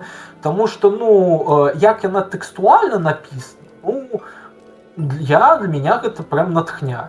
Як там усё гэта пададзена, якой там геймплей, ну, я таксама атрымаў ад гэтага, ну, банальна асалоду. Вось. Я люблю гэту гульню. Як бы правесці там нейкі рэлігіязнаўчы аналіз, ну, увогуле гэта ж гульня, гэта хутчэй гульня пра, ну, самая такая банальная, напэўна, трактоўка, але яна тут, як я лічу, самая такая правільная. Это хутчэй пра канфлікт, скажем так, вось гэтых традыцыйных аўтахтонных вераванняў, да, і, скажем так, прагрэсівізму гарадской культуры. І то, што, скажем так, вось гэты гіганцкі цвік, які стаіць, ён прабівае зямлю. Ну, я думаю, гэта метафора, яна вельмі літаральная, таму што гэты цвік, скажем так, пабудавалі, скажем так, людзі прыхільныя больш да разуму, да? І прабіў зямлю і сэрца зямлі. З канцоўкамі больш цікава, то, што калі ты, умоўна кажучы, ты там можаш, умоўна кажучы, забіць зямлю, да, і гэта крывя вылечыць усіх, і ўсе выжывуць, да, і ў гэтым сэнсе можна, скажем так, нейкую ацэнку саміх аўтараў на гэты ўвесь канфлікт заўважыць. Вось. Так, я зноў тут. Тут яшчэ было пытанне пра арыгінал Pathologic. Ты адказваў на гэта? Арыгінальны я, на жаль, я не гуляўся, таму што калі ён выйшаў, ён, ну, неяк міма мяне і майго айца трапіў, таму што ў пачатку нулявых я быў яшчэ маленькі, і ўсе гульні, якія я ў далейшым гуляўся, сам, скажем так, гэты масіў гульняў, ён фарміраваўся кім? Ну, усімі гуляючымі мужчынамі маю сям'ю. А гэта быў мой баця, мой дядя і мой дзед. Што смешна. Вот. И Pathologic не трапил. Зато трапился от Ice Peak Lodge Тургор. Але Тургор, боже. Ні я, ні батя мы не здолелі яго прайсці до конца, тому што ён апынуўся вельмі складаным, хаця вельмі цікавым. Ясненько. Тут яшчэ пытаюсь пра улюбёнага протагоніста ў Pathologic. Ну, Гаруспик. Скажем так, меня просто гэта типа самозванка, да? Яна для мяне здаецца трохі нейкай крынжовенькай, прынамсі базуючыся на дыялог. Ну, я разумею, што ў Pathologic 2 нельга было яшчэ гуляць і нельга гуляць за самазванку і за Данкоўскага, да? Але як прэзентавана менавіта ў Pathologic 2 вось сама самазванка, яна ў мяне выклікала толькі пачуццё крынжы ў пэўны момант, да? А Данкоўскі, не ведаю, ён у мяне нейкія індыферентныя пачуцці выклікаў. Але калі я глядзеў відосы пад Pathologic першаму і там азнаямлюся з іншымі, ну, кажам так, майму светаўчуццю, кажам так, светапогляд мясніка, як яго называюць мясцовыя, да, мне ён больш, кажам так, быў блізкі да маёй душэўнай арганізацыі.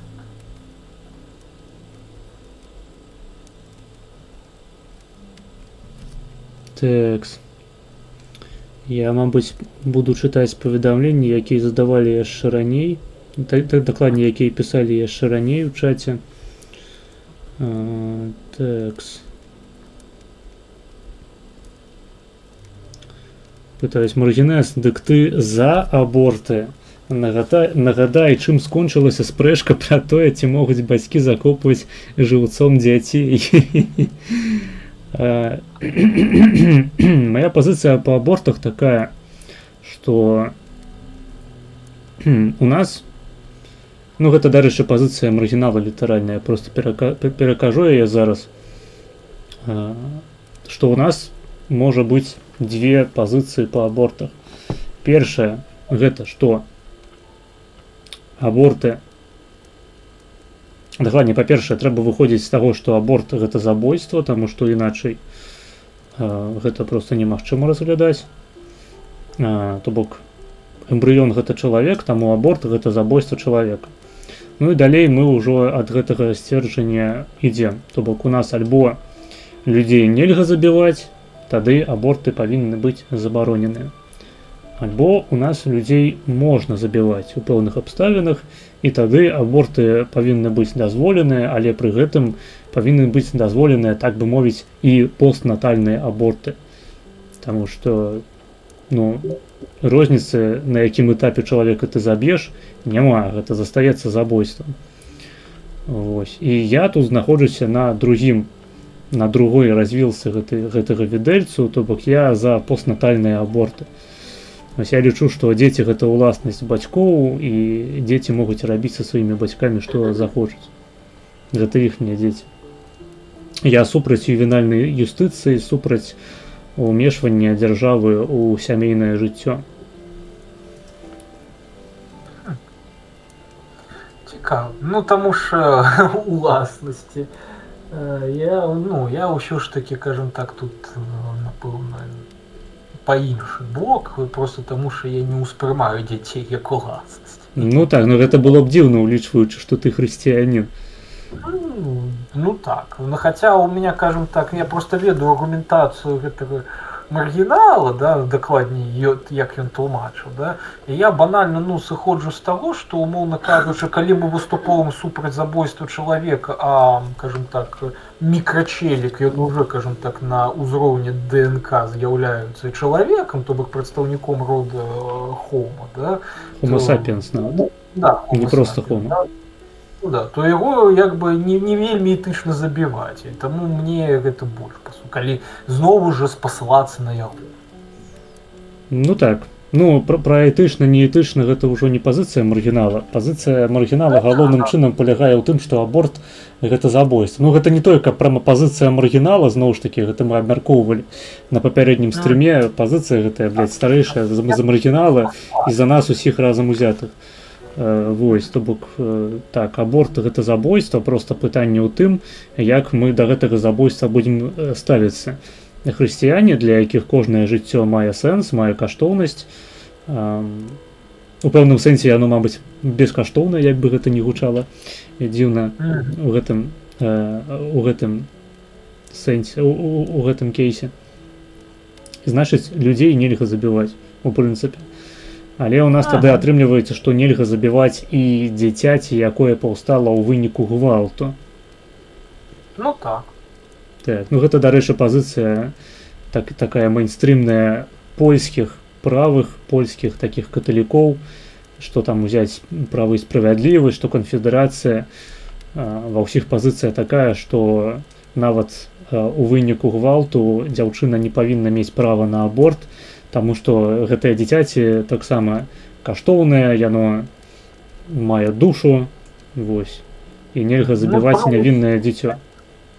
Пры ўсім гэтым я бы на заканадаўчым узроўні зноў жа не забараняў бы банальна за медычных нагодаў, таму што забарона аборта яна не знішчыць аборт, да? Будуць існаваць, скажем так, падпольныя клінікі ці ўвогуле нейкія народныя практыкі, да? Якія будуць з'яўляцца не вельмі бяспечныя, якія будуць падвышаць толькі смертнасць. Скажем так, ты людзям, скажем так, грашыць не забараніш, да? Але ты можаш прынамсі як кіраўнік дзяржавы, да, зрабіць, скажем так, больш бяспечную умову, да? Вось, але для існавання людзей. Але ці ты, ну, умоўна кажу, каб у тебя падчас аборта сама мама не памёрла. Ну так. Хаця, конечно, тут я не разумею, да чаго было пра падпольнае, таму што, ну, допустим, падпольныя клінікі існуюць. Ну, гэта як бы на страх і рызыку саміх жанчын пакідаецца.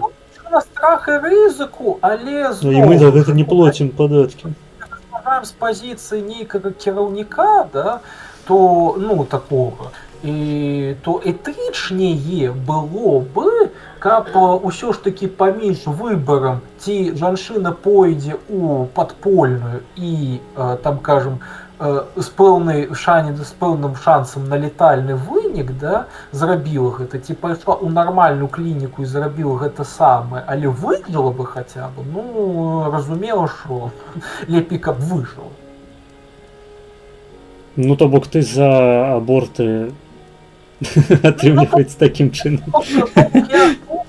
Я выступоўваю супраць легалізацыі гэтага пытання, да, нават не легалізацыі, а рэгуляцыі, дакладней так. Я супраць рэгуляцыі гэтага пытання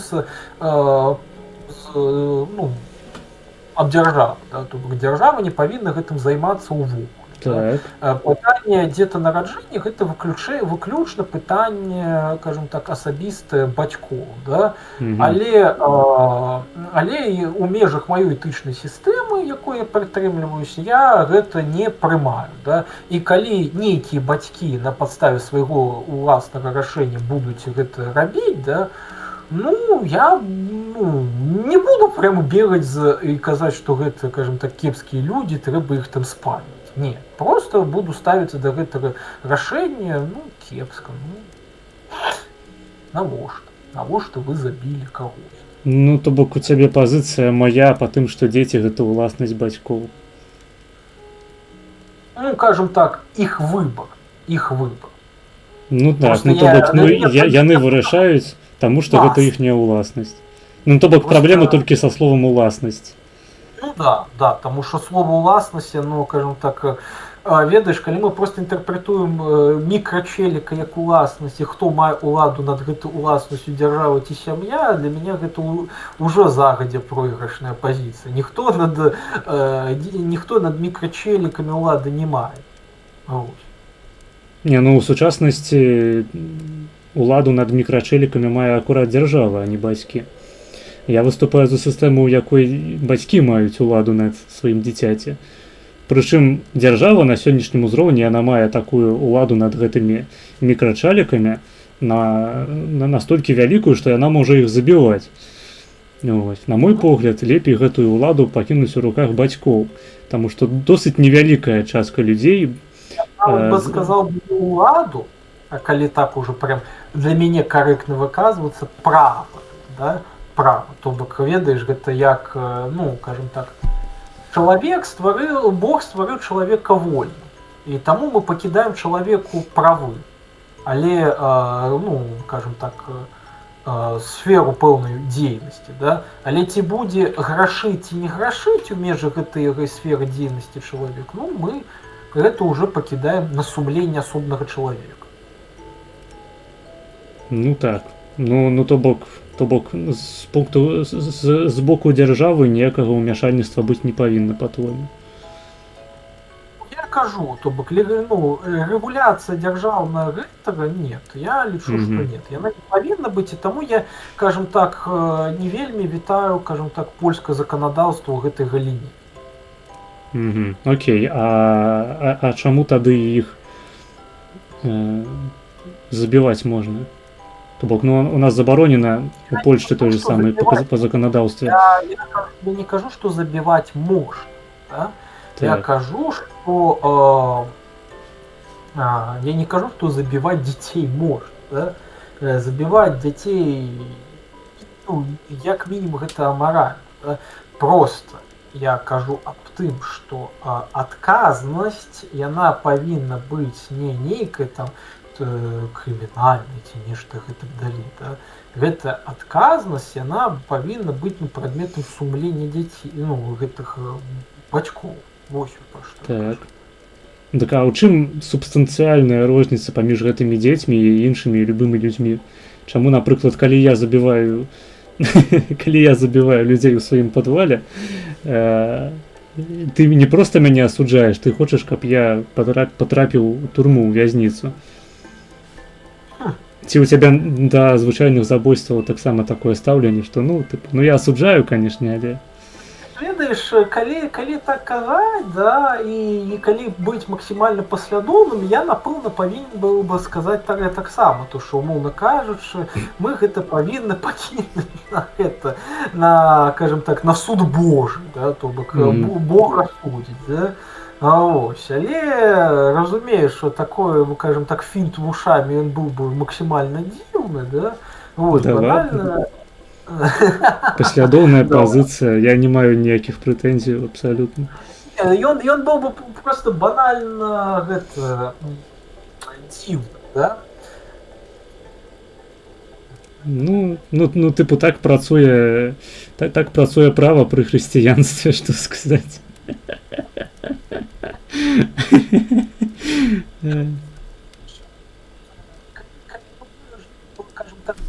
Так, цябе зноў хуёва стало чуваць.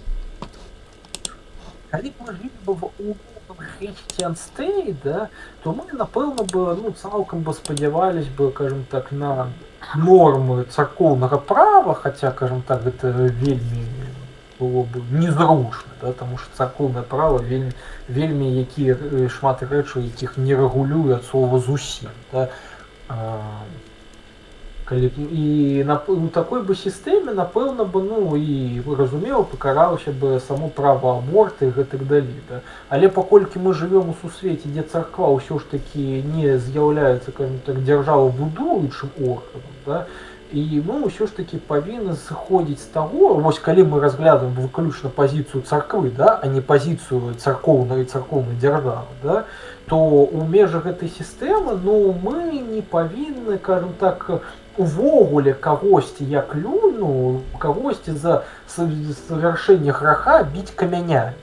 То бок ні за аборт, ні за забойства і гэтак далей, таму што караць мае права у такой сістэме поглядаў мае, скажем так, толькі Бог, да? Вось. І ў гэтым сэнсе, паслядоўная пазіцыя, да, яна павінна сыходзіць з таго, што я, як чалавек, я маю права толькі на асуджэнне, да, на асуджэнне, непрыняццё і гэтак далей, асуджэнне маральна, да, але не фактычна. Таму што абмяжоўваць волю іншага чалавека, гэта ўжо, скажем так, супраць маіх прынцыпаў. Вось. То бок, калі мы кажам пра сённяшнюю царкву, якая не мае фактычны ўлад над супольнасцю, а толькі, як кажуць, уладу над сферай этычнай. Окей. Так. Ось. Я як грамадзянін, дзяржава. Не дзяржава, супольнасць, якая цягнецца да больш-менш выжывання суб'екта межах сваёй абчыны, да, яно мае права, ну, лагічнае у сваёй меры, так, забойцаў такіх ўсё ж такі абмяжоўваць, каб яны не гамбілі, скажем так, жыццё папуляцыі. Окей. Ну, то бок ведаеш, тут хутчэй, калі я, ведаеш, зрабіў такую пазіцыю, тут у меня канфлікт маёй, скажем так, грамадзянскай пазіцыі. Там дохуя якіх канфліктаў насамрэч у твоей пазіцыі. Просто, ну, ты спачатку ты кажаш, што забойства, што забойства чалавека гэта хуёва. Ну, правильно? Ну. Адпаведна, аборты, якія з'яўляюцца забойствам чалавека, гэта таксама хуёва. Так. Вось. Ты выступаеш супраць таго, каб дзяржава уваходзіла ў пытанне абортаў. Так. Ну і адпаведна паслядоўна ты лічыш, што дзяржава не павінна ўмешвацца ў пытанні забойства ў прынцыпе. Ну, скажем так, знову же, я повторяюсь, я лечу, навод я скажу так, я лечу, что люди не повинны умешиваться у справы, скажем так, інших людей, потому что, ну, как не обмежовывать их можуть, да? Это такая вельми важная рыса, так? Але я могу лічыць, што дзяржава можа, ну, дзяржава са сваёй пазіцыі, не з царкоўнай, можа, кажам так, для выжывання папуляцыі пэўным чынам абмяжоўваць правы некаторых людзей, якіх яна лічыць небяспечнымі. Да? То бок ёсць логіка царкоўная, ёсць логіка, кажам так, дзяржаўная. Да? Вось. І просто сэнс у тым, што калі я разважаю, напрыклад, з логікі дзяржаўнай, да, я лічу, што, кажам так, ну, дзяржава мае права, кажам так, кажам так, забойцаў іх у пенітэнцыяльныя установы адпраўляць, але ўсё... Так, ну вось глядзі, вось яно мае такое права. Чаму яно не мае права ўмешвацца ў пытанне абортаў? Ну, таму што тут уже я праважу нейкую мяжу. Вось, таму што вось на гэтай мяжы, кажам так, а вось чаму я мог бы казаць, што тут вось якраз таки і заключаецца менавіта вось мой, скажем так, канфлікт маёй пазіцыі, як, напрыклад, з пункту грамадзянскай, і канфлікт маёй пазіцыі царкоўнай, скажем так. То бок гэта просто, скажем так, мяжа канфлікта. І яе нейк разрашаць я не могу. Ну, я разумею, можа быць канфлікт, але канфлікт жа выступае паміж двума пазіцыямі, а ты не выказаў ніводнай паслядоўнай, як бы. То бок ты спачатку выказаў адну паслядоўную, але яна апынулася абсурднай, таму што такім чынам у нас дзяржава не павінна рэгуляваць заканадаўства па забойствах. А грамадзянская твоя пазіцыя, якая тады?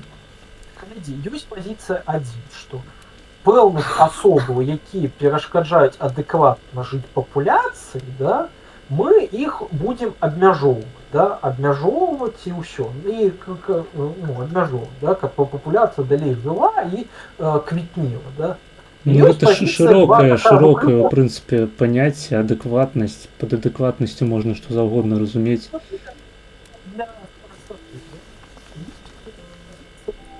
Умоўна кажучы, бля, вельмі хуёва чуваць, нават я не чую, я сумняюся, што на стрыме хтосьці чуе. І пазіцыя 2, то што людзі не могуць абмяжоўваць жыццё іншых людзей на падставе таго, то што, кажам так, ну, вышэйшыя судовыя інстанцыі ўсё ж такі з'яўляюцца нуднымі, да?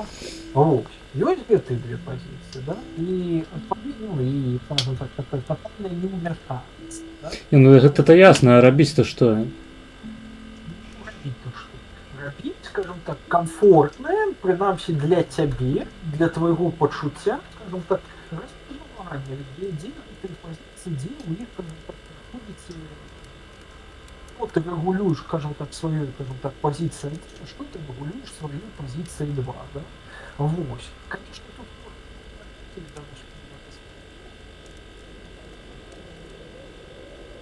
человека, там, где пачынаецца вольнасць іншага чалавека. Але я разумею, што яна ў дачыненні да мікрачэліка яна нічога не значыць. Ну, таму што мікрачэлік таксама мікрачэлік. Да?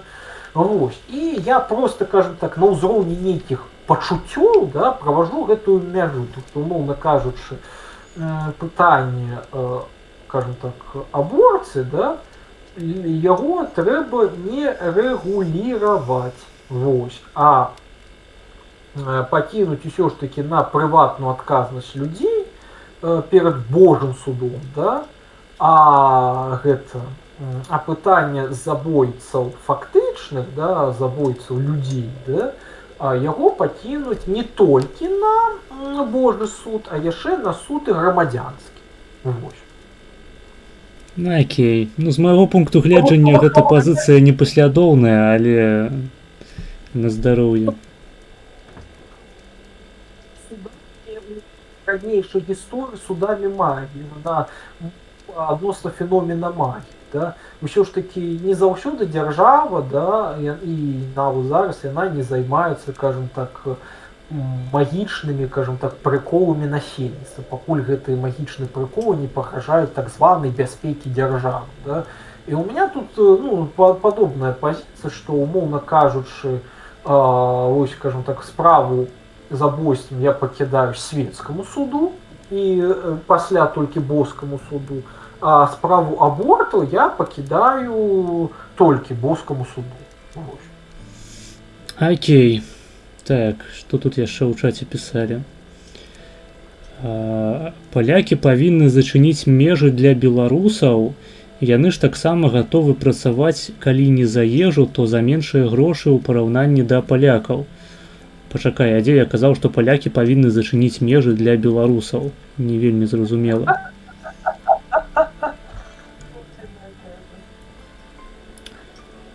Тэкс. Пішуць, нават палякі з маленькіх вёскаў могуць рабіць прасадкі пры пераездзе ў большую вёску. Я не разумею. Навучыцеся пісаць, калі ласка, каб я разумеў, што вы пішаце. Так. Таму ўсё ж нешта павінна абараняць правы працаўнікоў. Іншая справа, што гэта не абавязкова мусіць быць дзяржава. Я лічу, што ніхто не павінен абараняць правы працаўнікоў, таму што людзі гэта не працаўнікі. Людзі не жывуць, каб працаваць, людзі працуюць, каб жыць. Вось праца гэта месца, якое нам звычайна не падабаецца, мы туды прыходзім, выконваем нейкую функцыю, якая запатрабаваная на рынку. Потым ідзем з працы і займаемся тымі рэчамі, якімі нам займацца прыемна. Пры гэтым мы карыстаемся пладамі працы іншых людзей. І ў інтарэсах кожнага чалавека ёсць не тое, каб у яго на працы былі ахуіцельныя ўмовы, каб яму дахуя грошай плацілі за тое, што ён сядзіць пярдзіць на крэсле. У ягоных інтарэсах павінна быць, каб ён атрымліваў якасныя паслугі тады, калі ён з гэтай працы вяртаецца. Вось. Ён ідзе ў кінатэатр, ён ідзе ў рэстаран, ён карыстаецца транспартам, ён карыстаецца абсалютна вялікай колькасцю, вельмі вялікай колькасцю розных паслугаў, якія выконваюць іншыя людзі, знаходзячыся пры гэтым на працы. Адпаведна, нам павінна быць больш цікава, каб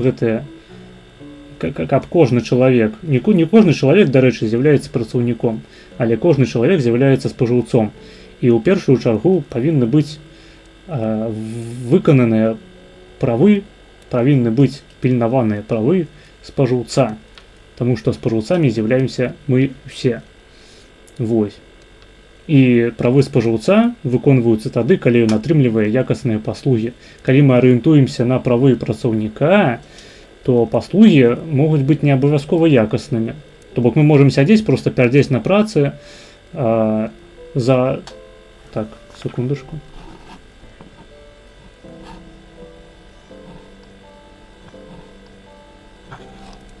Так. Я не ведаю, ці стрым працягваецца. Працягваецца, я бачу. Ебать, што з маёй вебкай зрабілася? Што гэта такое? Чат зляцеў. Секундачку. Я бачу, так, чат таксама адляцеў кудысьці. І моя вебка чамусьці працуе ў нейкім эканом-рэжыме, паходу. Але я так разумею, мы ў ЭТР і стрым не перарываўся. Ён просто залагаў. Окей. Но я уже не ўпершыню сутыкаюся з такой праблемай, што пасля, там, скажем, 5 гадзінаў стрыму пачынае ўсё ісці па пізде. Ну, можа, з бітрэйтам. Не, гэта ў мяне просто комп залагаў. Я не ведаю, у чым была прычына. Ну, карацей, мы зараз у ЭТР. Я не ведаю, паспрабую зараз што-небудзь зрабіць са сваёй вебкай, канешне. Але нічога не абяцаю. Напишите что-нибудь у чат, каб затэсціць чат на экране. Ці ён выводзіцца ўвогуле.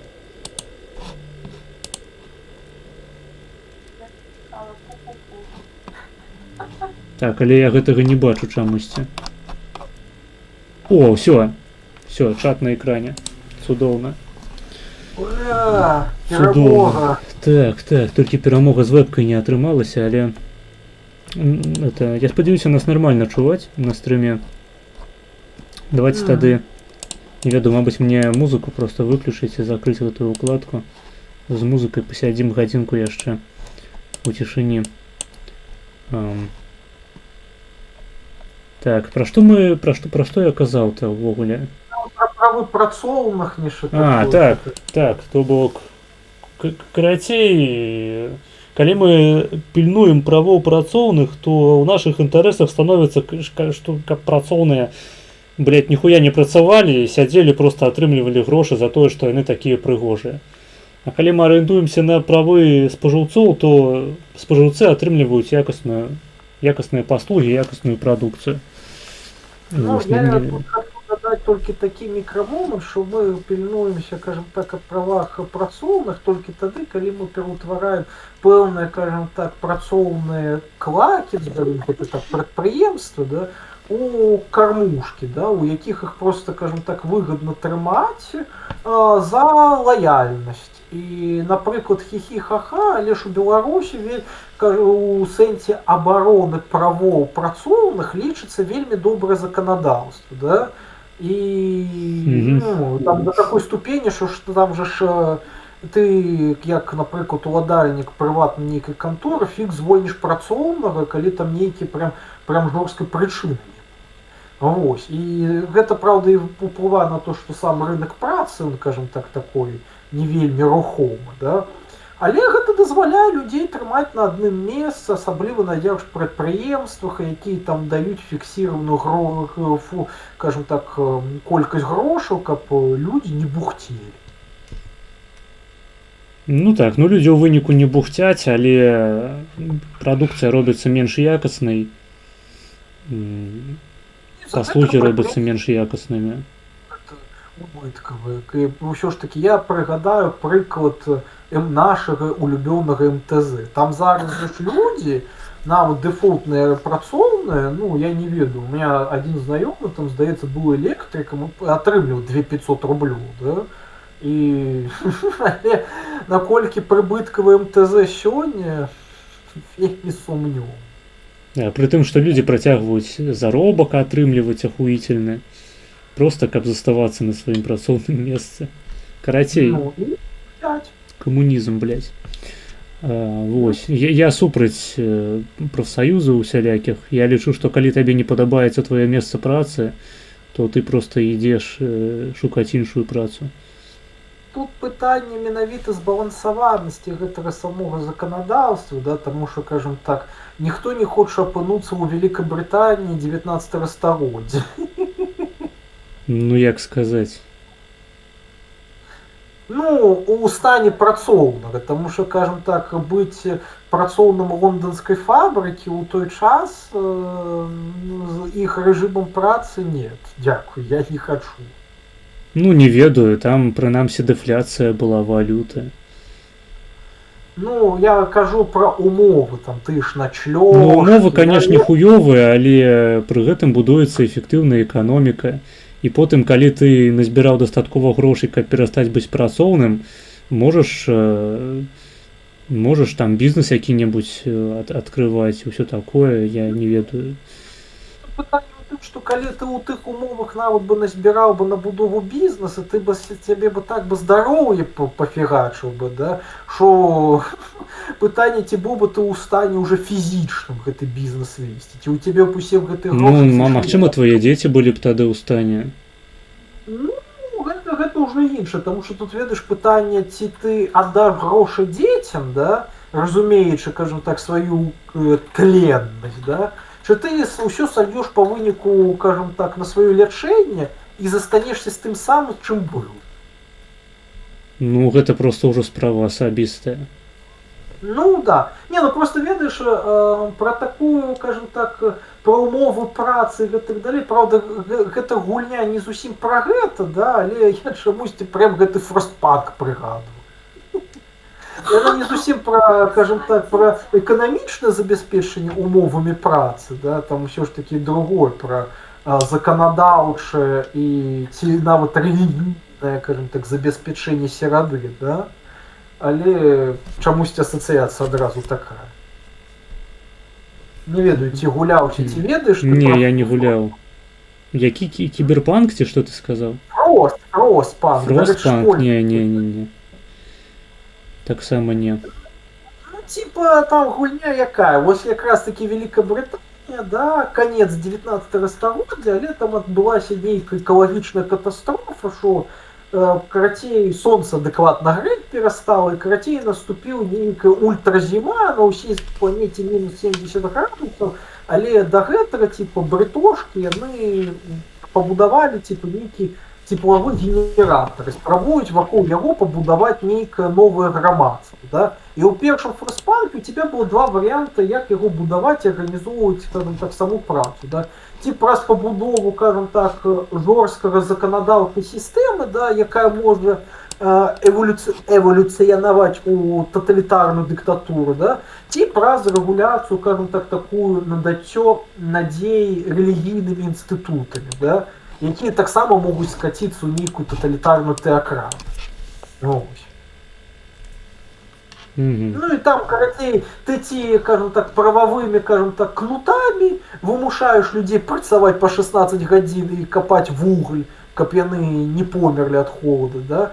Ці рэлігійнымі шляхамі, вы іх вымушаце верыць, то, што гэта, кажам так, на, кажам так, вось, боженька вас будзе любіць, калі вы будзеце толькі капаць. Два таких варианта. Так, ведаю яшчэ одну гульню с подобным сюжетом, называется Копатель онлайн. Усім раю.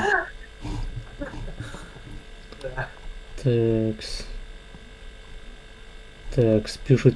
То есть монархисты от нацболов отличаются только тем, что одни надеются на хорошее государство, а другие на доброго монарха. Я правильно понимаю? Не. Короткий отказ не. Вот. Я даже темы с нацболами, с монархистами не хочу вертаться, тому разжевывать, вы бачите, не хочу. Ну, типу, з пункту гледжання монархістаў дзяржава належыць монарху. Гэта ягоная прыватная ўласнасць. Вось, а нацысты, я сумняюся, што яны лічаць дзяржаву прыватнай уласнасцю тых людзей, якія займаюць вышэйшыя пасады ў ёй. Прыраўняў нацбол да нацыстаў? Ну, а чым яны адрозніваюцца-то фактычна? Ну, не, ну, дарэчы, хі-хі-ха-ха, але у самой Нямецчыне існавалі ж нацбол, да, існавалі нацбол, і ў межах, ну, вось усе гэтых, кажам так, аматараў Штальхельма, назовем гэтыя рухі так, да, існаваў пэўны градыент, да, і ўсіх, кажам так, нацболаў, якія лічыліся, кажам так, самымі левакамі сярод аматараў Штальхельмаў, да, іх жа па выніку ў 30-е гады ўсіх рэпрэсавалі.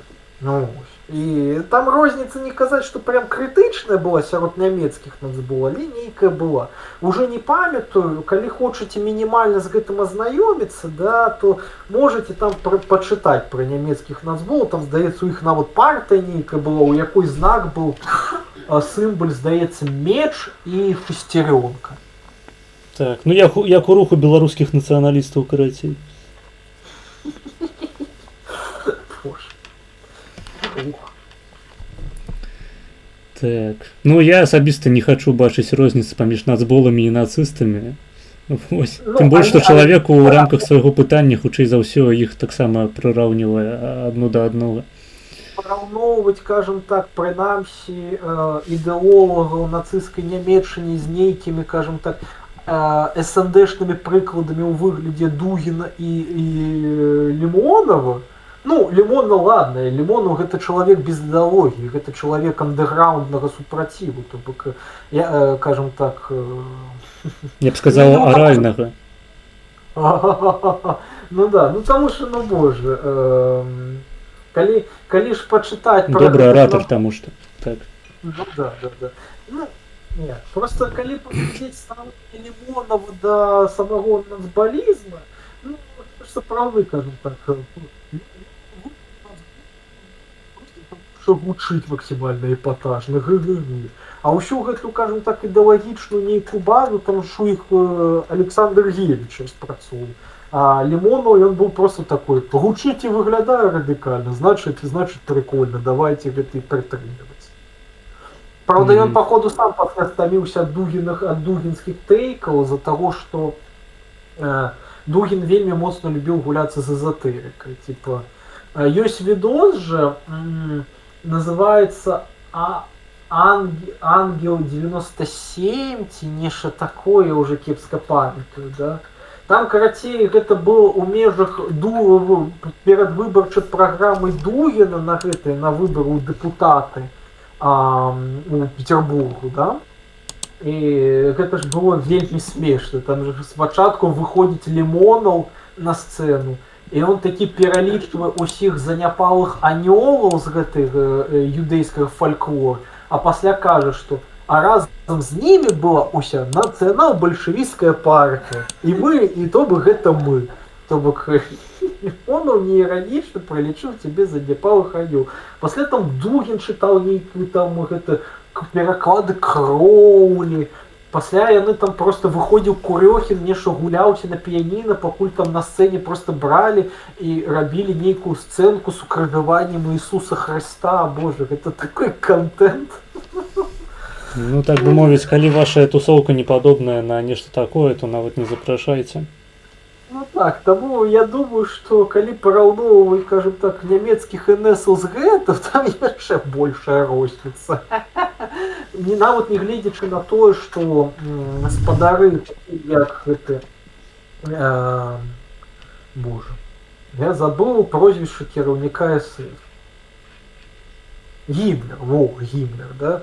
Гімлер і ўсю гэтую тэму з ННР, ну, я думаю, там не настолькі ўсё І з НРМ, так. Хаця вертаўскія, гэта, кажам так, приколы з гіпербарэі, яны таксама забавны. Ну так, пра што і гаворка, у прынцыпе. Не, ну калі нацболаў успрымаць, у прынцыпе, проста як такі сцэнічны перформанс, то тады просто гэта пытанне некарэктнае. Тады ў іх няма ніякай пазіцыі там па дзяржаве, па монархіі. Няма сэнсу нават гэта разбіраць. Так у гэтым просто прикол у тым, што у нацболу ідэйнай пазіцыі быў, ну, Дугін, да? А Летаў, Лімонов, ну, калі Лімонов, і гэта яшчэ пытанне дыскусійнае, да? Хаця я ўсё ж такі схільны лічыць, што Лімонов 90-х гадоў гэта ўсё ж такі такой, просто ведаеш, просто арт-перформанс, да? Чым Лімонов 2000-х, ну, як мне здаецца, да? То, напрыклад, той же Ігор Фёдорович Летаў, да? Ён гэта выключна перформанс, таму што ў Летаў ён цалкам жыў філасофіі я заўсёды буду супраціву ўсё, і просто ён пабачыў, кажам так, у ельцынаўскай шмаляннем танкамі по Белому дому, кажам так, праяву аўтарытарызму, і ўсё, і яго, кажам так, пераключыўся гадзіннік часу ў галаве. І ён пачаў займацца такім перформансам. Або быць супраць аўтарытарызму у яго вачах. Пишут, база про феминизм лютая. Да, открой интернет и посмотри, сколько скандалов было с частными фондами. Я уже неоднократно выказывался на конт гэтых скандалов, блядь. Паспрабуй паспрачацца з пазіцыяй, што ніякіх гэтых скандалаў не было б, калі б не існавала дзяржаўнага ўмяшальніцтва ў справы фондаў, у справы сацыялкі і так далей, у справы рэгуляцыі эканомікі. Вось. То бок, ну, зноў ж такі скандалы, звязаныя з прыватнымі фондамі, яны не закранаюць людзей, якія ў гэтыя самыя фонды не ўкладалі грошы. Дапусцім, сапраўды, гэта скандал, ён не звязаны з дзяржавай, што сапраўды хтосьці стварыў фонд, які-небудзь маўроді стварыў якую-небудзь піраміду ёбаную і наебаў людзей. Вось, дапусцім, сапраўды гэта так. Але хто цябе прымушае ў гэты фонд укладаць свае грошы? Ніхто. То бок ты просто сам дурак, што панес туды свае сродкі. Ну, атрымліваецца, што, блядь, ты ебанат. Ну, тады ты просто сам нясеш, ты просто сам павінен сутыкнуцца з наступствамі сваіх уласных рашэнняў, свайго выбару. Ніхто іншы, хто не укладваўся ў гэты фонд, не бярэ на сябе вось гэтыя самыя негатыўныя экстэрналіі. А ў выпадку дзяржавы ты не маеш выбару не укладвацца, таму што яна ў цябе бярэ падатак пад пагрозай гвалту, пад пагрозай таго, што ты будзеш сядзець на бутэльцы і нюхаць бэбру ўсё сваё жыццё. Вось, калі не будзеш плаціць падаткі. Таму нават калі цябе наёбвае фонд прыватны, гэта нашмат лепей, чым калі цябе наёбвае дзяржава. Таму што в выпадку дзяржавы ты не маеш магчымасці быць не наёбаным.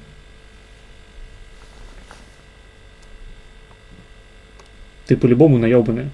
То бок цябе дзяржава наёбвае проста па факце таго, што ў цябе няма выбару не плаціць ёй. А яна ўжо сама там твае грошы будзе размяркоўваць так, як ёй больш падабаецца.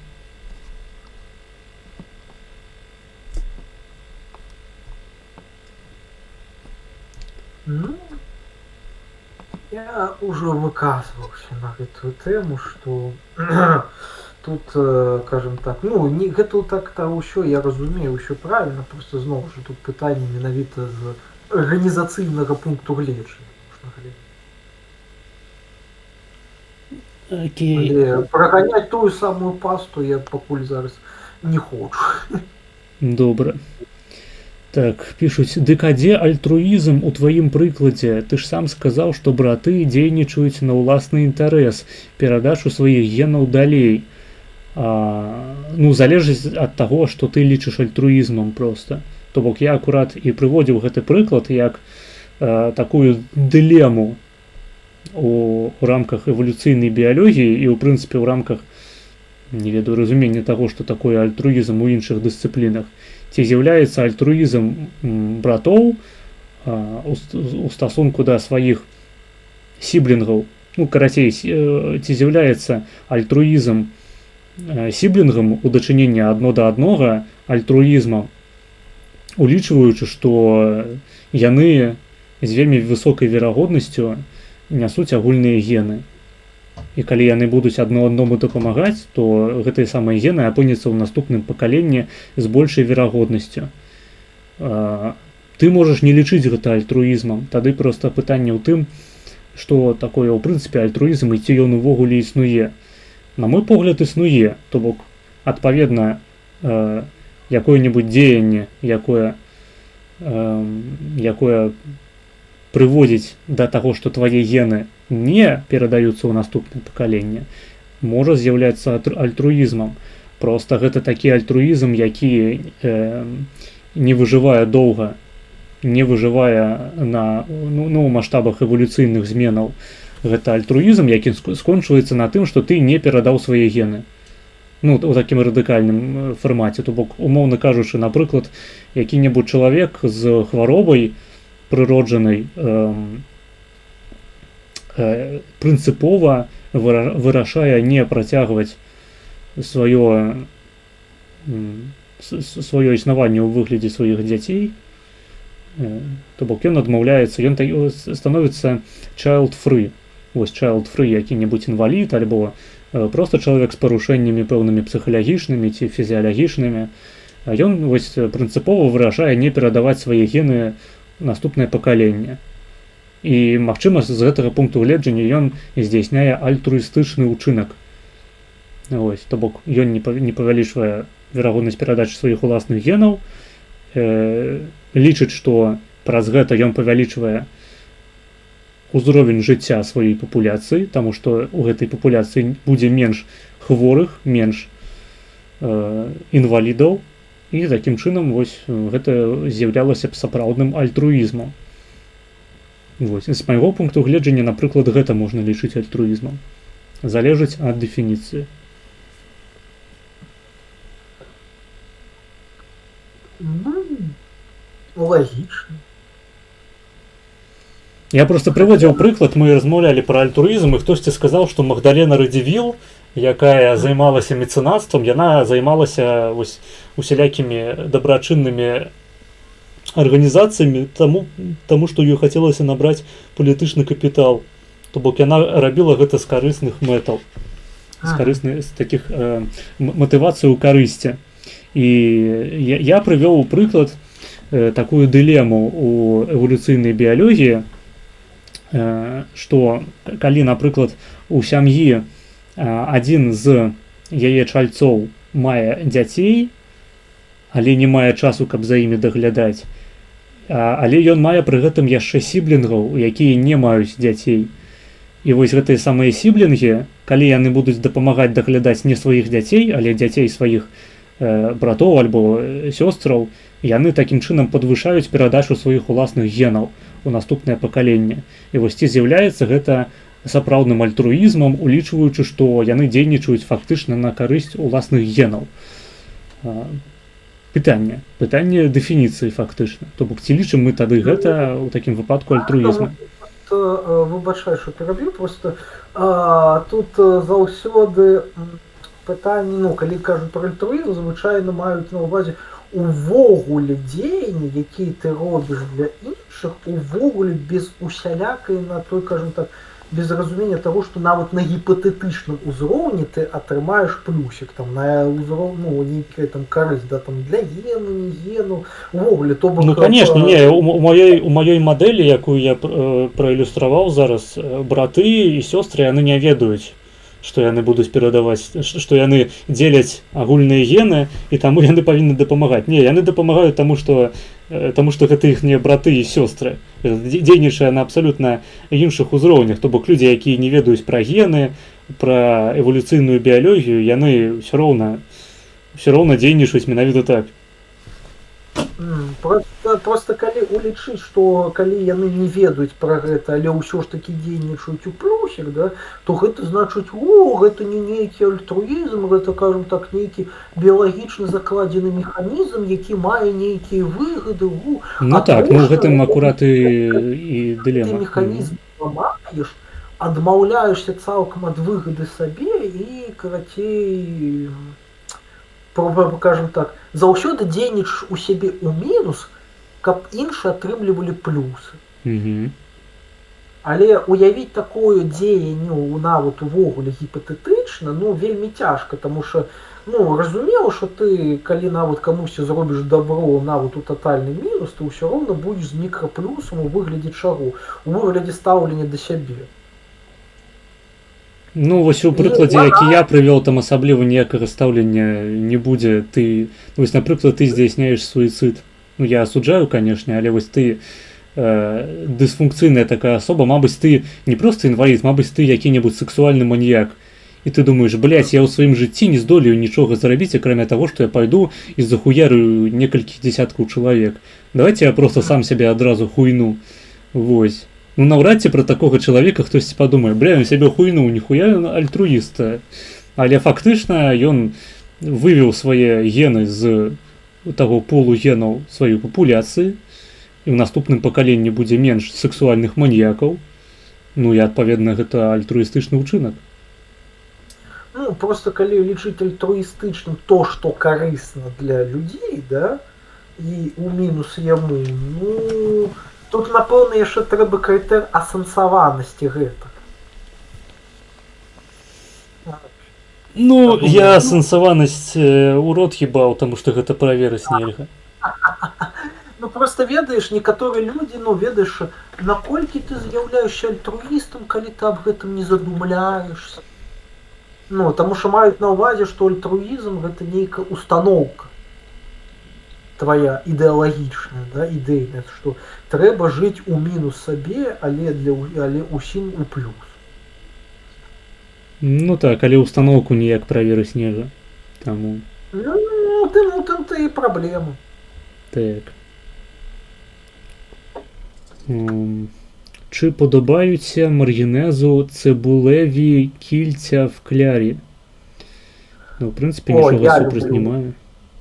Я их люблю, я их калісьці і гатаваў. Просто их гатаваць, калі у тебя фритурницы няма, гэта гемар трохі. Ну і калі у тебя, кажем так, ну каб іх згатаваць, гэта трэба нармальную цыбулю мець, ну як нармальную, вялікую, нармальны нож і, кажем так, нармальны гэты фритюр. Таму што калі у тебя фритюра няма, і ты гэта гатуеш на нейкай газавай пліце у кастроле з алеем, боже, это ператвараецца ў кшталт катавання. Так, ну, то бок з пункту гледжання харчовых уласцівасцяў гэта поўнае смецце, але ну смачна, у прынцыпе, не маю нічога супраць. Смачна, і таму што, ну ведаеш, калі ты, напрыклад, хаўку робіш на нейкую тусоўку, да, ну боже, гэта такая хаўка, якая, ну, з'ядаецца вельмі хутка, таму што яе ўсе любяць, акрамя людзей, які там, ну, ведаеш, прынцыпова не хаваюць цыбулю. Ну, асабліва, калі там яшчэ соусы якія-небудзь пастаўленыя побач, гэта, я думаю, сапраўды будзе разыходзіцца імкліва. Але адзінае, што я вось не разумею, дзякуй, сонца, гэта оверпрайснутасць іх у нейкіх барах, да, таму што ты прыходзіш у піўнуху, да, а там і часам так шмат за іх патрабуюць, хаця інгрэдыенты, якія каштуюць гэты цыбуліныя кольцы, ну, яны ж мінімальныя, то бок, ну што такое купіць цыбулю і, кажам так, муку з яйцамі, ну гэта ўвогуле нічога. Ну окей, у Польшы, напрыклад, яйцы даражэй, чым у Беларусі, да?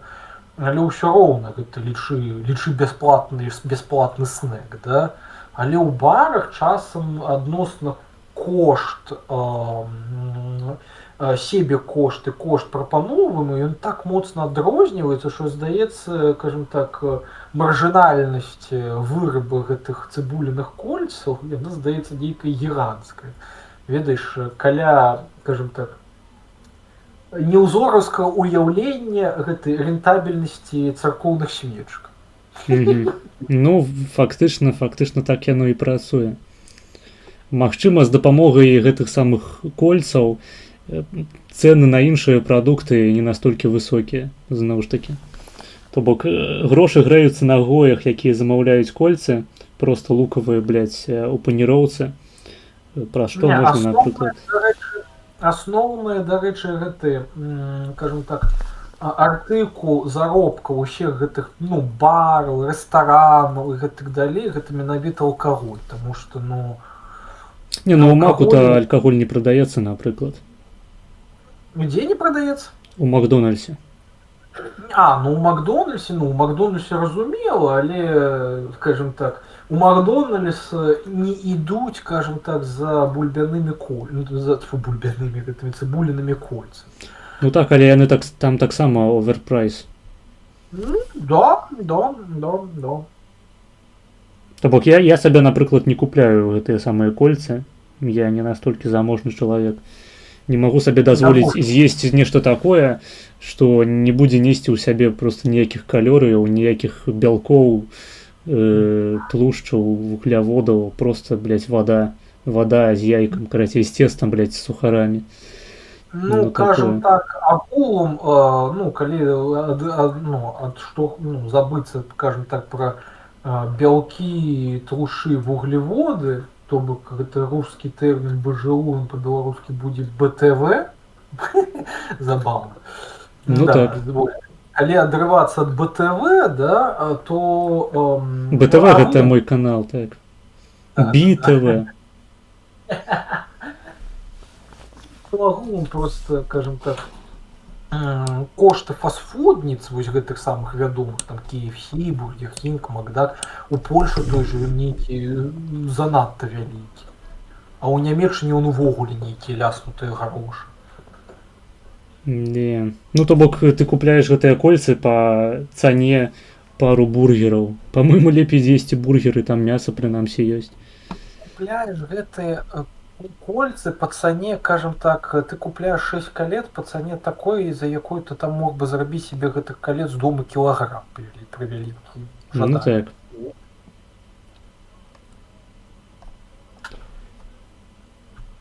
Так, блять, з якім жа разумным эбалам гэта слухае Шаба?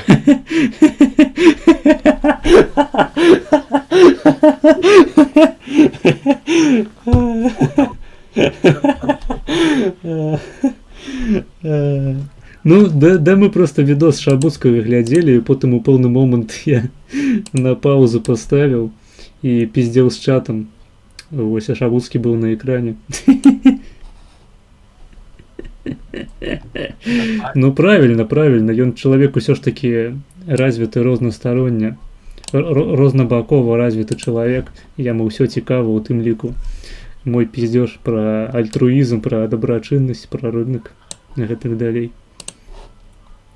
Чалавек эпохі адраджэння.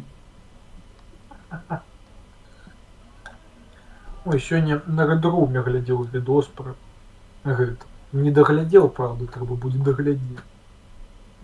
Про што? Про Шабуцкага? Про Шабуцкага.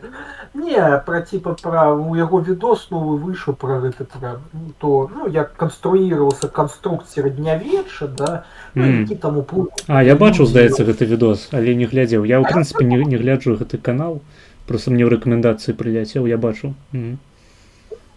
Добрый канал, як по мне, ну то бы, скажем так, за такого гістарычнага навучпопу ён вельмі прыманы. Як мінімум некаторыя відосы з яго, яны верыфікуюцца вельмі добра, іх можна нават выкарыстоўваць, это не ведаю, сапраўды для напісаць нармальных навуковых прац. Я памятаю, я карацей, калі пісаў камусьці працу за грошы, да, я просто пераказал у пісьмовым выглядзе відос Рэдрума сваімі словамі, а па выніку там чувак, здаецца, 10 балаў за курсавую атрымаў, нешта такое.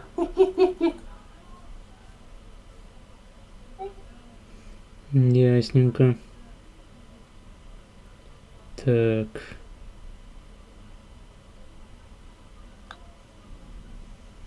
Пишут, ну тыпу не тое, каб я драчыў на Шабуцкага, просто па мне, дык не самы калавы яго відзік. Не ведаю, там нечага каментаваць, просто, ну, пра фармакалогію, дакладней не фармакалогію, а пра фармацэўтыку, пра індустрыю фармацэўтычную ў Беларусі. Што там, блядь, казаць, так это просто сядзець, слухаць.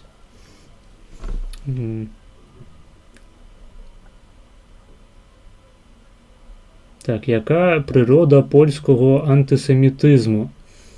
Ой, ну гэта размова на вельмі шмат часу. На вельмі шмат, і я вось, напрыклад, адказа на гэта не маю. Я маю адказ. На мой погляд, польскі антысемітызм, ён хаваецца проста ў іхнім каталіцызме. Ну, гэты адказ, ён, ну, кажем так, дастаткова просты, таму што, ведаеш, можна, кажем так, і капаць глыбей, таму што, ну, чаму капаць глыбей, да? Уяўленні пра яўрэяў, яны ўсё ж такі ва ўсім, кажем так, еўрапейскім рэгіёне часам, кажем так, адлюстроўваліся, ну, з'яўляліся не вельмі пазітыўнымі, да? Ну, ось, толькі нагоды для гэтага ўсюды былі розныя, і звычайна, каб і гэтыя погляды з'яўляліся, патрэбна было, каб былі нейкія каталізатары, да? І што цікава, у Вялікім княстве Літоўскім гэтых каталізатараў было вельмі мала, да? А калі браць, і, ну, іх сапраўды было вельмі мала, і, а прям такія, прям громкія выпадкі, яны тычацца ці ўжо эпізодаў, які былі пасля Люблінскай уніі, ці ўвогуле да стварэння ВКР. Самыя такія прям яскравыя эпізоды каталізуючыя. Ну, я просто гляджу на сучасных беларусаў, сучасных палякаў, то бок я не вельмі аматар пачаць распавядаць пра нейкі канфлікт, там свой аповед, распачынаючы з рурыкаў, блядь, і з польскіх каралёў 11 стагоддзя. То бок я просто гляджу, напрыклад, ёсць сучасныя беларусы, ёсць сучасныя палякі. Людзі з культурай, ну, і гістарычна таксама самай звязанай паміж сабой, то бок я не магу узгадаць кагосьці бліжэй палякам з іх суседзяў. Ну, мабыць, чэхі, але зноў ж такі іх агульная гісторыя не тое, каб аб'ядноўвала. То бок у нас ёсць каталікі-палякі, і у нас ёсць, на мой погляд, паганцы-беларусы, якія ходзяць на могілкі, каб бухнуць і пакарміць дзедам цукеркамі і яйкам свянцоным. Вось, і беларусы агулам яны у сярэднім вельмі праізраільскія і прагабрэйскія. У канфлікце паміж Ізраілем і так званай Палестынай большасць беларусаў займае пазіцыю Ізраіля, прычым досыць радыкальную. А палякі, наадварот, іх проста хлебам не кармі, дай, блядь, піздануць якую-небудзь хуйню тыпу таго, што Браун напісаў у Твиттер: Тэхеран, Варшава, спульна справа. Это той момант, калі радыкальна правыя палякі настолькі пакрыўджаныя на габрэяў, што яны гатовыя салідарызавацца з радыкальнымі ісламістамі, якія хочуць у прынцыпе знішчыць усю іхную цывілізацыю. І не тое, што хрысціянскую, а проста белую. Так я ж на гэтую тэму, кажам так, такой двойной компас, типа, ведаеш, стаўленне да РФ Украіны, стаўленне, кажам так, да Ізраіль-Палестына. І там ён, типа, адносна лева-права по еўрапейцам, да? І там же ж, типа, ёсць такая, кажам так, забаўная, ну, по розным еўрапейскім краінам, там же ёсць такая забаўная закономерность, да, что, скажем так, right, left and right, типа, и far right, да, и они же будут, скажем так, у однольковой ступени, скажем так, быть аматорами РФ и Палестины. Ну так. Ну просто я невялікі аматар так званай тэорыі падковы. Я не лічу, што радыкальна правыя і радыкальна левыя это одно і тое ж фактычна, альбо што яны блізкія ідэалагічна. Просто на мой погляд гэта вынікае з таго, што адным, што другім заносяць там Рашка і Нямецчына, у якіх агульныя ёсць пэўныя геапалітычныя інтарэсы. То бок правым там заносіць Рашка, левым заносіць Нямецчына, але па сутнасці рыторыка ў іх, ну прынамсі на знешнюю палітыку адна і тая ж. Просто тому, что калі ты распавядаў тут зараз про ультраправаковы, я ж кажу, ну, ўсё ж таки Варшава, яна, як горад, я так разумею, ён будзе палевее насельніцтва іншых гарадоў. Ну, я, ну, калі хожу по Варшаве, ну, я час ад часу магу бачыць, напрыклад, пра палестынскія мітынгі, ці як, напрыклад, студэнцікі Варшаўскага універсітэта стаяць там і бунтуюць нешта з палестынскімі сцягамі галоўнага корпуса. Студэнцкі страйк. Ну, дарэчы, антысемітызм у Польшчы гэта не толькі справа всялякіх радыкалаў, тыпу Брауна, тыпу там Левіца якой-небудзь Занберга і гэтак далей. Гэта досыць мейнстрымная тэма.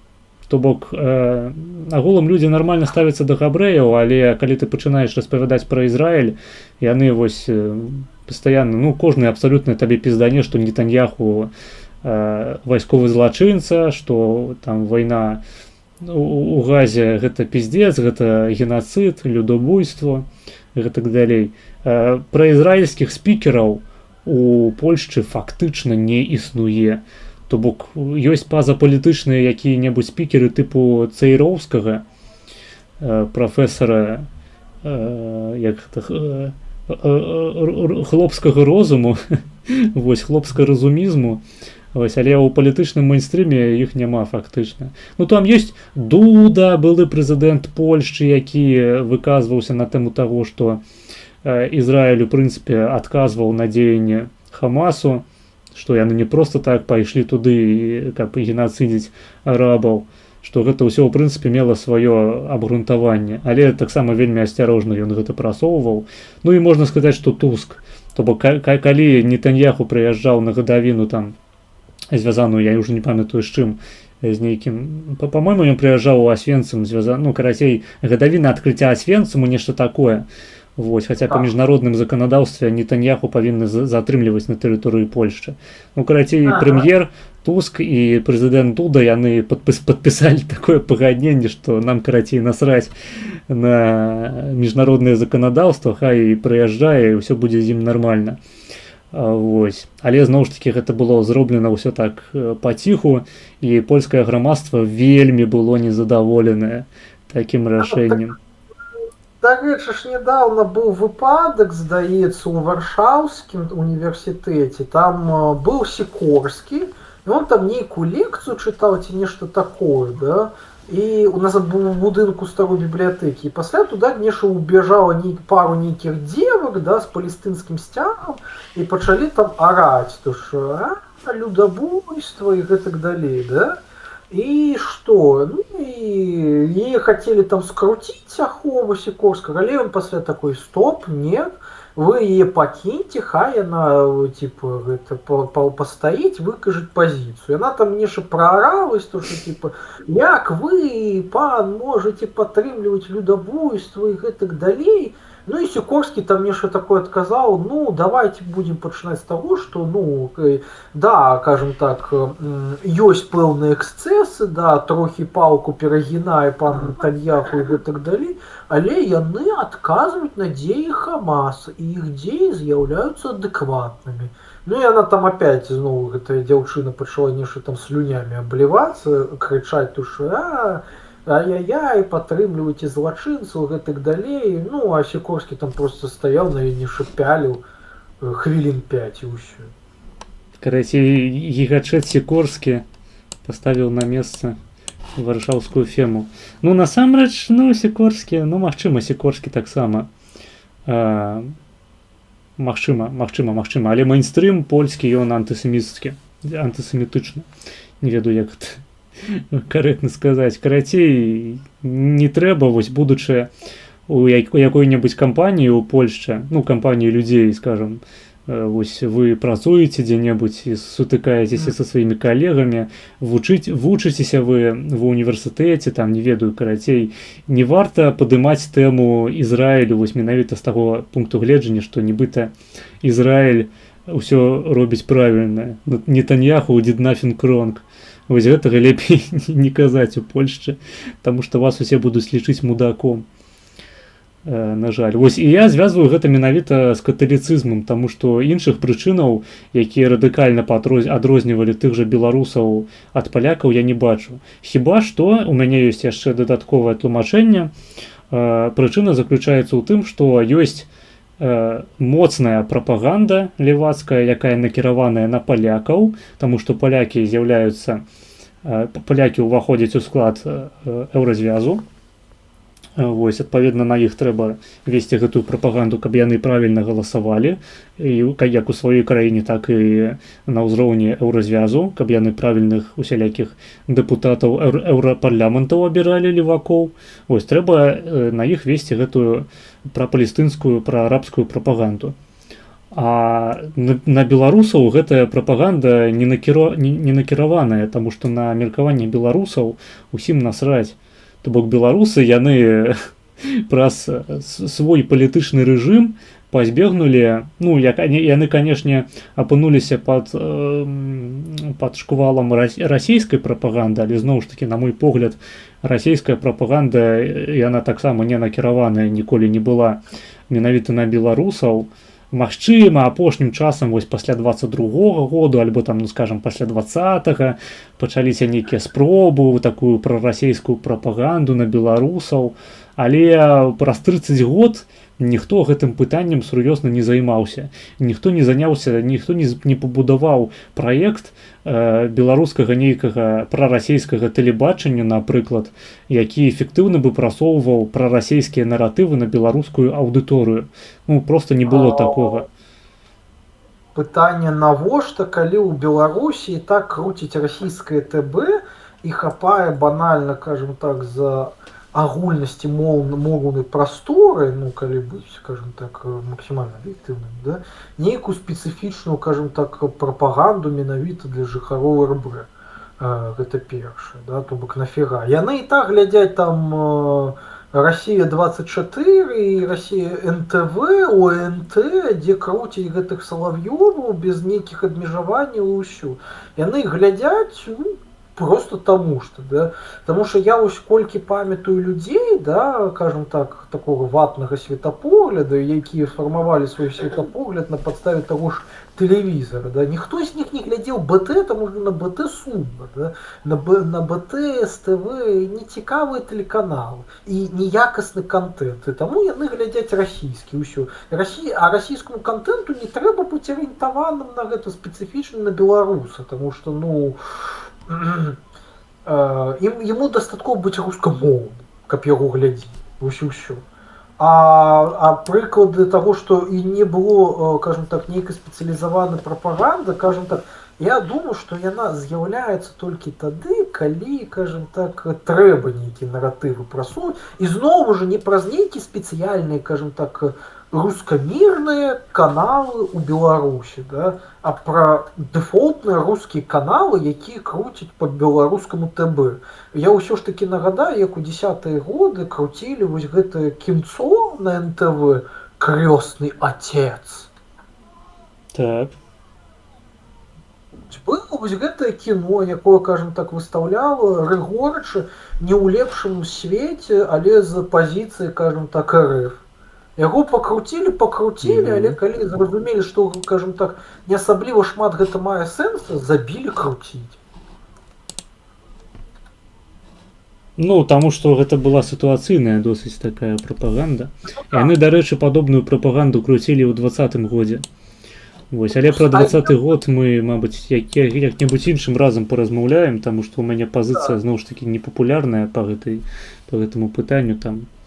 Плюс, кажем так, агенты рускага ідэалагічнага ўплыву ў Беларусі існуюць, да, як мінімум... Так, яны просто не настолькі эфектыўныя, менавіта таму, што, ну, допустим, вось глядзелі беларусы расійскае тэлебачанне, але на маім досведзе гэта ніколі не былі навіны. То бок, нават калі людзі глядзелі нейкае НТВ, людзі глядзелі вось усялякія тру-краймы так званыя. То бок, дзе, як гэты хуй, блядь, называўся вусаты, які хадзіў, казаў, што, блядь, вось гэтая справа, тут, блядь, зарэзалі дзіця, потым трахнулі бабушку, карацей, і вось гэта ўжо зусім іншая гісторыя. Як яго? Канеўскі, вось. Леонид Каневскі. Вось гэта глядзелі людзі.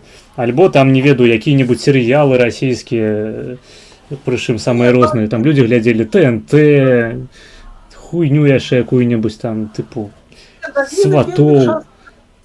Таму што, ну, кажам так, вось ты, ну, я не ведаю, я вось памятаю вось гэты свой летішны кааператыў, дзе, ну, я летом тусаваўся вельмі часта і памятаю, што там, ну, бабкі ўключалі на фоне тэлевізора, да, і яны не ўключалі БТ, яны ўключалі УНТ і слухалі менавіта расійскія навіны фоном, да, ось. І я памятаю, ну, я не ведаю, можа быць гэта спецыфіка менавіта Мінска такая, што ў Мінску, кажам так, тэлеаўдыторыя, яна глядзела збольшага каналы расійскі. Плюс, дарэчы, я магу гэта, дарэчы, праверыць адносна сучаснасці. Вось у меня быў, кажам так, калега па Акадэміі навук і паралельна мой выкладчык у магістратуры Пасталоўскі. У яго вось кніжка была, ну і слэш-дысертацыя яго кандыдацкая, да, па таму, як беларусы глядзяць ТБ.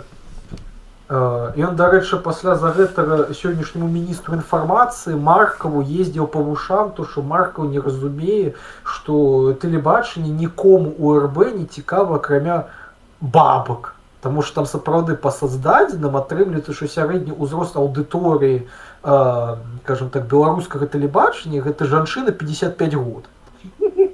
Так глядзі, атрымліваецца, я маю рацыю, то бок беларусы яны проста не глядзяць тэлебачанне. Потому что там не робіцца контент для іх.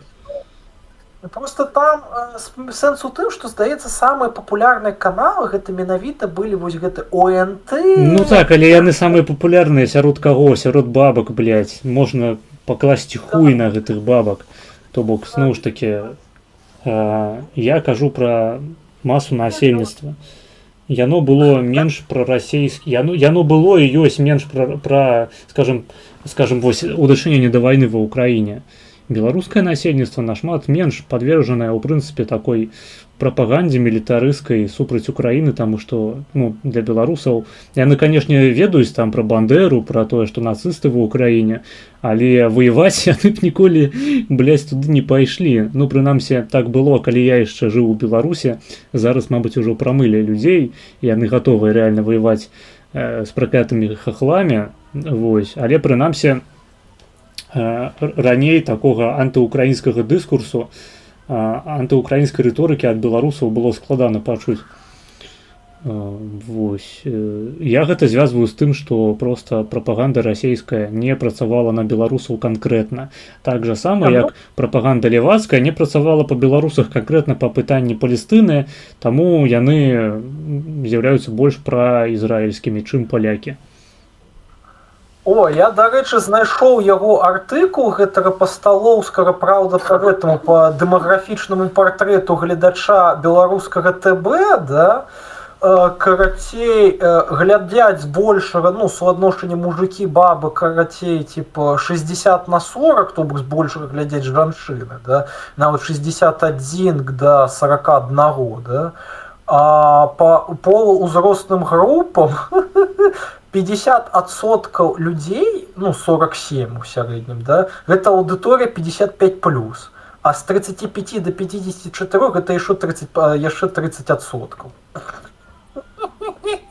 Ну, вось. Гэта жнівень, ліпень-жнівень 21 года даследавання. Які адсотак, які глядзіць тэлевізію? Ну, давай пошукаем. Реально аудитория телевидения в указанный период являлась преимущественно... ну это интерпретация. Цалком хто глядзіць. Потому что, когда я писала свою працу, например... Ты кажи, коллега. Тебя ўсё роўна чуваць. Ёсць такое. Ну.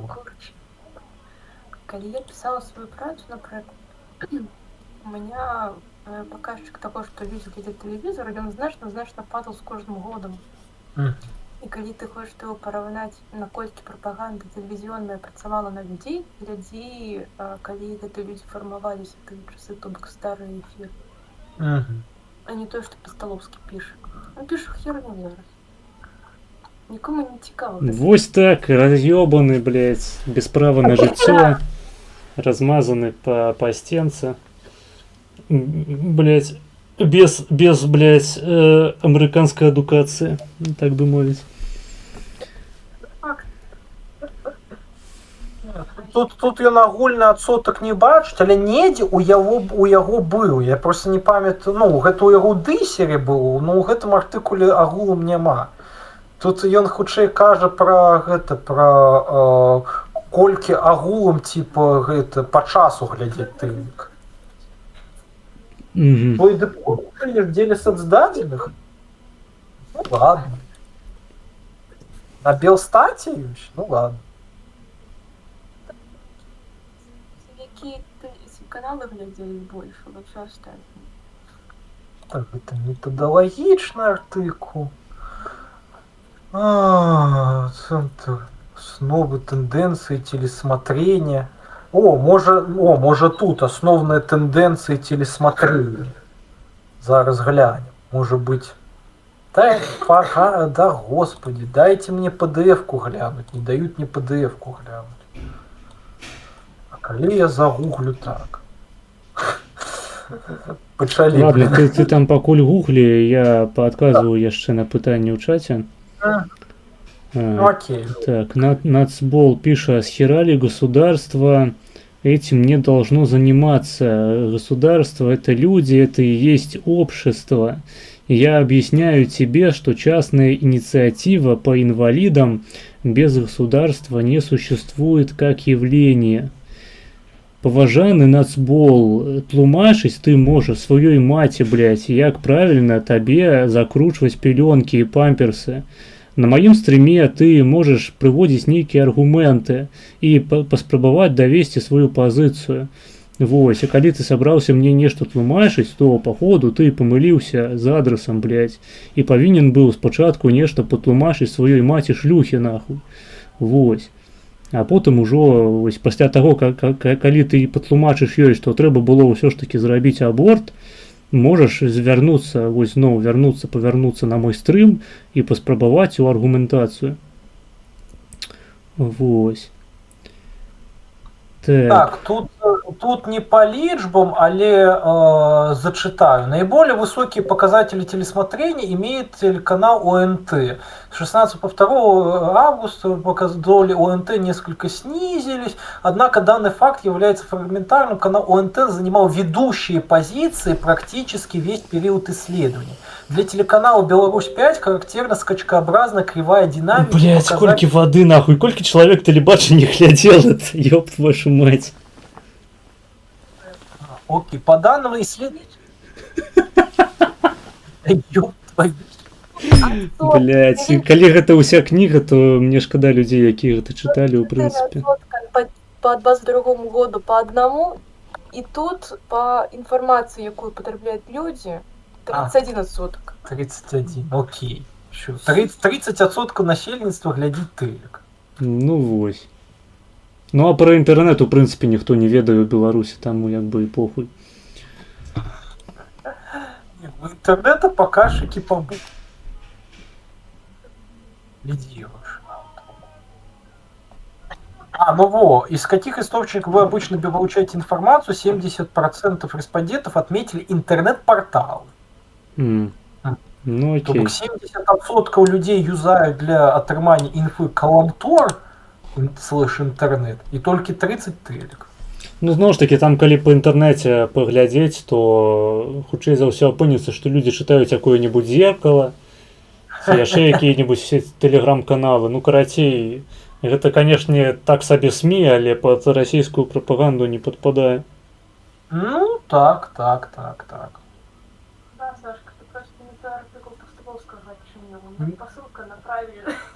Ты знайшла правильный артикул Постоловского. Ну, дякуй. На меня с посылкой. Вялікі чалавек. Так, пишуть. Ага. Ну что там пишут? Так, пишут, ох уж этот совок, ох уж это мышление, 30 лет не можем избавиться. Ну так. Ну, калі у тебя адмоўная селекция вядзецца 70 год, то пазбавіцца гэтага не атрымаецца, блядь, праз одно пакаленне. Паглядзі на краіны тыпу Польшчы, Чэхіі, Словаччыны. Паглядзі на Літву, на Латвію, на Эстонію, на Румынію, на Украіну паглядзі, на Рашку. Табе здаецца, што гэта дохуя капіталістычныя краіны, там людзі пазбавіліся саўковага мыслення, што там рынок нейкі ахуенна вольны, ці што? Незразумела. Блять, у Расіі нахуй Ленін ляжыць на галоўнай плошчы краіны. У Беларусі па ўсёй краіне помнікі Леніну стаяць. Дзякуй, што не Сталіну. Праспекты названыя імёнамі вялікіх у двух косцях дзеячоў камуністычнай партыі. Дзяржынскі там, Ленін, Маркс, Энгельс. Якія-небудзь Шаранговічы, блядь, пізданутыя, якія ўвогуле здзейснялі геноцид беларусаў. Бухарин. Ёсць вуліца Берута, напрыклад, такога польскага Сталіна. Вось. Не, з такіх салковых персанажаў у меня улюбёны толькі адзін. Гэта Луначарскі, просто таму, што ён смешны. А ён смешны тым, што гэта быў камуніст-эзатэрык у савецкай уладзе. І пры гэтым усім быў гэтым наркомам адукацыі. Ён ж там не іранічна там занималася нейкай калі не кабалістычнымі прыколамі, але быў сапраўды эзатэрыкам, які неяк магіяй забаўляўся.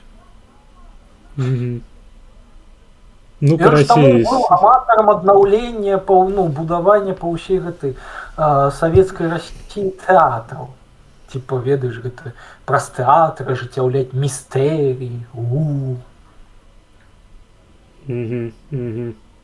Я, наколькі памятаю, у нас у Беларусі толькі ў Маладзежна, напрыклад, перайменавалі вуліцы савецкія, то бок дэсаветызацыя вуліцаў адбылася выключна ў мястэчку Маладзежна. Усе астатнія засталіся з тымі ж самымі назвамі. Вось. Дзе Савок? Дзе Савок? Просто, на жаль, у гэтым Маладзежна быў толькі 3 разы за жыццё. Ну, пра Маладзежна я ведаю выключна праз артыкул на Зеркале тым жа. У іх была серыя артыкулаў, я не ведаю, ці яна зараз існуе, я не сачу. 30 год незалежнасці. І яны кожны год, вось пачынаючы, здаецца, з 90-га, апісваюць, галоўныя падзеі. І акурат недзе у адным з першых артыкулаў было напісана пра дэсаветызацыю Маладзежна. Вядома, гэта тычылася толькі назваў вуліц, але ўсё ж такі у іншых гарадах і гэтага не было зроблена. Я ўжо не кажу, што гісторыя ў падручніках яна ўся выкладаецца выключна з перспектывы Савецкага Саюза. Адпаведна, прыклады, якія прапануюцца маладому пакаленню для таго, каб яно, уласна кажучы, гэты прыклад і брало. Прыклады для... У палякаў ёсць вельмі добрае слова нашлядаванне. Я не ведаю, як гэта па-беларуску сказаць. Хто? Нашлядаванне. Спадкаемства. Ну, гэта неяк не кладзецца. То прыклады для спадкаемства. Ну, добра, хай будзе.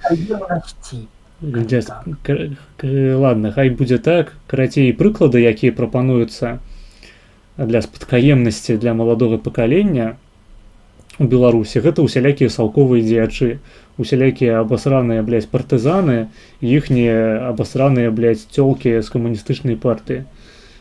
Што просто разбурае усю так званую нацыю. Просто ведаеш, гэта ты, напэўна, просто судзіш па ўспамінам сваёй адукацыі, напэўна, школьнай ці гімназіі, я не ведаю, дзе ты вучыўся, універсітэт. Школьны, окей. 10-11 класа. Падручнікі за 10-11 клас, прынамсі ты, па якім я яшчэ вучыўся. Яны там сапраўды такія трохі смешненькія, да?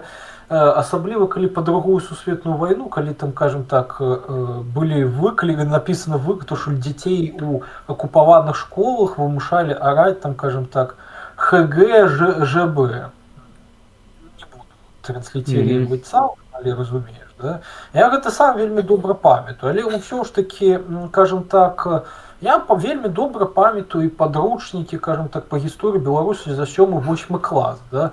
Дзе, кажам так, наратыў, ён цалкам быў, кажам так, у бок вялікага княства Літоўскага, да? Дзе там, прям праўзносілі князёў там Віту. Ну так, я разумею, але там таксама праводзіцца, напрыклад, ідыёцкі тэйк аб тым, што ВКЛ, яна перастала існаваць у 1569 годзе пасля Люблінскай уніі, таму што Польшча захапіла вялікае княства і праводзіла паланізацыю.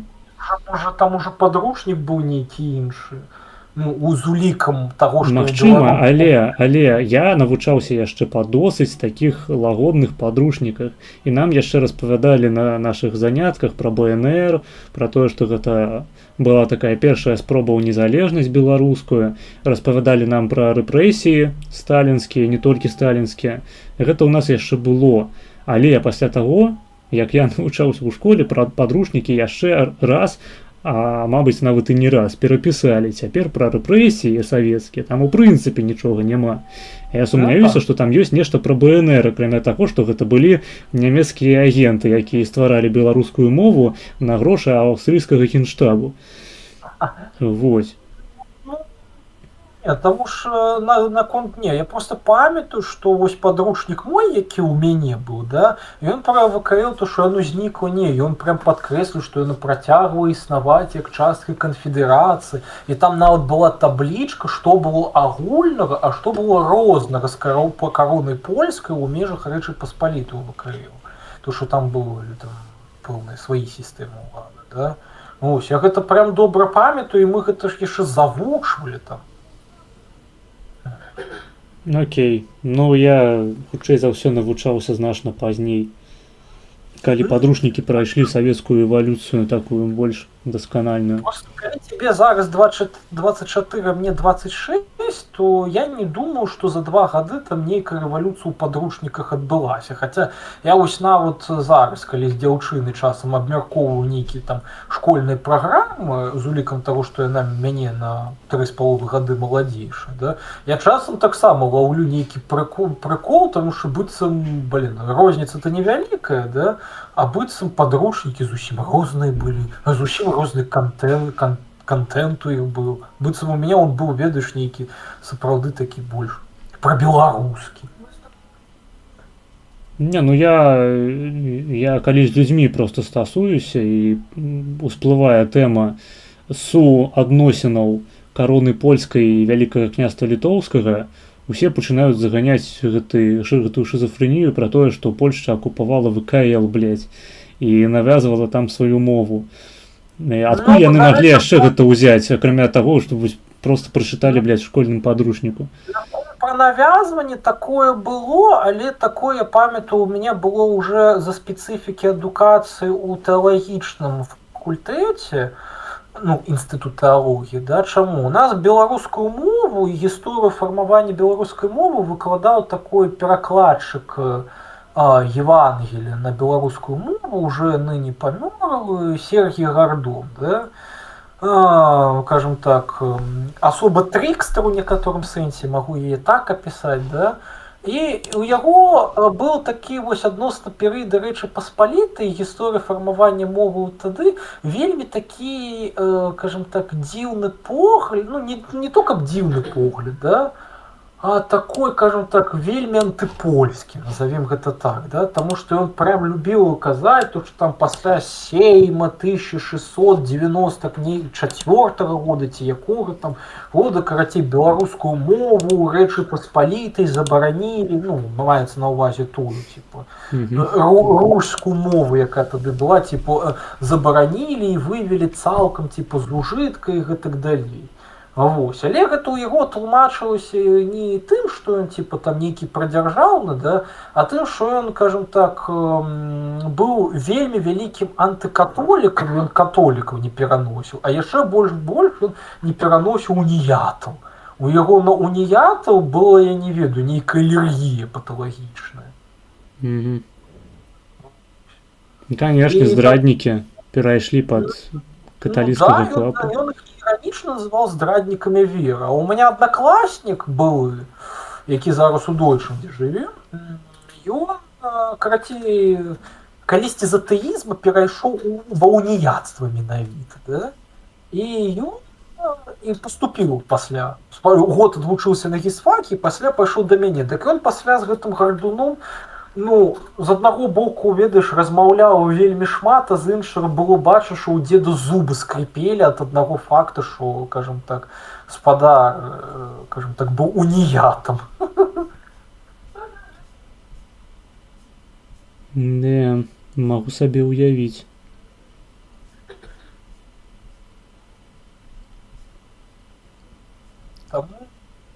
Таму вось такія тэйкі я чуў іх, то што там типа купавалі, але я іх чуў, скажем так, не са школьнай праграмы, а ўжо ад боку некаторых, скажем так, асоба людзей, якія лічаць, што ў Рэчы Паспалітай, скажем так, праваслаўем і праваслаўнае насельніцтва максімальна прыцясняліся. Канешне, канешне. А што ты лічыш па-іншаму, не прыцяснялася? Нет, ну я не лічу, што, ну, кажам так, гістарычны факты сведчаць, што, кажам так, контррэфармацыя ў межах Рэчы Паспалітай, яна мела характар, кажам так, і супраць праваслаўных. Просто, кажам так, там я не лічу, што гэтыя рэпрэсіі насілі характар такога, ведаеш, масавыя нарэзкі каўбасы.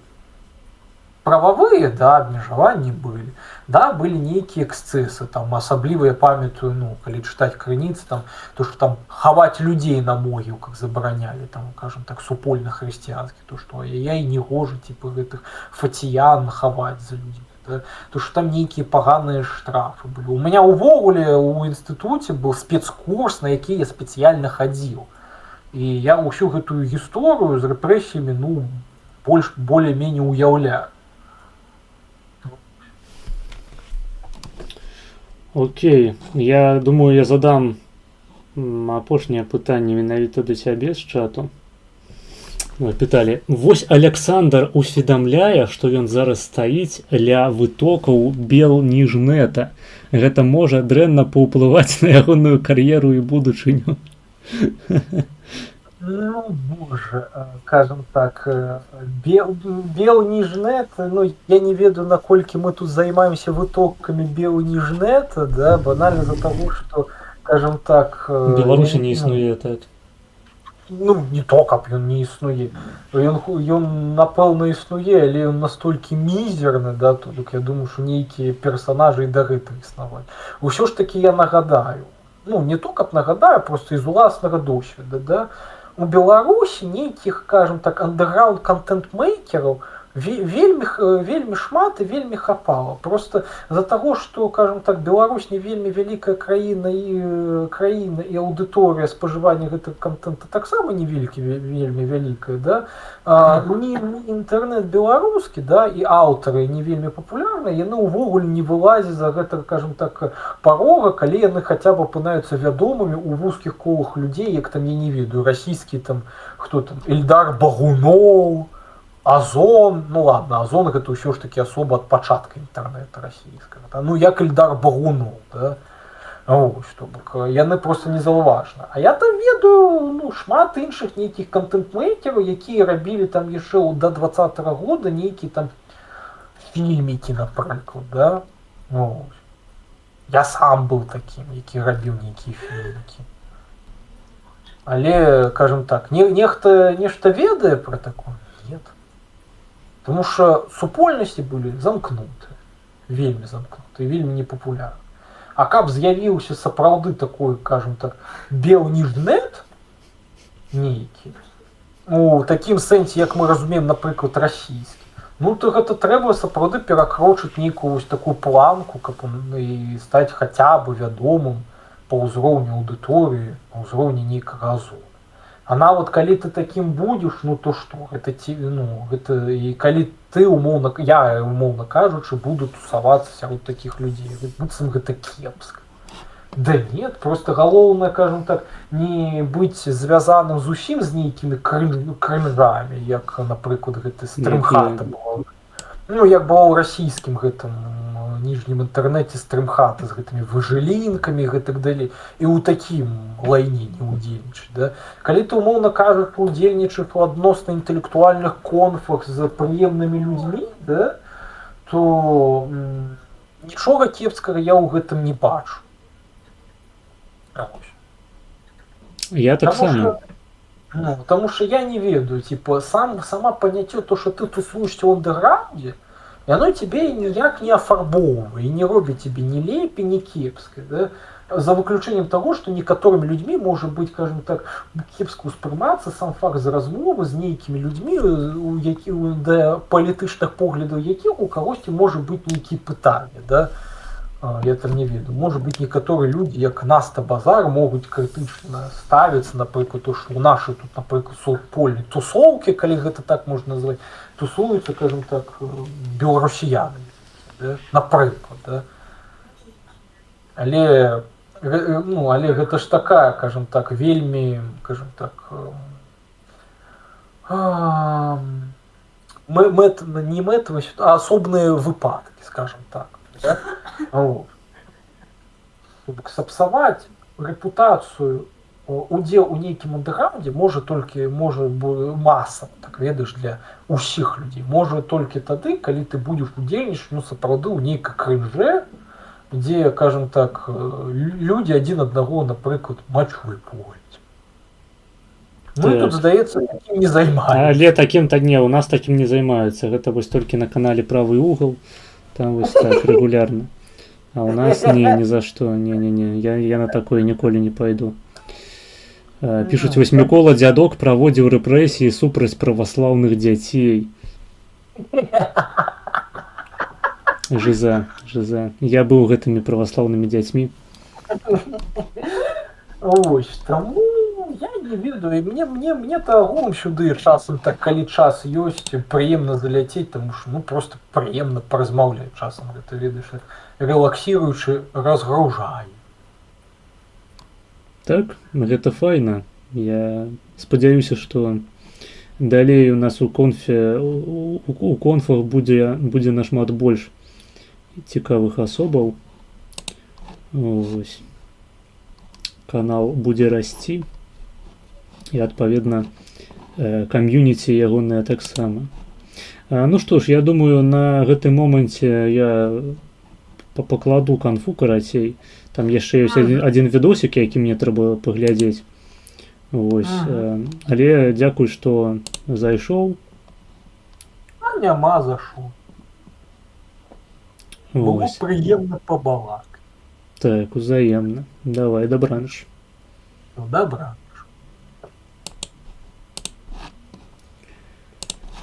Так, а у нас з вами быў відос, які замовілі з донатам. Што ж гэта было? Ці мы яго паглядзелі ўжо? Мне здаецца, не паглядзелі. Вось гэта. Не, мы не глядзелі. Давайте паглядзім зараз. Відэа з каналу Кракатук. Называется i.i. Не, стоп. i.i. Я знаю, что подруга в меня влюблена. 1991. Так. Погнали. И задолго до этой новогодней передачи. То есть это не подставка. Группа ИИ базируется в городе Минске. Ее возглавляет Василий Шугалей. И сейчас вы увидите их впервые. Я думаю, что их не видели даже в Белоруссии на телевидении. Песенка... Вот я не бачу. Песенка «Я знаю, что подруга в меня влюблена». А чаму вебка выправілася? Вы не заўважылі, гэта адбылося тады, калі я канфу паклаў? Ці ўжо пазней? Типу, ну, цяпер звычайная вебка. Ад чаго гэта залежала? Незразумела. Окей, глядзім. Я определяю стиль группы ИИ как пато-рок. Пато, естественно, слово патология. Новый год, снег на улице идет, Вася Шугалея. Выступленне к мит-ансамблю. 91 год. Відэа у колера. Народ песню вам сейчас поет. Ты гуляй, Вася, ты гуляй, Вася, Вася.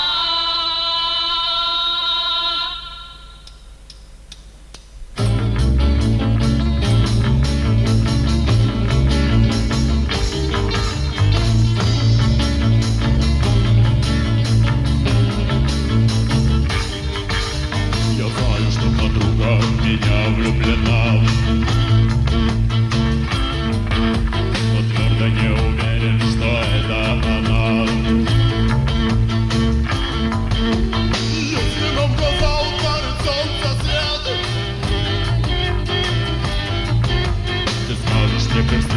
чуть слышно привет.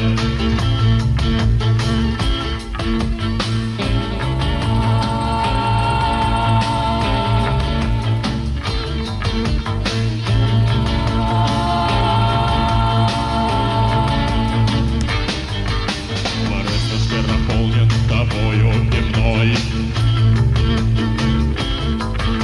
Ответ на все на это существует простой. Или же подруга в меня влюблена, или же ты втюрилась другого пацана.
Но если ты не будешь меня прогонять,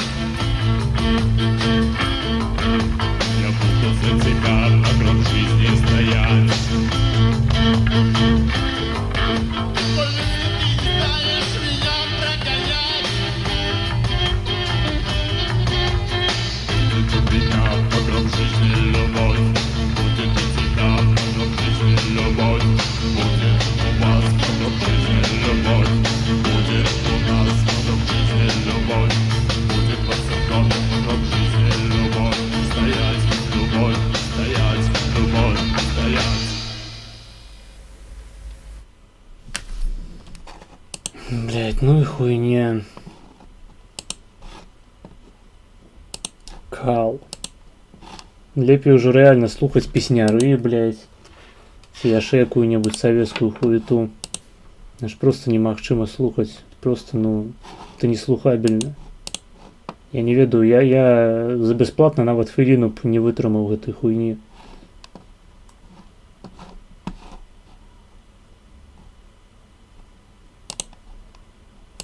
Такое толькі за грошы.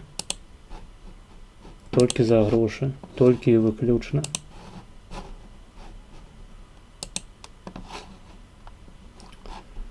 Такс. Давайте тады якую-нибудь завершающую композицию и будем с вами развитываться. Такс.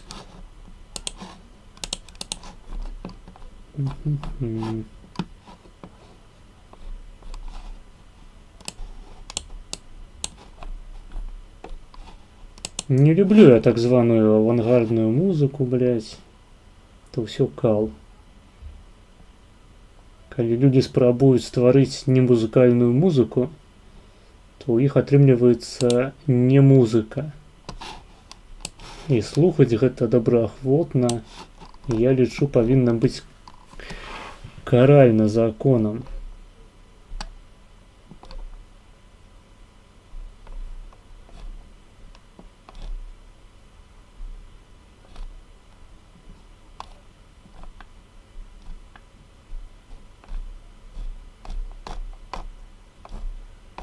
Типу, нават музыка, якая ствараецца з дапамогай нейронак, яна і то лепей, яна хаця б смешная. Ну, а тут просто сядзіш і кал з вушэй цячэ.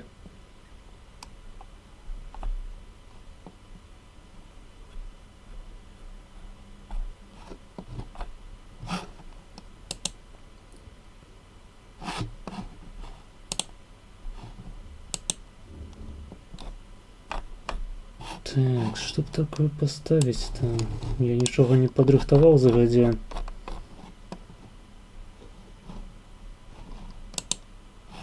А зараз что-нибудь придумаем.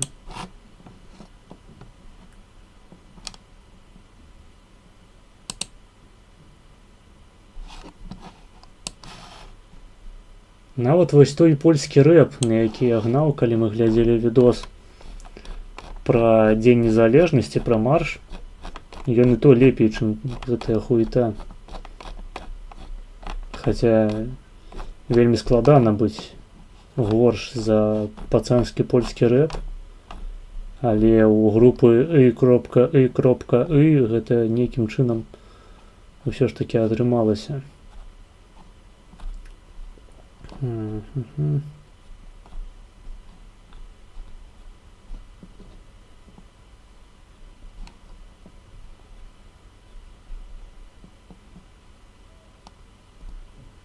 Давайте вось гэта просто інструментальненько завяршым нашу трансляцыю сённяшнюю.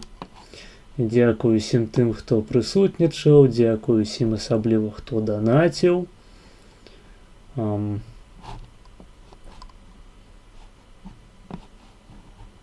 Подписывайтесь на все соцсетки, спасылки можете знайсці ў апісанні. Прыходзьце на наступныя стрымы. Наступны павінен быць у суботу, ужо паслязаўтра фактычна. Вось. Подписывайтесь на YouTube, на Twitch, на Telegram, на Instagram, на Twitter, ён жа X. На Patreon таксама можете подписаться, таму што там ёсць варыянт як платнай за $1 у месяц, так і бясплатнай падпіскі, якая дазваляе глядзець усе этэры з Твічу, прынамсі месяцовыя даўніны. То бок, калі вы плоціце $1 у месяц, вы можете глядзець без спазнення гэтыя запісы. Але можна і бясплатна падпісацца, там большая частка гэтых этэраў будет для вас доступна. Вось. Ну что ж, давайте тады добраніч.